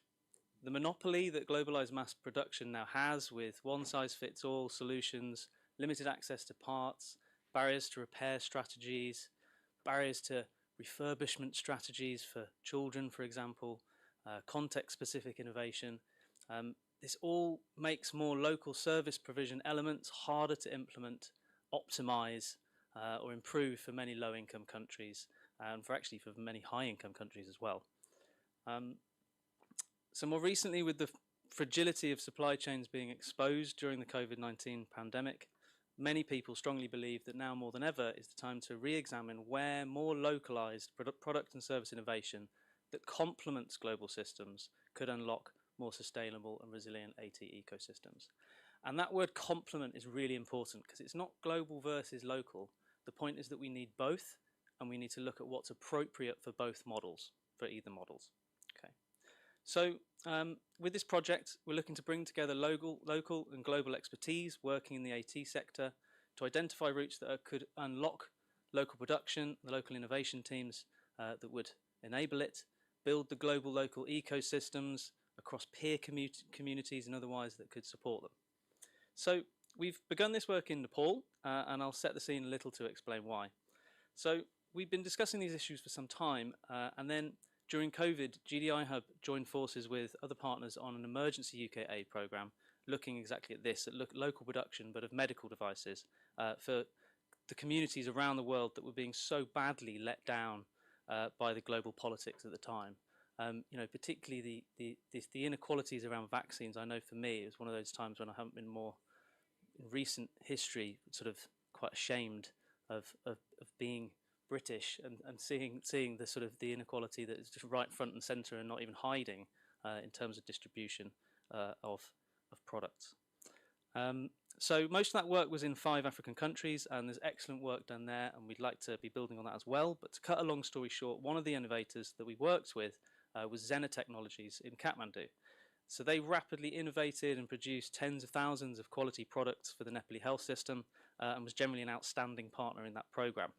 And on seeing this quality delivery, using a blend of digital and traditional manufacturing, we knew we wanted to continue our relationship together. So the manufacture of products, however, wherever it happens, although it's the topic, it's just one piece of the puzzle. And since we've been developing a growing group of brilliant collaborators in Nepal, and you'll hear from some of these shortly. So Ramchandra Thapa, who you'll hear from, who's sat over there, he's the director of Zena, and he's also now, he wears many hats. He's part-time researcher at GDI. We saw his work and we weren't going to let him go. It's great that he's joined us today because he's also handing in his master's thesis tomorrow. So you'll hear from him. But he shared his idea with us for what he called the Enabling Fridays initiative. So Fridays in Nepal, they're traditionally freer, so people might have some time to give. And on that, we convened a series of workshops with a local stakeholder group from the AT and grassroots innovation community in Kathmandu to help us set the direction for what we could work on. We had some ideas, but we really needed to be developing this work program together. During this time, we also hooked up with Rosie Gowran, who's an occupational therapist at the University of Limerick. She also wears many hats. She's currently the clinical lead of the National AT programme in Ireland. And she'd been working on sustainable actions in AT provision in Ireland and elsewhere for many years, and she also became an integral member of our team. So from there in this community, we built a fledgling innovation team, which includes Kathmandu University Design Lab, Limcare Prosthetics, Bloom Park and Zena Technologies, all of which reside in Kathmandu. So what we've got there is we've got local academia, local clinical expertise, a local OT centre, occupational therapy centre, sorry, and local industry, along with the users themselves on the cases I'll explain shortly, all working together on grassroots solutions. And everything you're listening today, the ethos, the plans, the long-term vision that we've devised together. But mainly, the root aim that we're looking to work on is to try to identify ways that we can enable long-term development of innovation capability, so its impact can keep building and not get stuck. This is tough, and it requires small steps. So we have a few streams of work currently. So one on bespoke product development. Now, we know highly individualized and customized needs are a particular area that global markets, they don't address well at all. They can't. If something has to be made completely bespoke from scratch, it can't be imported.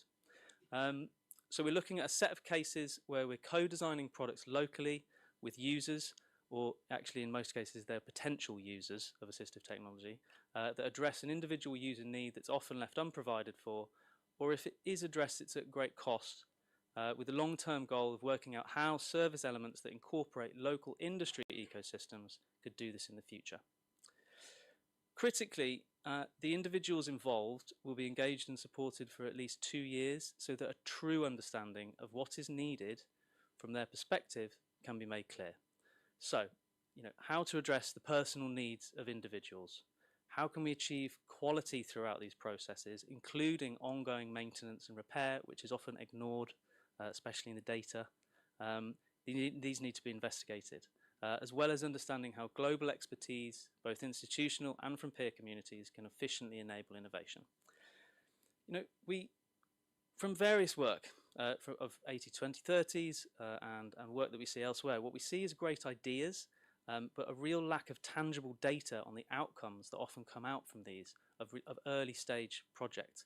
And that isn't always the fault of the people involved. It's really hard to actually put in the mechanisms in place to be able to collect that data if you're on limited funds.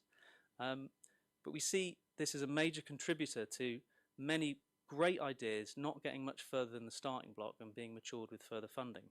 Further funding is vital, but decision makers need evidence in order to distribute it to the right places. And to state on this one, we know these aren't the most pressing needs in terms of volume, but they are a very clear, unaddressed need now, and also a way for us to develop and optimize our ways of innovating product service offerings and prove that efficacy. So Amit, Gunga and Pratasthit, who I'll introduce shortly, they're going to focus on this work for us in a second, as well as their own personal reflections more broadly. So the second work stream to mention is around manual wheelchairs. So these are sorely needed in Nepal, they're sorely needed in a lot of places, and they're an obvious high priority. But before more systemic innovation can proceed in that space, much more data on the situation is needed if we're to do something useful. So we're working on a situation analysis of manual wheelchair provision, for which we've done some preliminary work, but currently we're talking to the Ministry of Health about how to proceed best with that, because at the systems level, without their involvement, we'd have limited success. But after this, we hope that sustainable local actions around wheelchair provision will be a major focus for the next phase of work. And our newer third work stream on repair and life cycle has come up. Now, repair and life cycle came up a lot during the Enabling Fridays conversations. They come up a lot in our conversations in general. And a recent fledgling work stream looking at spare part production is underway that we feel is likely relevant to many contexts globally. So Ram's going to discuss the other two work streams after the team. So so I've spoken plenty, and it's my pleasure to hand over to Amit Rutna Bhattacharya, our clinical lead on this project, who, he has extensive experience in the prosthetic and orthotics sector in Nepal. Too much to mention. Today I'm talking about the project we are doing with the University College London and its possible impact on innovation of ET in Nepal. So what you all have heard about Nepal, it is the middle income country based in the Himalayas. If we talk about the health needs in Nepal, it faces significant challenges in addressing the health needs of people with disabilities. Access to healthcare services for disabled individuals limited even in central and the provincial level. From few years, Nepal has started to realize assistive technology is crucial in rehabilitation. It was after 2015, that was after the mega that happened in Nepal. The government recognized the urgent need of rehabilitation services. The government understood that it is crucial to assist people with disabilities, but they didn't completely understand what rehabilitation in the healthcare field actually involved. Initially, their main focus was on physiotherapy because they understood rehabilitation was just a physiotherapy at the time. So, however, after the Ministry of Health and Population assigned the leprosy control and disability management as a unit to handle disability-related matters in the health sector, they are actively forming the programs that create an impact in development of assistive technology. Recently, a global report on assistive technology has also made the 10 important recommendations, so we all know that. For the countries to get ready and has asked for cooperation. It's important to know that reaching this goal requires the visionary political strategies in the countries, and implementation mechanisms should be there, and research in appropriate technologies need to be carried out. Currently, even the basic raw materials and technology is not available in the country, and there isn't any input need to be identified by the stakeholders looking over here in assistive technology. So we know that it is always difficult to sustain long run by increasing dependence. It's been 20 years I have completed in this field, but I have not seen any significant changes to make an environment of sustainability despite huge investment for service delivery. That's why still people need to pay from their own pocket for accessing the assistive product services. Recently, as the country is transferring to federal system, the Social Welfare Council has allocated some budget for free services to selected service providers, and even the local government have also started providing certain financial support. But there's still a lot of work that needs to be done to develop the mechanism and systems for achieving universal health coverage in assistive technology.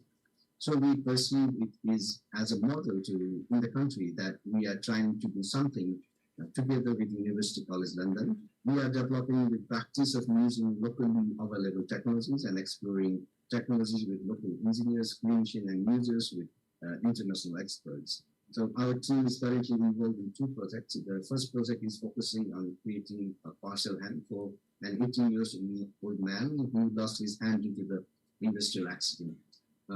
So in this type of amputation, achieving the strong grip is the most challenging aspect, while technology is advancing rapidly in industrial countries like with bionics and myoelectrics.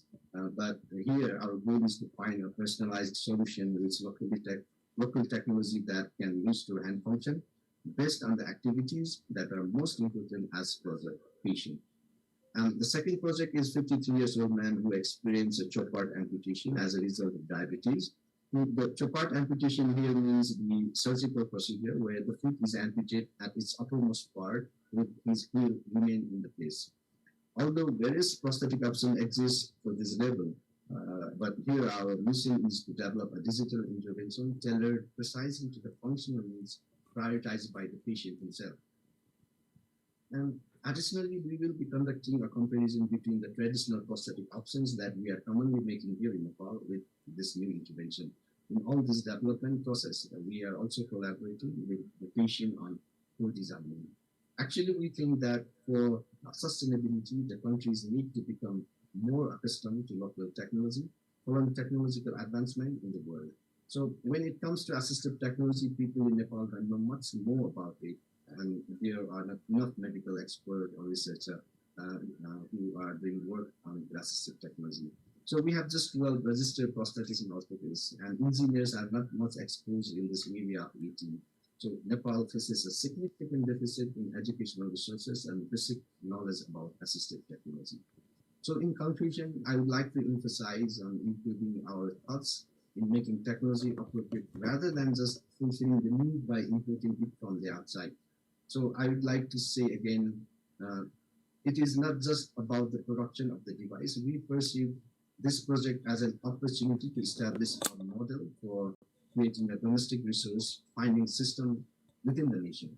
So the network between the researcher, clinician, engineers, and users can establish the system of sustainability. The international scholarship grant fund and collaboration providing for low middle income countries should invest on education, research, and on creating the mechanism to digging out the local resources for assistive technologies for self-sustainability in the low middle income countries. Thank you.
For almost 5 years in Nepal. The scarcity of therapeutic equipment and resources for the children I worked with inspired me to establish a company, Bloom Park, 2 years ago, which imports as well as develops physical, sensory, communication, and cognitive assistive products locally for children in Nepal. I am dedicated to the promotion and advocacy of occupational therapy in Nepal as a secretary for Association of Nepal Occupational Therapists. In Nepal, with a total population of around 30 million, 2.2% of people have some form of disabilities. Given our geographical and economic scenario, the need for local production of assistive products is high.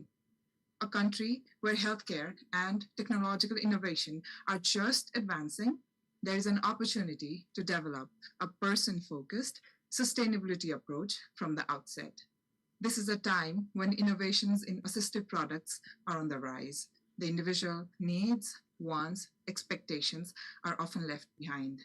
Occupational therapy here plays a key role in advancing appropriate assistive technology provision, as occupational therapy is a person-centered health profession with a unique focus on the therapeutic use of everyday life occupations with persons, groups, or populations for the purpose of enhancing, empowering, and enabling participation, health, and well-being. Occupation relates to every aspect of daily living within the context or environment it happens. With only 9 OTs currently working in Nepal, today is an opportunity to highlight the importance of our role in assistive technology provision to meet people's needs now and in the future. There is a critical need to develop occupational therapy in Nepal. Occupational therapy brings in a unique perspective where the person is the center of the bespoke product development, taking into account a person's intrinsic and extrinsic factors for physical, psychological, social, environmental, and spiritual elements, which influences their occupational performance, what they do and how they do it, and the individual's readiness to accept their situation or disability and make informed choices and take control of what is important and what will meet their goals and aspirations. With the guidance of occupational therapy professor Dr. Rosie Goran, I am working collaboratively with the team with specific focus on person-centered, goal-oriented, and graded approach to co-produce bespoke product provision, follow-up, and therapeutic management, where the person's current and future needs are taken into consideration. When working with someone who has sustained an illness or injury that impacts on their everyday activities, it is important to understand this impact from their perspective and work together to identify and prioritize goals that are achievable. We do this by understanding the person's narrative or story, the context or environment in which they live and work to match solutions into everyday living at the right time with the best solution and the built-in follow-up mechanisms to support successful assistive product use, which promotes sustainable use of the assistive technology that is meaningful and fulfilling to the individual's life. It was important to build rapport with the individual and their family by meeting them in their environment at home or their workplace, conducting an individual interview to understand their situation from their perspective, their everyday life, contexts, performance patterns, values, and interests. This creates an occupational profile, working together to prioritize desired goals related to their quality of life, health, and well-being. Then, synthesizing information from the person's occupational profile, we worked with the individual to identify the impact of their disability on daily living activity engagement while identifying the psychosocial, socioeconomic, environmental barriers. This was achieved by using an occupational therapy model of practice, PEOP, person, environment, occupation, and participant, and outcome measures, COPM, Canadian Occupational Performance Measure, and the FIM, Functional Independence Measure, alongside specific functional assessments. It is important to understand the person's readiness to accept their disability emotionally and psychologically, and seek to put in place or link with relevant education, counseling, and psychosocial supports alongside the provision of the bespoke product.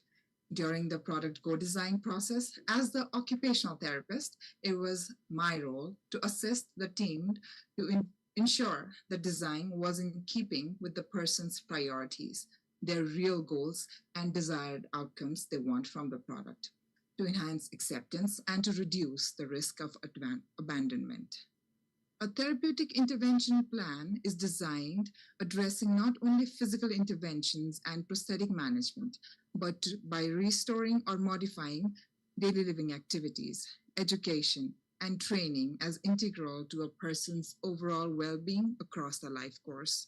As part of the occupational therapy process, we will set up a follow-up strategy for a sustainable use of the assistive technology and connecting, for example, with peers for peer support groups for a real sense of belonging, which can enable the process towards success. Co-designing in keeping with the person at the center of the product development process can truly benefit all of the interdisciplinary team, enhancing given the ability to choose an appropriate product according to lifestyle ongoing needs. Thank you very much. Wonderful, wonderful. Thanks so much, Gunga. And so our next speaker is Pratisthit Lalshrestha. So Pratisthit is an assistant professor at Kathmandu University. He's the head of the design lab there that works on a range of products in the rehabilitation space. So Pratisthit has kindly recorded his talk for us, and hopefully that can be aired now, because there was concerns over whether he'd be able to make it. It's actually quite late in Nepal, so thank you so much to all of our speakers, but Pratisthit's family is a little bit ill. So hopefully we can go to Pratisthit's video. Thank you very much.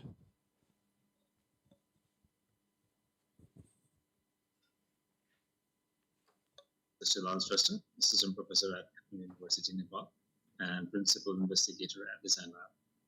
So at Design Lab, we are trying to develop technologies and devices that can address specialized issues related to rehabilitation, healthcare, and assistive technologies, especially for countries like this, countries with low resource settings like Nepal. We have limited industries that are working in this field, and very few research are being carried out in universities or research centers to identify issues or develop technologies. Local innovations are done, but very limited and may die out even without reaching the actual users, or as industries either are not aware about it, the innovation, or may not have confidence to use the innovation and a lack of proper validation. Industries have no other choice than to use the technologies that are imported, which may not be designed based on the local requirements. It will be mostly standardized and off-the-shelf products. So these are a few issues with the device development or innovation in countries like ours. We do develop devices that addresses the local problems, but the issue is with validation and availability of proper resources. This is where global network can come in and help mitigate the problem. For example, we have been working on mechanical prosthetic knee joint with concept of mixed manufacturing technologies, using conventional manufacturing technologies and relatively new digital manufacturing technologies. We have identified the issues, we have tracked the variables, we have designed as per the local need. We did the calculations and prototype it. So this is what it looks like. So some parts are 3D printed, some parts are made using traditional conventional manufacturing process. But now, when we need to validate it, we lack standard testing equipment. So to mitigate this, we could send the prototype to any institute outside our country that has the testing equipment or has a gold standard setup through this global network. Yeah. The device could be validated and then deployed not only in the local market, but also to the countries with similar situation. In this case, in this particular case, UCL and IIT Madras is helping us. Validation of developed technologies is, developed devices is one thing, but further developing the device is another challenge, as we need to understand the local need and then the settings where the device will be used. developing a device to solve a local problem using local resources, man, material, machine, could be one method for sustainable design and development of the machines.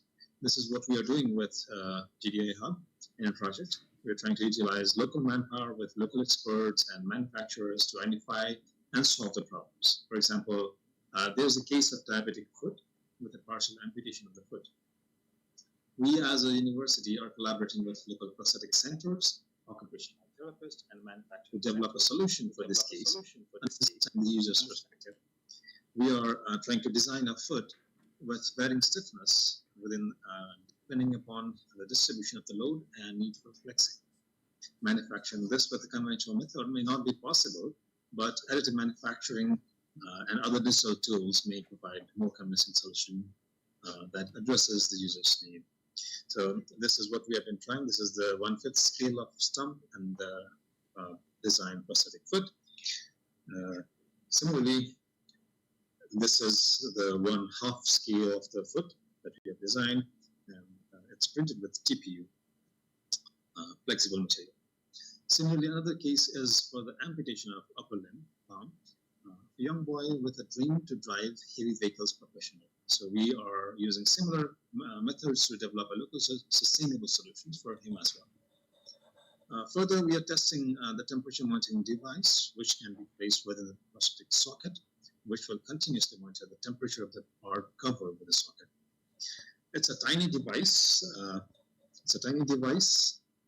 Which can be programmed and record data for 9,600 iterations. Which means if we set the measurement gap of 15 minutes, then it will work for 100 days. It will keep measuring for 100 days. Just to test and understand its uses, we have printed a wristwatch band with a slot of the timer in it. And I have been wearing it since past 2 weeks, 24/7. Here, your face is sensor, and then this is the band. It keeps measuring the temperature of the wrist. So this is how we are breaking the boundary between the countries for developing and implementing sustainable local solutions. Thank you. Namaste. Brilliant. Thank you so much, Pratsdit. And him stating there that, yeah, I mean, problems just in testing anything at all, but as Pratsdit's saying, you know, even just testing the test equipment that we might need for quantitative use measure there is really important. There's so many different complexities to innovation. So finally, it's my great pleasure to hand over to Ramchandra Thapa, who I've absolutely loved working with for a number of years. As I said, Ram is the director of Zena Technologies in Nepal, who make a range of products already. We then sort of on Ram coming to study for his master's in the UK. We also have Ram as a part-time researcher at GDI, and just in any way possible, really, we're just sort of trying to keep hold of him. Over to you, Ram. Thanks. Oh, yes. Yeah, let's see.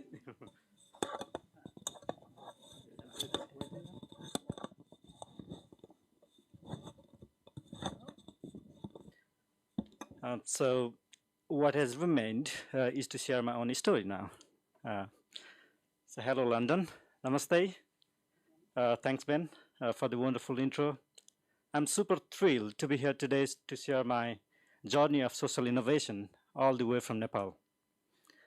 So let's jump back to 2015. I had just graduated with a mechanical engineering degree from a university in India and a devastating 8 magnitude earthquake rocked Nepal. It claimed over 7,000 lives and caused massive destruction of properties. I empathize with the people of Morocco now who recently faced a similar tragedy. I can feel the pain they are enduring. So I left my comfy new job in New Delhi and returned back home. I felt this deep call to help rebuild Nepal, although I had no clue how to do that. But I just knew I had to be there. Back home, I started teaching science in a local school for just a few hours a day, because let me tell you, finding a good job were hard to find. The rest of the time, I was learning auto mechanics. It's tricky finding work you feel really passionate about in Nepal. But I was obsessed with the idea of 3D printing in Nepal, because I was so much wanting to do that. So I started working with Field Ready and ran a couple of workshops on 3D printing for humanitarian response for the first time in Nepal. Then we drove out to remote earthquake, which was destroyed by the earthquake up in the mountain near the China border. And together we used 3D printing to fix broken hospital equipments like water pipe fittings and spare parts for the beds, hospital beds, right there on the spot using 3D printers. My wildest fantasy was actually coming to life. I was pioneering 3D printing technology in Nepal through this amazing global collaboration. That moment marked the beginning of an unbelievable journey of innovation for me in Nepal. So after that, I joined Field Ready as a humanitarian engineer, taking my 3D printing skills to the neighboring countries in Bhutan and Bangladesh. We trained young engineers, transfer skills, and set up labs to make essential items there in their countries when a global supply chain breaks down after disasters. It's something really needed to do. So, because waiting months for imported parts just wasn't practical.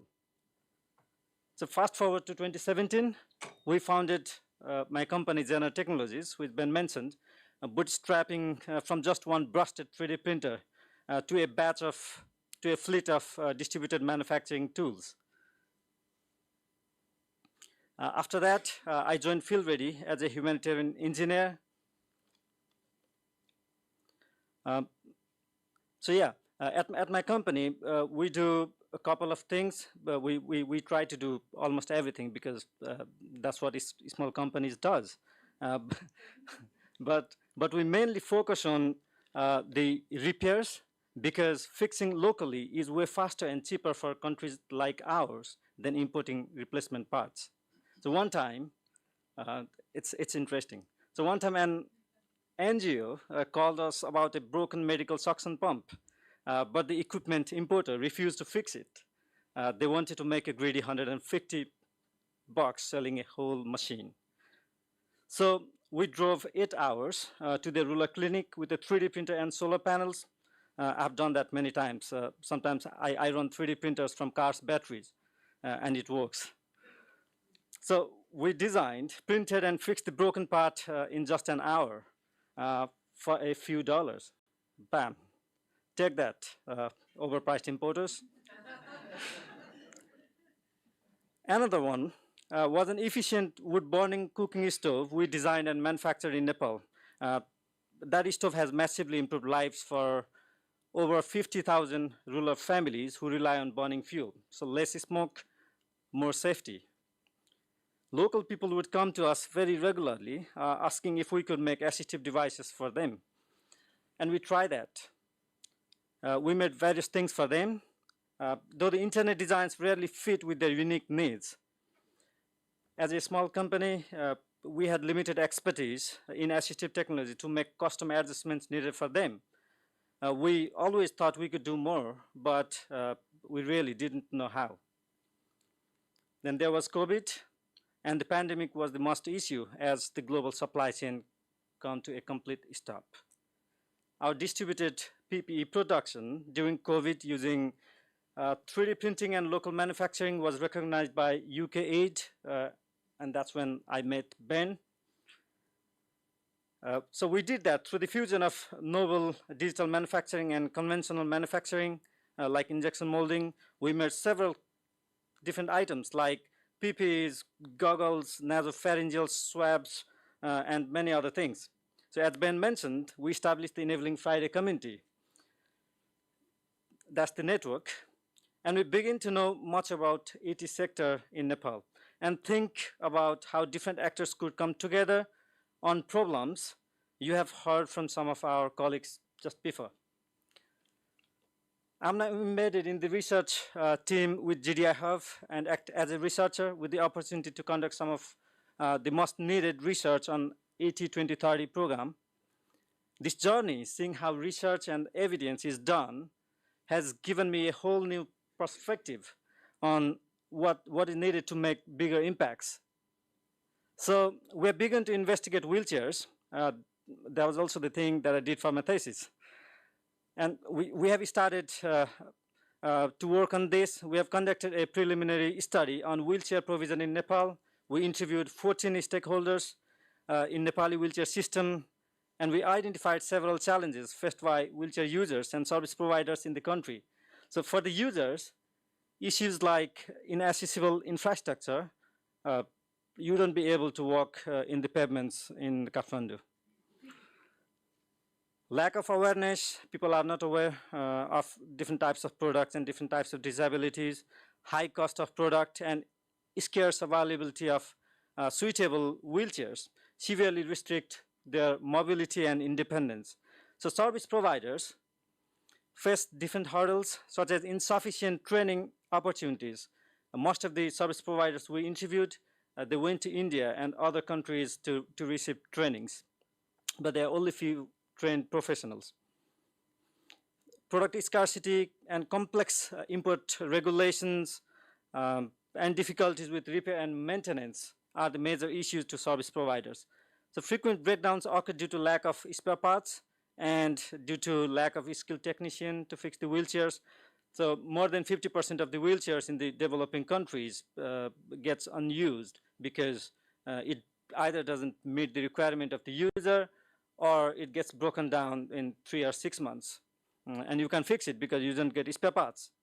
So we have planned for this work, we have planned how this work can become a larger, more useful piece to eliminate the wheelchair system in Nepal.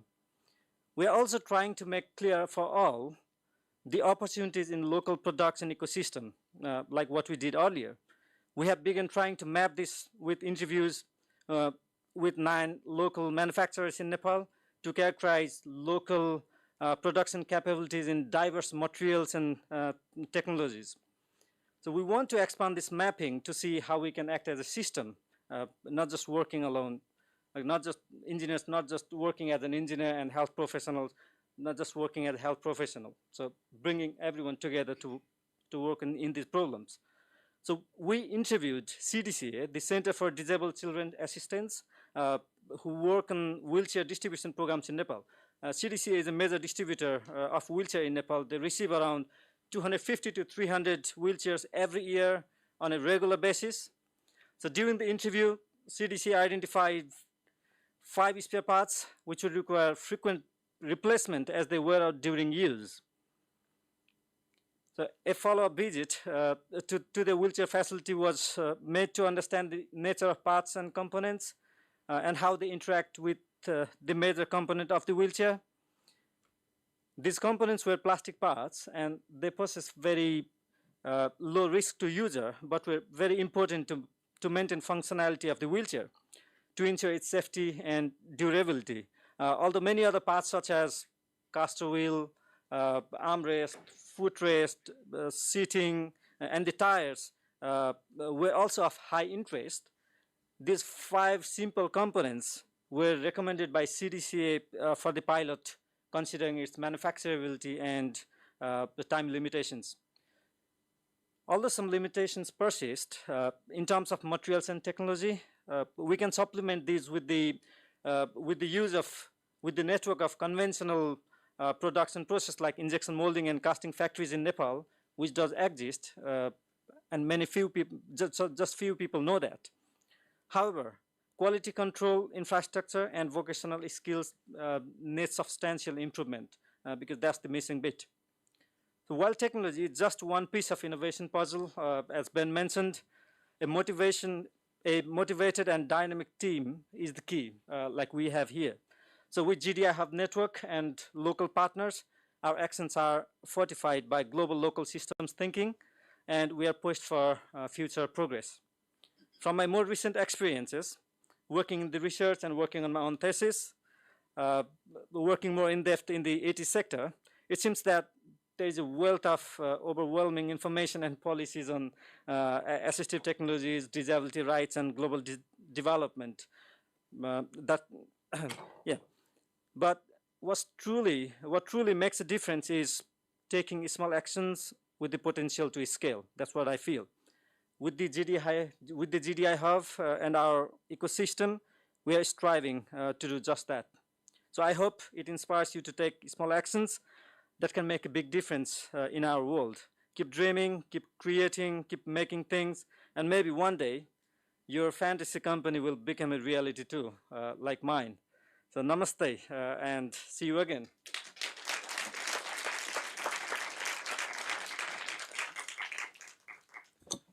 Brilliant. Thank you so much, Ram. And that brings us to the end of this session. And I don't know what happens next, so I could keep talking. Oh, good. There we go. Someone's told me. Takes the stage. Brilliant. Brilliant. So we were going to run straight in to hear Tom Shakespeare, which is going to be a fantastic talk. I remember Tom once speaking at a really dull conference, and it was really dull. It was hundreds and hundreds of people, and he just got on the stage and started talking about the right for sex. And I was like, that's brilliant. So anyway, we have Tom coming back in 15 minutes, but the captioners, who are brilliant, desperately need a break. But please, please, please don't go too far.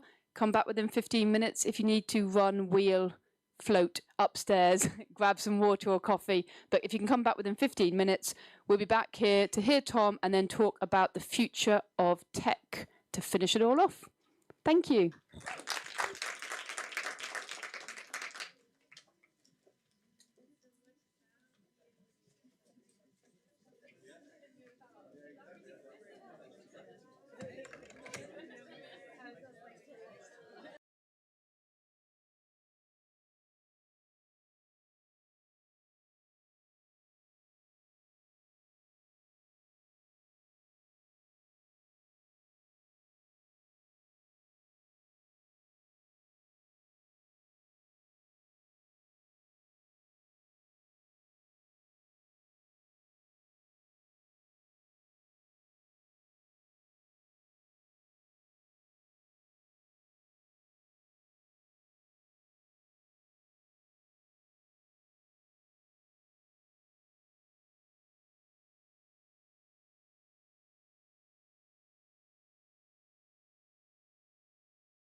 Steve Yogi, you and I have the great pleasure of introducing Tom Shakespeare, who should appear behind me any second now. Might just be waiting for the captioners. Tom, can you hear me? Yeah, I don't think he can hear you, actually. Okay. Hey, Tom. Hello, everybody. Over to you. You can hear me. It's great to be at the Disability Innovation Summit. Thank you. And the title of my presentation is The Ghost in the Machine, Putting Disabled People Back in the Driving Seat. And that title is taken from Gilbert Ryle's critique of René Descartes. And if you remember, René Descartes said there was a sort of dualism between the mind and the body. And so when Gilbert Ryle was talking about the ghost in the machine, he meant the mind in the body. But I don't mean it like that. I mean, I'm claiming that assistive technology is a machine. So when I think of getting my wheelchair fitted or my orthotics fitted, there are parameters and rules and recommendations based, I hope, on science, and I follow those. Your measurements are taken, in other words, but I'm not sure your wishes are always followed. Or if they're impossible, if you're asking for the pipe dream, if you like, I'm not sure the constraints on what you want are always explained. And I think there's a danger of seeing assistive technology as a technical question. It is obviously a technical issue, but it's not just a technical question. Of course, in the current era, we can fix almost anything. It may be very expensive, it may go wrong very easily, it may be hard to maintain, but we do have the technology. And I myself have had that. I have a Bluetooth controlled wheelchair with a electric propulsion. It's gone wrong many times. Lots of different things have gone wrong with it, and I've been left high and dry. And it costs, this wheelchair propulsion technology costs 10 times that which on the street outside in terms of e-scooters or e-bikes are accessible to everybody. So disabled people are reliant on technology that goes wrong, and that, in my case at least, costs 10 times what mainstream technology costs. And I may be thinking particularly in terms of my experience in London, a very high-income country experience. But I think it's relevant to any technology and all aids and adaptations. And what I'm saying is, if you don't listen to the person, you run into a problem. And I want to give you an example. We did research in schools, and we looked at many technology solutions for children, young people in schools. And I'm thinking of a person, a young child who had problems with their handwriting. They couldn't write clearly. Solution, we'll give him a laptop. But he didn't want the laptop. And why didn't he want the laptop? Because in that instance, it separated him from his friends. His friends, his social environment was more important than solving the technical problem of his handwriting.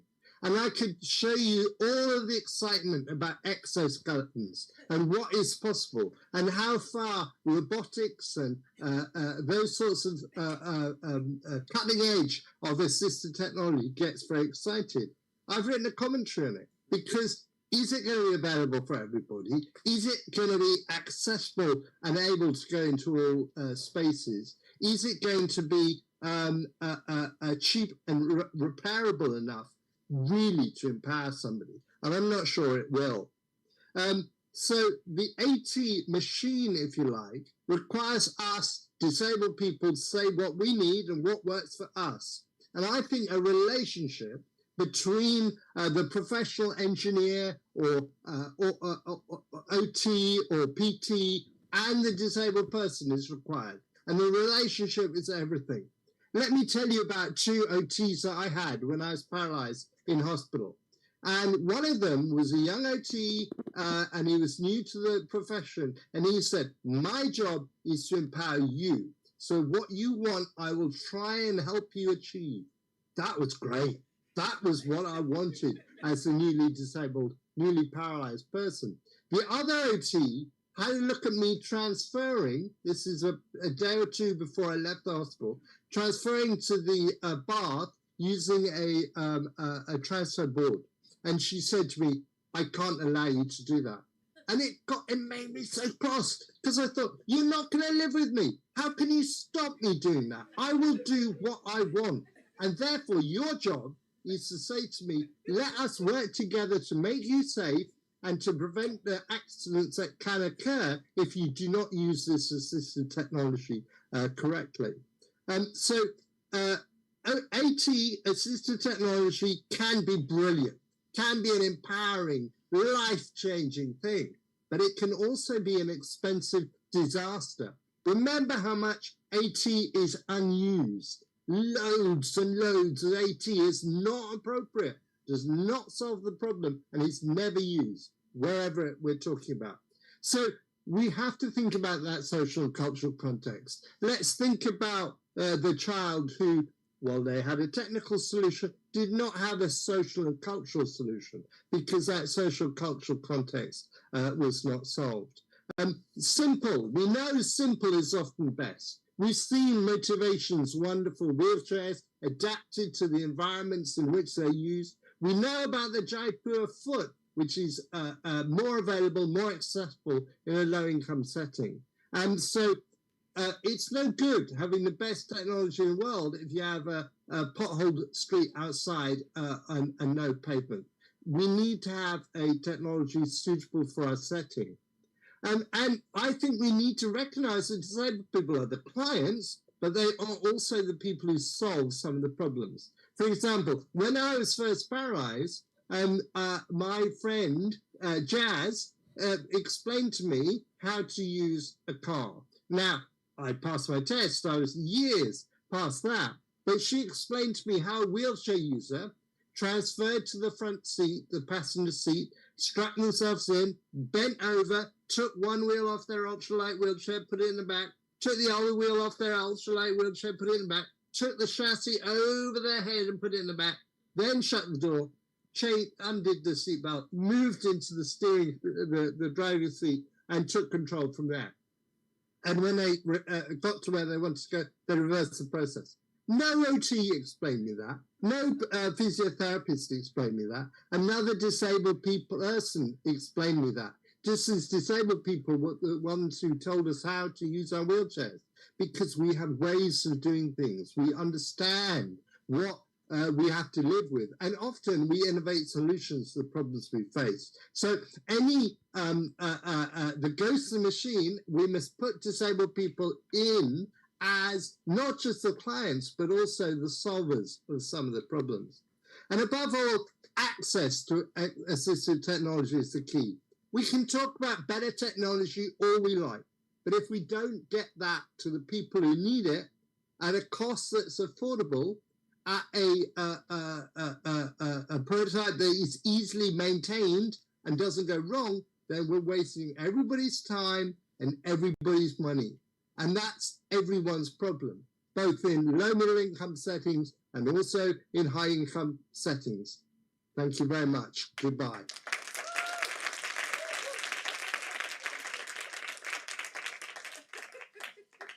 As ever, Tom was fantastic. Thank you, Tom. If you are hearing us online right now, thank you very much. I'm going to invite my panelists down whilst we switch videos. We're going to hear from Bernard Shearer, who's online, our man in Nairobi, Kenya. And we're also going to hear from a colleague of ours in Ghana, Derek, who graduated actually from our MSc program in Disability Design and Innovation and is now doing brilliant innovation in Ghana. I was lucky enough to meet him again recently. And he's just become a father, which is lovely, right? So, and whilst we're waiting for the tech to transfer over, I'll invite Yongjun, Brian and Richard to come down and share the stage with me. Yongjun, would you mind grabbing the mics if they've charged? My name is Bernard Shearer. I am the director of Innovate Now. And I'm delighted to have this chance. I will begin with a quick visual description of myself. I am an African male of brown complexion, and today I'm wearing a bright yellow hoodie that has a brand of Innovate Now on it. I want to take the next few minutes to tell you about my journey into disability innovation. I will also take some time to tell you about Innovate Now. And I will end with some thought-provoking discussion about the future of disability innovation. And I hope together we can continue to journey together for persons with disabilities and with persons with disabilities. I am a person with disability myself, and from the age of 2 weeks, I was diagnosed with brittle bone disease. And over the course of my life, especially in my childhood, I have been an AT user of multiple assistive technology devices. This range from upper body orthosis to crutches and to wheelchairs, and even a prosthesis at some point. My experience as a user resonates with the challenges that we have today, especially in developing countries, where assistive technology is out of reach and in many situations does not consider the voice and the experience of the user. I was lucky enough to get the support to go to school, and even though every level of education was a fight for what was my right, I had the privilege of completing my studies up to university level. And my background is in computer science, business, and innovation. I've had the wonderful opportunity to run a career standing at 10 years now in the startup innovation ecosystem across Africa, having the experience of leading technology and entrepreneurship in the mainstream startup ecosystem. My work has mostly been building startup ecosystem and helping founders. In 2019, I had the wonderful pleasure of meeting Catherine Holloway and her colleague from the Global Disability Innovation Hub. And 4.5 years ago, we envisioned Innovate Now. And Innovate Now is Africa's first assistive technology accelerator. And over the last 4 years or so, we have been driving innovation to help tackle the barriers for access to AT. As we may all know, in most developing countries, there is a little or very few AT manufacturers or businesses that serve persons with disabilities. We all know that the world that we live in today is what it is because of problem solvers, entrepreneurs that have enabled us to live a life with less barriers. Whether that's from the telephone to the computer, these tools have enabled humanity to achieve greatness in all fields. And it has been inspired by disabled people. Now, entrepreneurs, especially those in assistive technology, are at this point in time disrupting thinking and approaches and contributing to disability justice by building solutions that work for persons with disabilities. Innovate Now provides education, co-creation, and innovation with users. And above all, we have been at the forefront of building an inclusive innovation ecosystem that focuses on Africa, but with a global reach. We have been privileged to be part of the AT 2030, and our initial work was to prove what works for innovating with persons with disabilities. Today, we are thinking about the future of disability innovation in emerging markets. And I strongly believe that the solutions to addressing some of the biggest pain points of access, affordability, lie in the hands of entrepreneurs and founders who believe that is possible. I see a future where the developing countries will push the industry to adopt higher standards, whether that's for safety or for ethics because of new emerging technologies. In the next 5 years, there will be a maturation of the startup ecosystem for disability innovation. We must therefore take bold steps to ensure that we make it easier for innovators to help us solve some of the challenges that continue to make it difficult for persons with disabilities to thrive. Some of these challenges are access to funding, especially in the early stages, where entrepreneurs have to cross the startup value of debt. Some of the other challenges is the policy side. And we are privileged in our innovation ecosystem building work to work closely with government and policymakers. For example, the Ministry of Health in Kenya has now developed a strategy for assistive technology that will guide government in terms of making AT accessible. The future is also one such that will create jobs for persons with disabilities. And therefore, we have to ensure that persons with disabilities themselves benefit from the innovation ecosystem. And because I was given 5 minutes only for this talk, I want to leave each one of us with a question. What will you do for disability innovation? Thank you.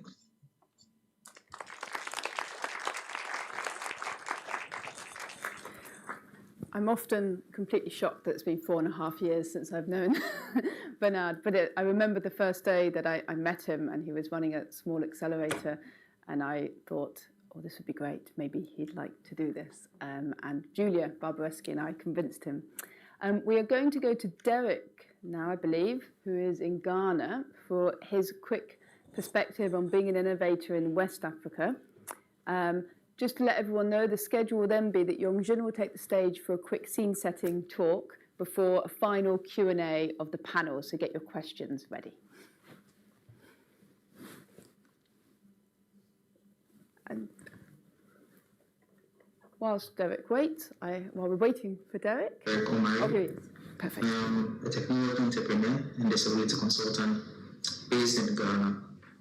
But like many of you here, I'm trying to contribute towards creating an inclusive and accessible world, especially in Africa, one that works for all. So the potential for startup and entrepreneurship approach to drive disability innovation is one that has been barely exploited. And I think that by sharing my journey as an entrepreneur who has been innovating and providing services for persons with disabilities in the past 8 years, I think would present some key points and perspectives on how entrepreneurs who are based in lower middle income countries, especially in Africa, can survive despite very challenging circumstances and conditions. When I started my journey, I was seeking to tackle the challenges of education for children and young persons with disabilities. At that time, in Ghana, about 90% of children with disabilities were out of school. And for those who went to school, only 5% of them were able to progress to the tertiary level. And one of the things that I realized was the absence of technology in facilitating access to education in the schools where persons with disabilities found themselves. And at that time, even though Ghana had passed the inclusive education policy, schools were still segregated. And there were just so many challenges that students with disabilities faced. As a student entrepreneur then, knowing that I did not have access to a lot of finances, I did not have access to the resources that I needed. of my entrepreneurship journey was one that I refer to as a community-centered approach. I recognize the power of the community, and I leverage on the resources in my community to drive innovation and to drive a solution that enabled students to have access to quality education. In 2 years, this project expanded to over 6 universities, allowing us to recruit over 200 volunteers who have created an impact in more than 50 communities. On the other hand, you find that this approach may not be very sustainable, and because most of the volunteers who are students would end up leaving to new opportunities, new initiatives, and may progress to do new things. So the second model is one that I refer to as the student-led approach. This model applies to circumstances where the innovator or the entrepreneur is looking to build a product or innovate or get into product innovation. One of the things that I realized during my initial model, which is the community-centered approach, was that assistive technology was expensive. Students did not have access to the needed technology that allowed them to thrive in classrooms. And so I kept thinking about building a local solution that can be easily deployed. And when I started that journey, I realized that I needed to adapt. I needed to come in with a new model that allowed me to be sustainable, that allowed me to survive. And this student-led approach is one where you partner with an institution or university, or you partner with a group where you find talent, potential students who are learning, and you collaborate with them to explore disability innovation by looking at very, very important problems that you want to tackle. By going through this model, it's also economical. It does not require a lot of investment, as the students use this as an opportunity to apply some of the key things that they learn in class. However, this model comes with some challenges where the lifespan of the project ends when the students end their course or the students graduate. Also, the research may take a very, very long time because students obviously have other priorities and may not pay full attention as you may need it. And so it will require a lot of patience, and it will require a lot of mentorship. And you will have to be a leader. You have to be able to direct them on how to conduct user research, how to ask the right questions, how to consider accessibility and the design and the innovation process. And so, but of course there are good sides, and some of the good sides include the fact that you won't have to pay people or employ people to conduct the research. Once it becomes students, a learning opportunity for the students. And that is one of the greatest challenges as an entrepreneur, where you have to employ people. And one of the ways to prevent that is to go through the student-led approach. Some of the products that has come out as a result of using this model are products including pencil grips for children, stencils for students with disabilities, with learning disabilities. We've developed tools, hardware tools like tracers, which is a very low tech, requires no electricity, but allows blind students to graph and also make very basic arithmetic calculations. We have other software products like learning management softwares for deaf and hard of hearing students. We have softwares that allows blind students to prepare for exams. We have developed other technologies, mostly in the education and social inclusion space, and all these were as a result of partnering with an institution and working with students and directing their efforts towards creating solutions that are relevant to advance education of students with disabilities. So definitely, the student-led approach is one approach that can be considered as a startup model for innovators and entrepreneurs who want to explore a new space but do not have the resources and do not have the support systems and the structure that is needed. But of course, it comes with challenges, as I've identified. These two models, though very, very important, do not really equip you as an entrepreneur to run a sustainable business. Because one of the things that a business requires is enough financing, you need staff capacity, you need to be able to focus, you need to be able to pay bills and other things that unfortunately disability innovators struggle because of the context that you find yourself in. Most often the customers, though they have a high need, do have very low demand because they cannot pay for the product. Also, there are very, very few incentives available for disability innovators, especially in Africa. And you are battling with other startups who are getting attention of investors, and you are struggling to prove the market viability of your product. And so,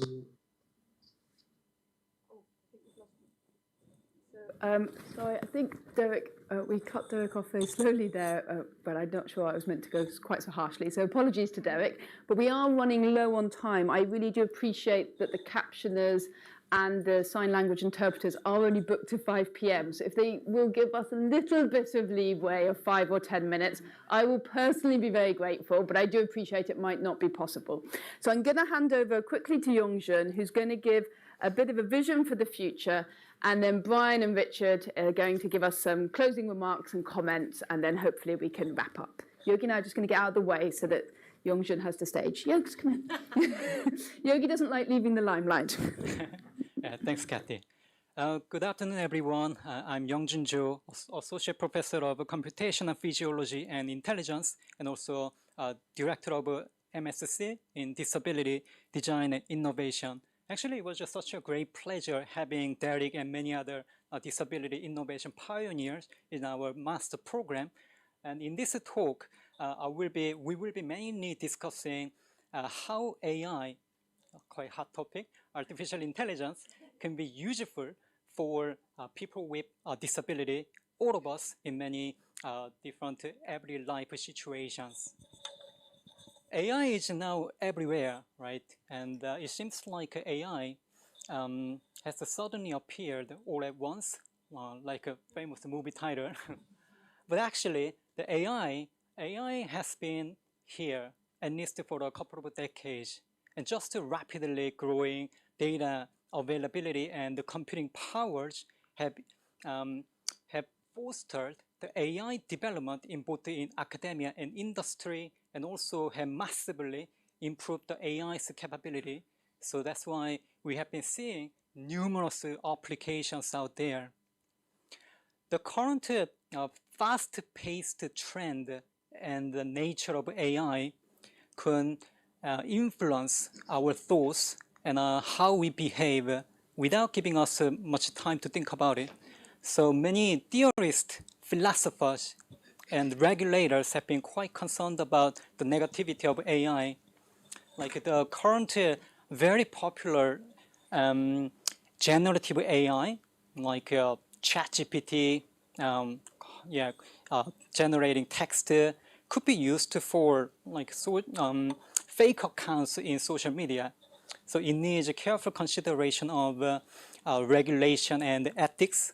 But in this talk, I would like to, and also in this panel session, I would like to mainly draw our attention to the positive side of AI, especially the fact that many researchers, scientists, and engineers have been developing AI for social good to drive healthy lives and to promote independence.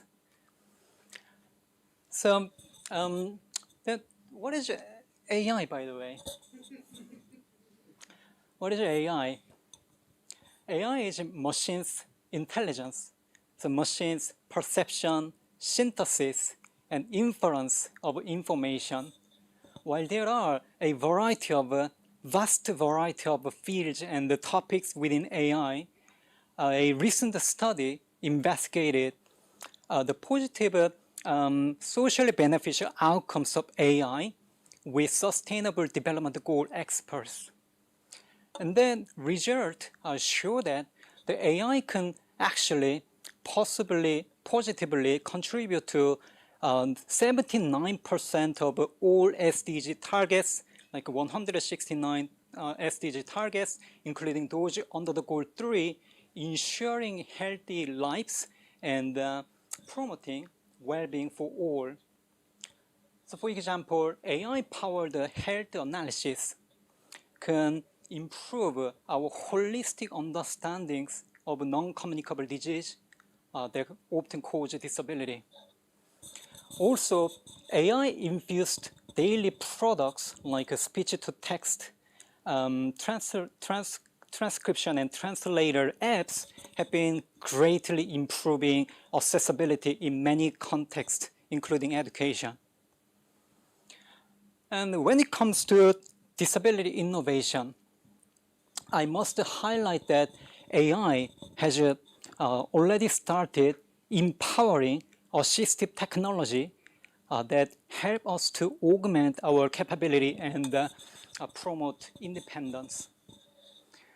Some of the recent global reports, like public reports, including WHO, UNICEF global report on assistive technology, which we GDI also have contributed to, highlight and introduce some of the promising emerging assistive technology that are powered by AI. So many of them are designed for people with physical disability. Some examples include computer vision driven sign language interpreter and street route optimization algorithms for visually impaired users, and also smart prostheses for regulating thermal comfort. And there are also more sophisticated technologies, including smart assistive living home with social robots and brain-computer interface we can wear for enhancing our mobility and the communication. And these technologies have been actively being extended to the point where we can also help many people with hidden and invisible disability.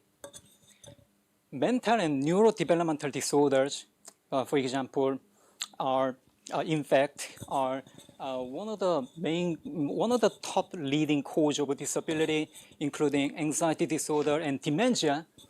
And AI storytelling, for example, has been proven to be very helpful for people with dementia in recollecting our memory.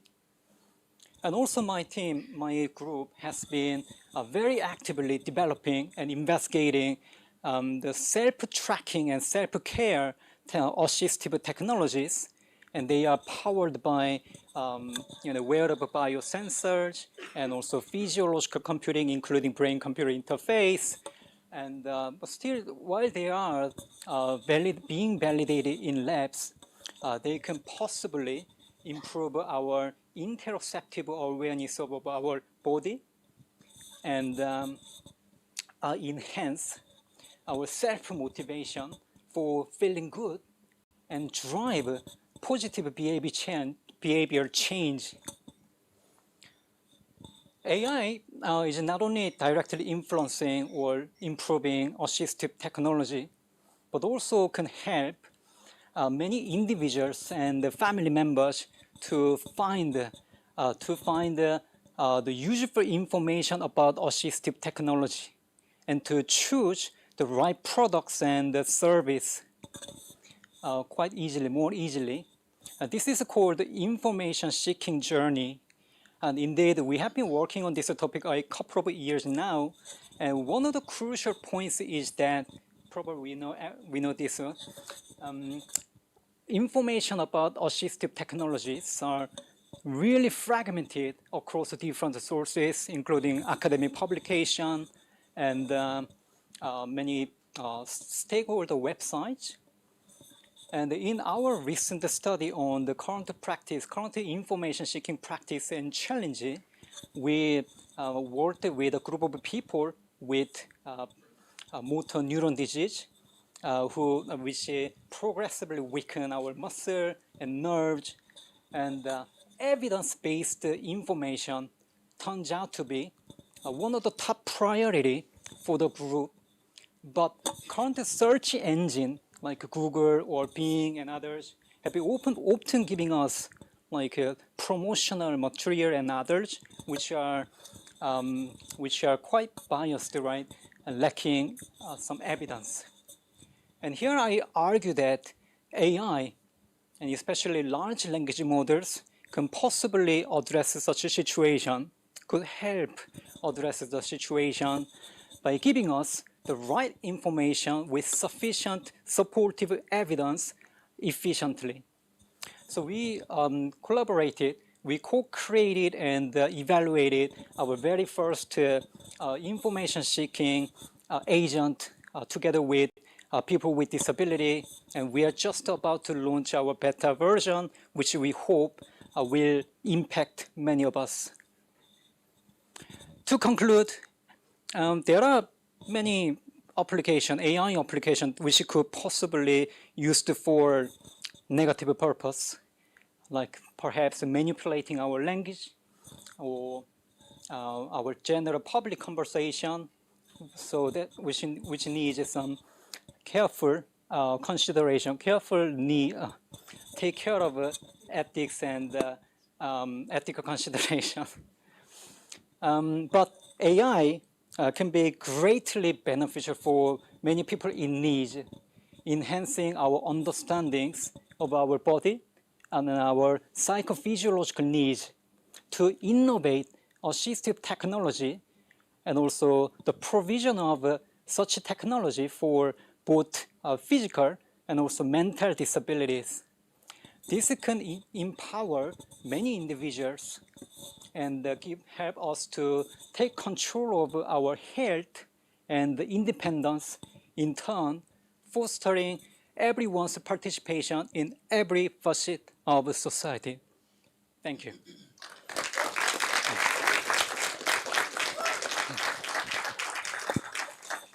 Thank you very much, Yongjin. And with that, just mute that. Sorry, I'm going to come, because that was absolutely fantastic, and I would come to you for more comments, but I am very short of time, and therefore I thought your comments around the fact that this technology could bring us joy, but also maybe hasn't quite reached its potential, that, Richard, if you don't mind me coming to you first, made me think of our recent study in Ghana and the work with people with motor neuron disease. And I just thought, with your decades of experience as a speech and language therapist, working with Google to help them launch Relate, but also as a PhD student here at UCL, where do you think we're going? What's going right? What's going wrong? Is this on? Yes, but possibly not charged. Testing.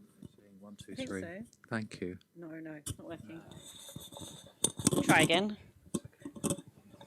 I just want to say, first of all, I've been really inspired by this conference. I watched it remotely, then I came here, and I was just writing down notes, and it's just so lovely to hear all these different voices to talk about stuff that actually what we all want to do is to help and actually be useful and actually to help people lead their lives. And that's what I signed up to for. I had a previous career working in IT, and then I saw the light at a certain age, and I retrained to become a speech therapist because it was inside, and there was something that needed to be done. And I just, ended up doing a master's. I've worked with Kathy, and now I'm doing a PhD, and it's all about the same stuff. It's all about the same stuff. And I'm working with Google as well, and that's all about the same stuff. And Tom Shakespeare, I was just writing like crazy. He was amazing. Everyone's amazing. Tom's amazing. And he said something that really got me thinking. He said that assistive technology is not about technology. And I loved that. I loved that because actually assistive technology is about people. That was his point. It's like people first, everything else around them. Everything else. And also I heard some lovely talks, and I forgot your name, I'm so sorry, but you talked about stigma. You talked about stigma, about how life really is with people with communication difficulty or other difficulty. The reality of it, not what we think, how it is. And I worked with Kathy in Ghana, and just a beautiful country, wonderful people, and lots and lots of difficulties and challenges, very, very strong people, and kind of heard firsthand what it is to live in a country like Ghana and like many places with cerebral palsy and with speech that is different. And stigma is redefined in my mind completely, hearing it firsthand. So, you know, there's the questions about AI. The questions about AI, what can AI give us? Well, it's not about the technology either, in my view. It's about us. It's about how we use it. But there's one problem working with Google or working with other places, is many of us are not included. It's here already. It's like you say, it's been here a long time. Who's included? And this is a real challenge for us. You know, I might be the only speech therapist that Google has in Europe. That's not because I'm special. That says a lot more about Google, about why are there not more people like us? Why aren't we all working with Google? Why not? Because actually they're building stuff for us. It's on our phones. And you know, my area of interest, there are so many areas of interest, but my area of interest is speech recognition.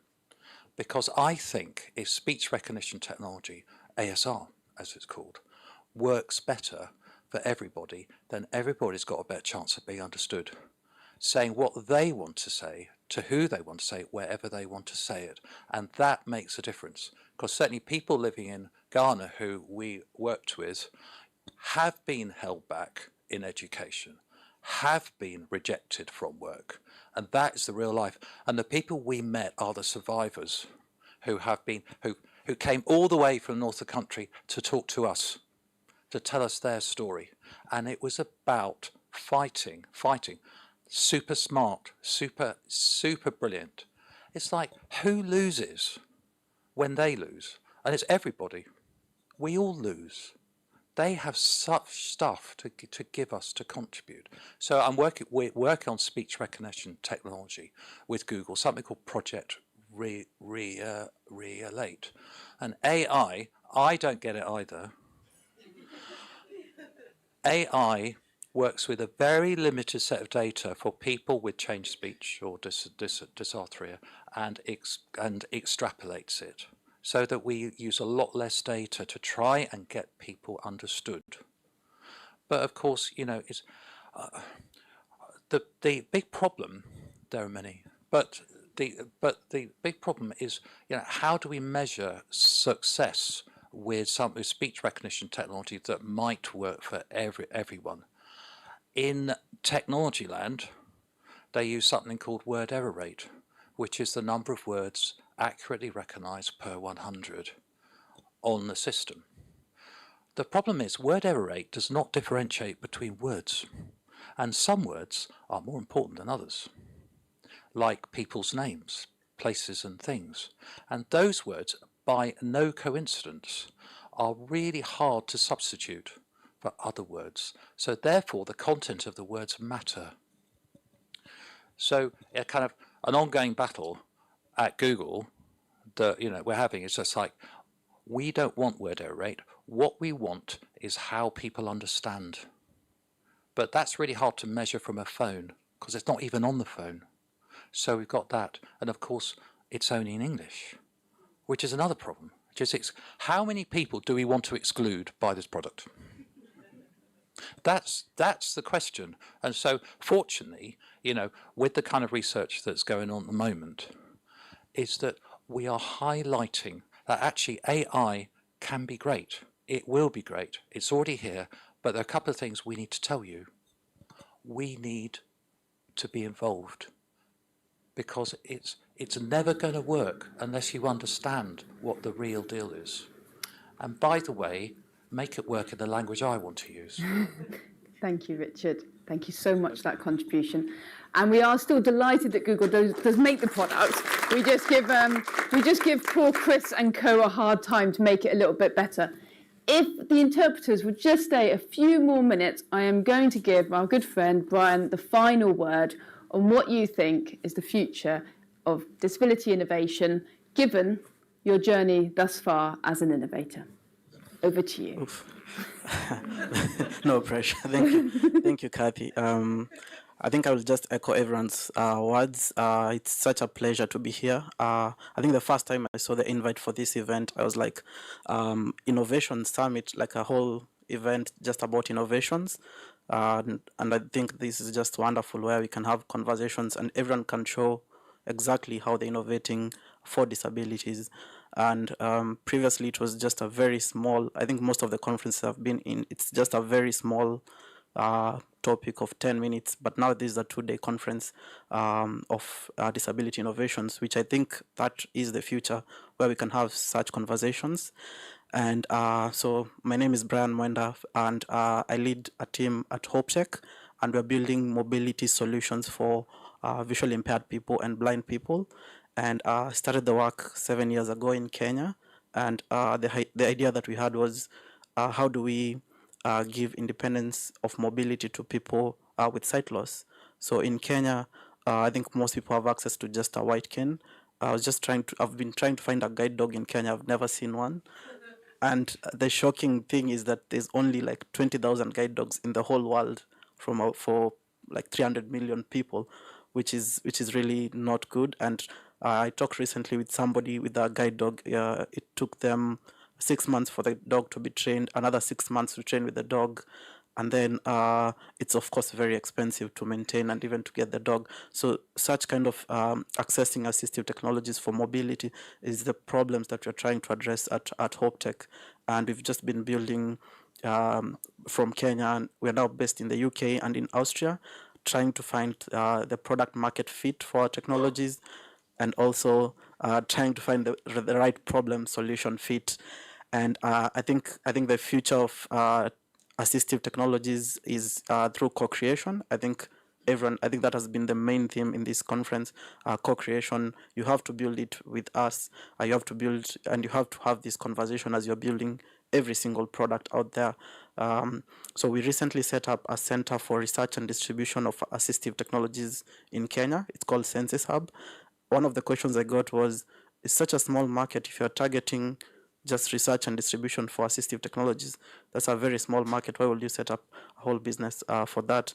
And the answer is that every single product that is being developed in Kenya needs to be accessible. So if you look at it that way, then it's a whole huge market where every single product needs a space where they can come and ask persons with disabilities questions. Is our product accessible? It can be tested, and that's the kind of space we've set up. And I think we have loads of information about that online, and I'd be willing to chat after this about the amazing work we're doing in Kenya and with HopeTech here. Thank you so much, Kathy. Thank you. Yogi got so excited he had to woof. I would like to say a very special thank you to the sign language interpreters and the captioners for being patient and for staying with us. I would also like to invite everybody who's in the room to come to the front of the room, and we'll take a big photo at the end. And thank you one and all. I think I opened it by saying I was very honoured and very privileged to invite you here to UCL. I'm way more honoured and privileged now that the event has happened. Tech issues or not, I don't care. I've had a great time. I hope you've had a great time. I hope you've had at least one of those conversations you disagreed with. I had one with Sujatha. I hope you've had one of those conversations that are going to keep going. I keep having those with Sujatha. So let's continue those, and I look forward to seeing you down here for a photo in a minute. Thanks a million, and thank you again.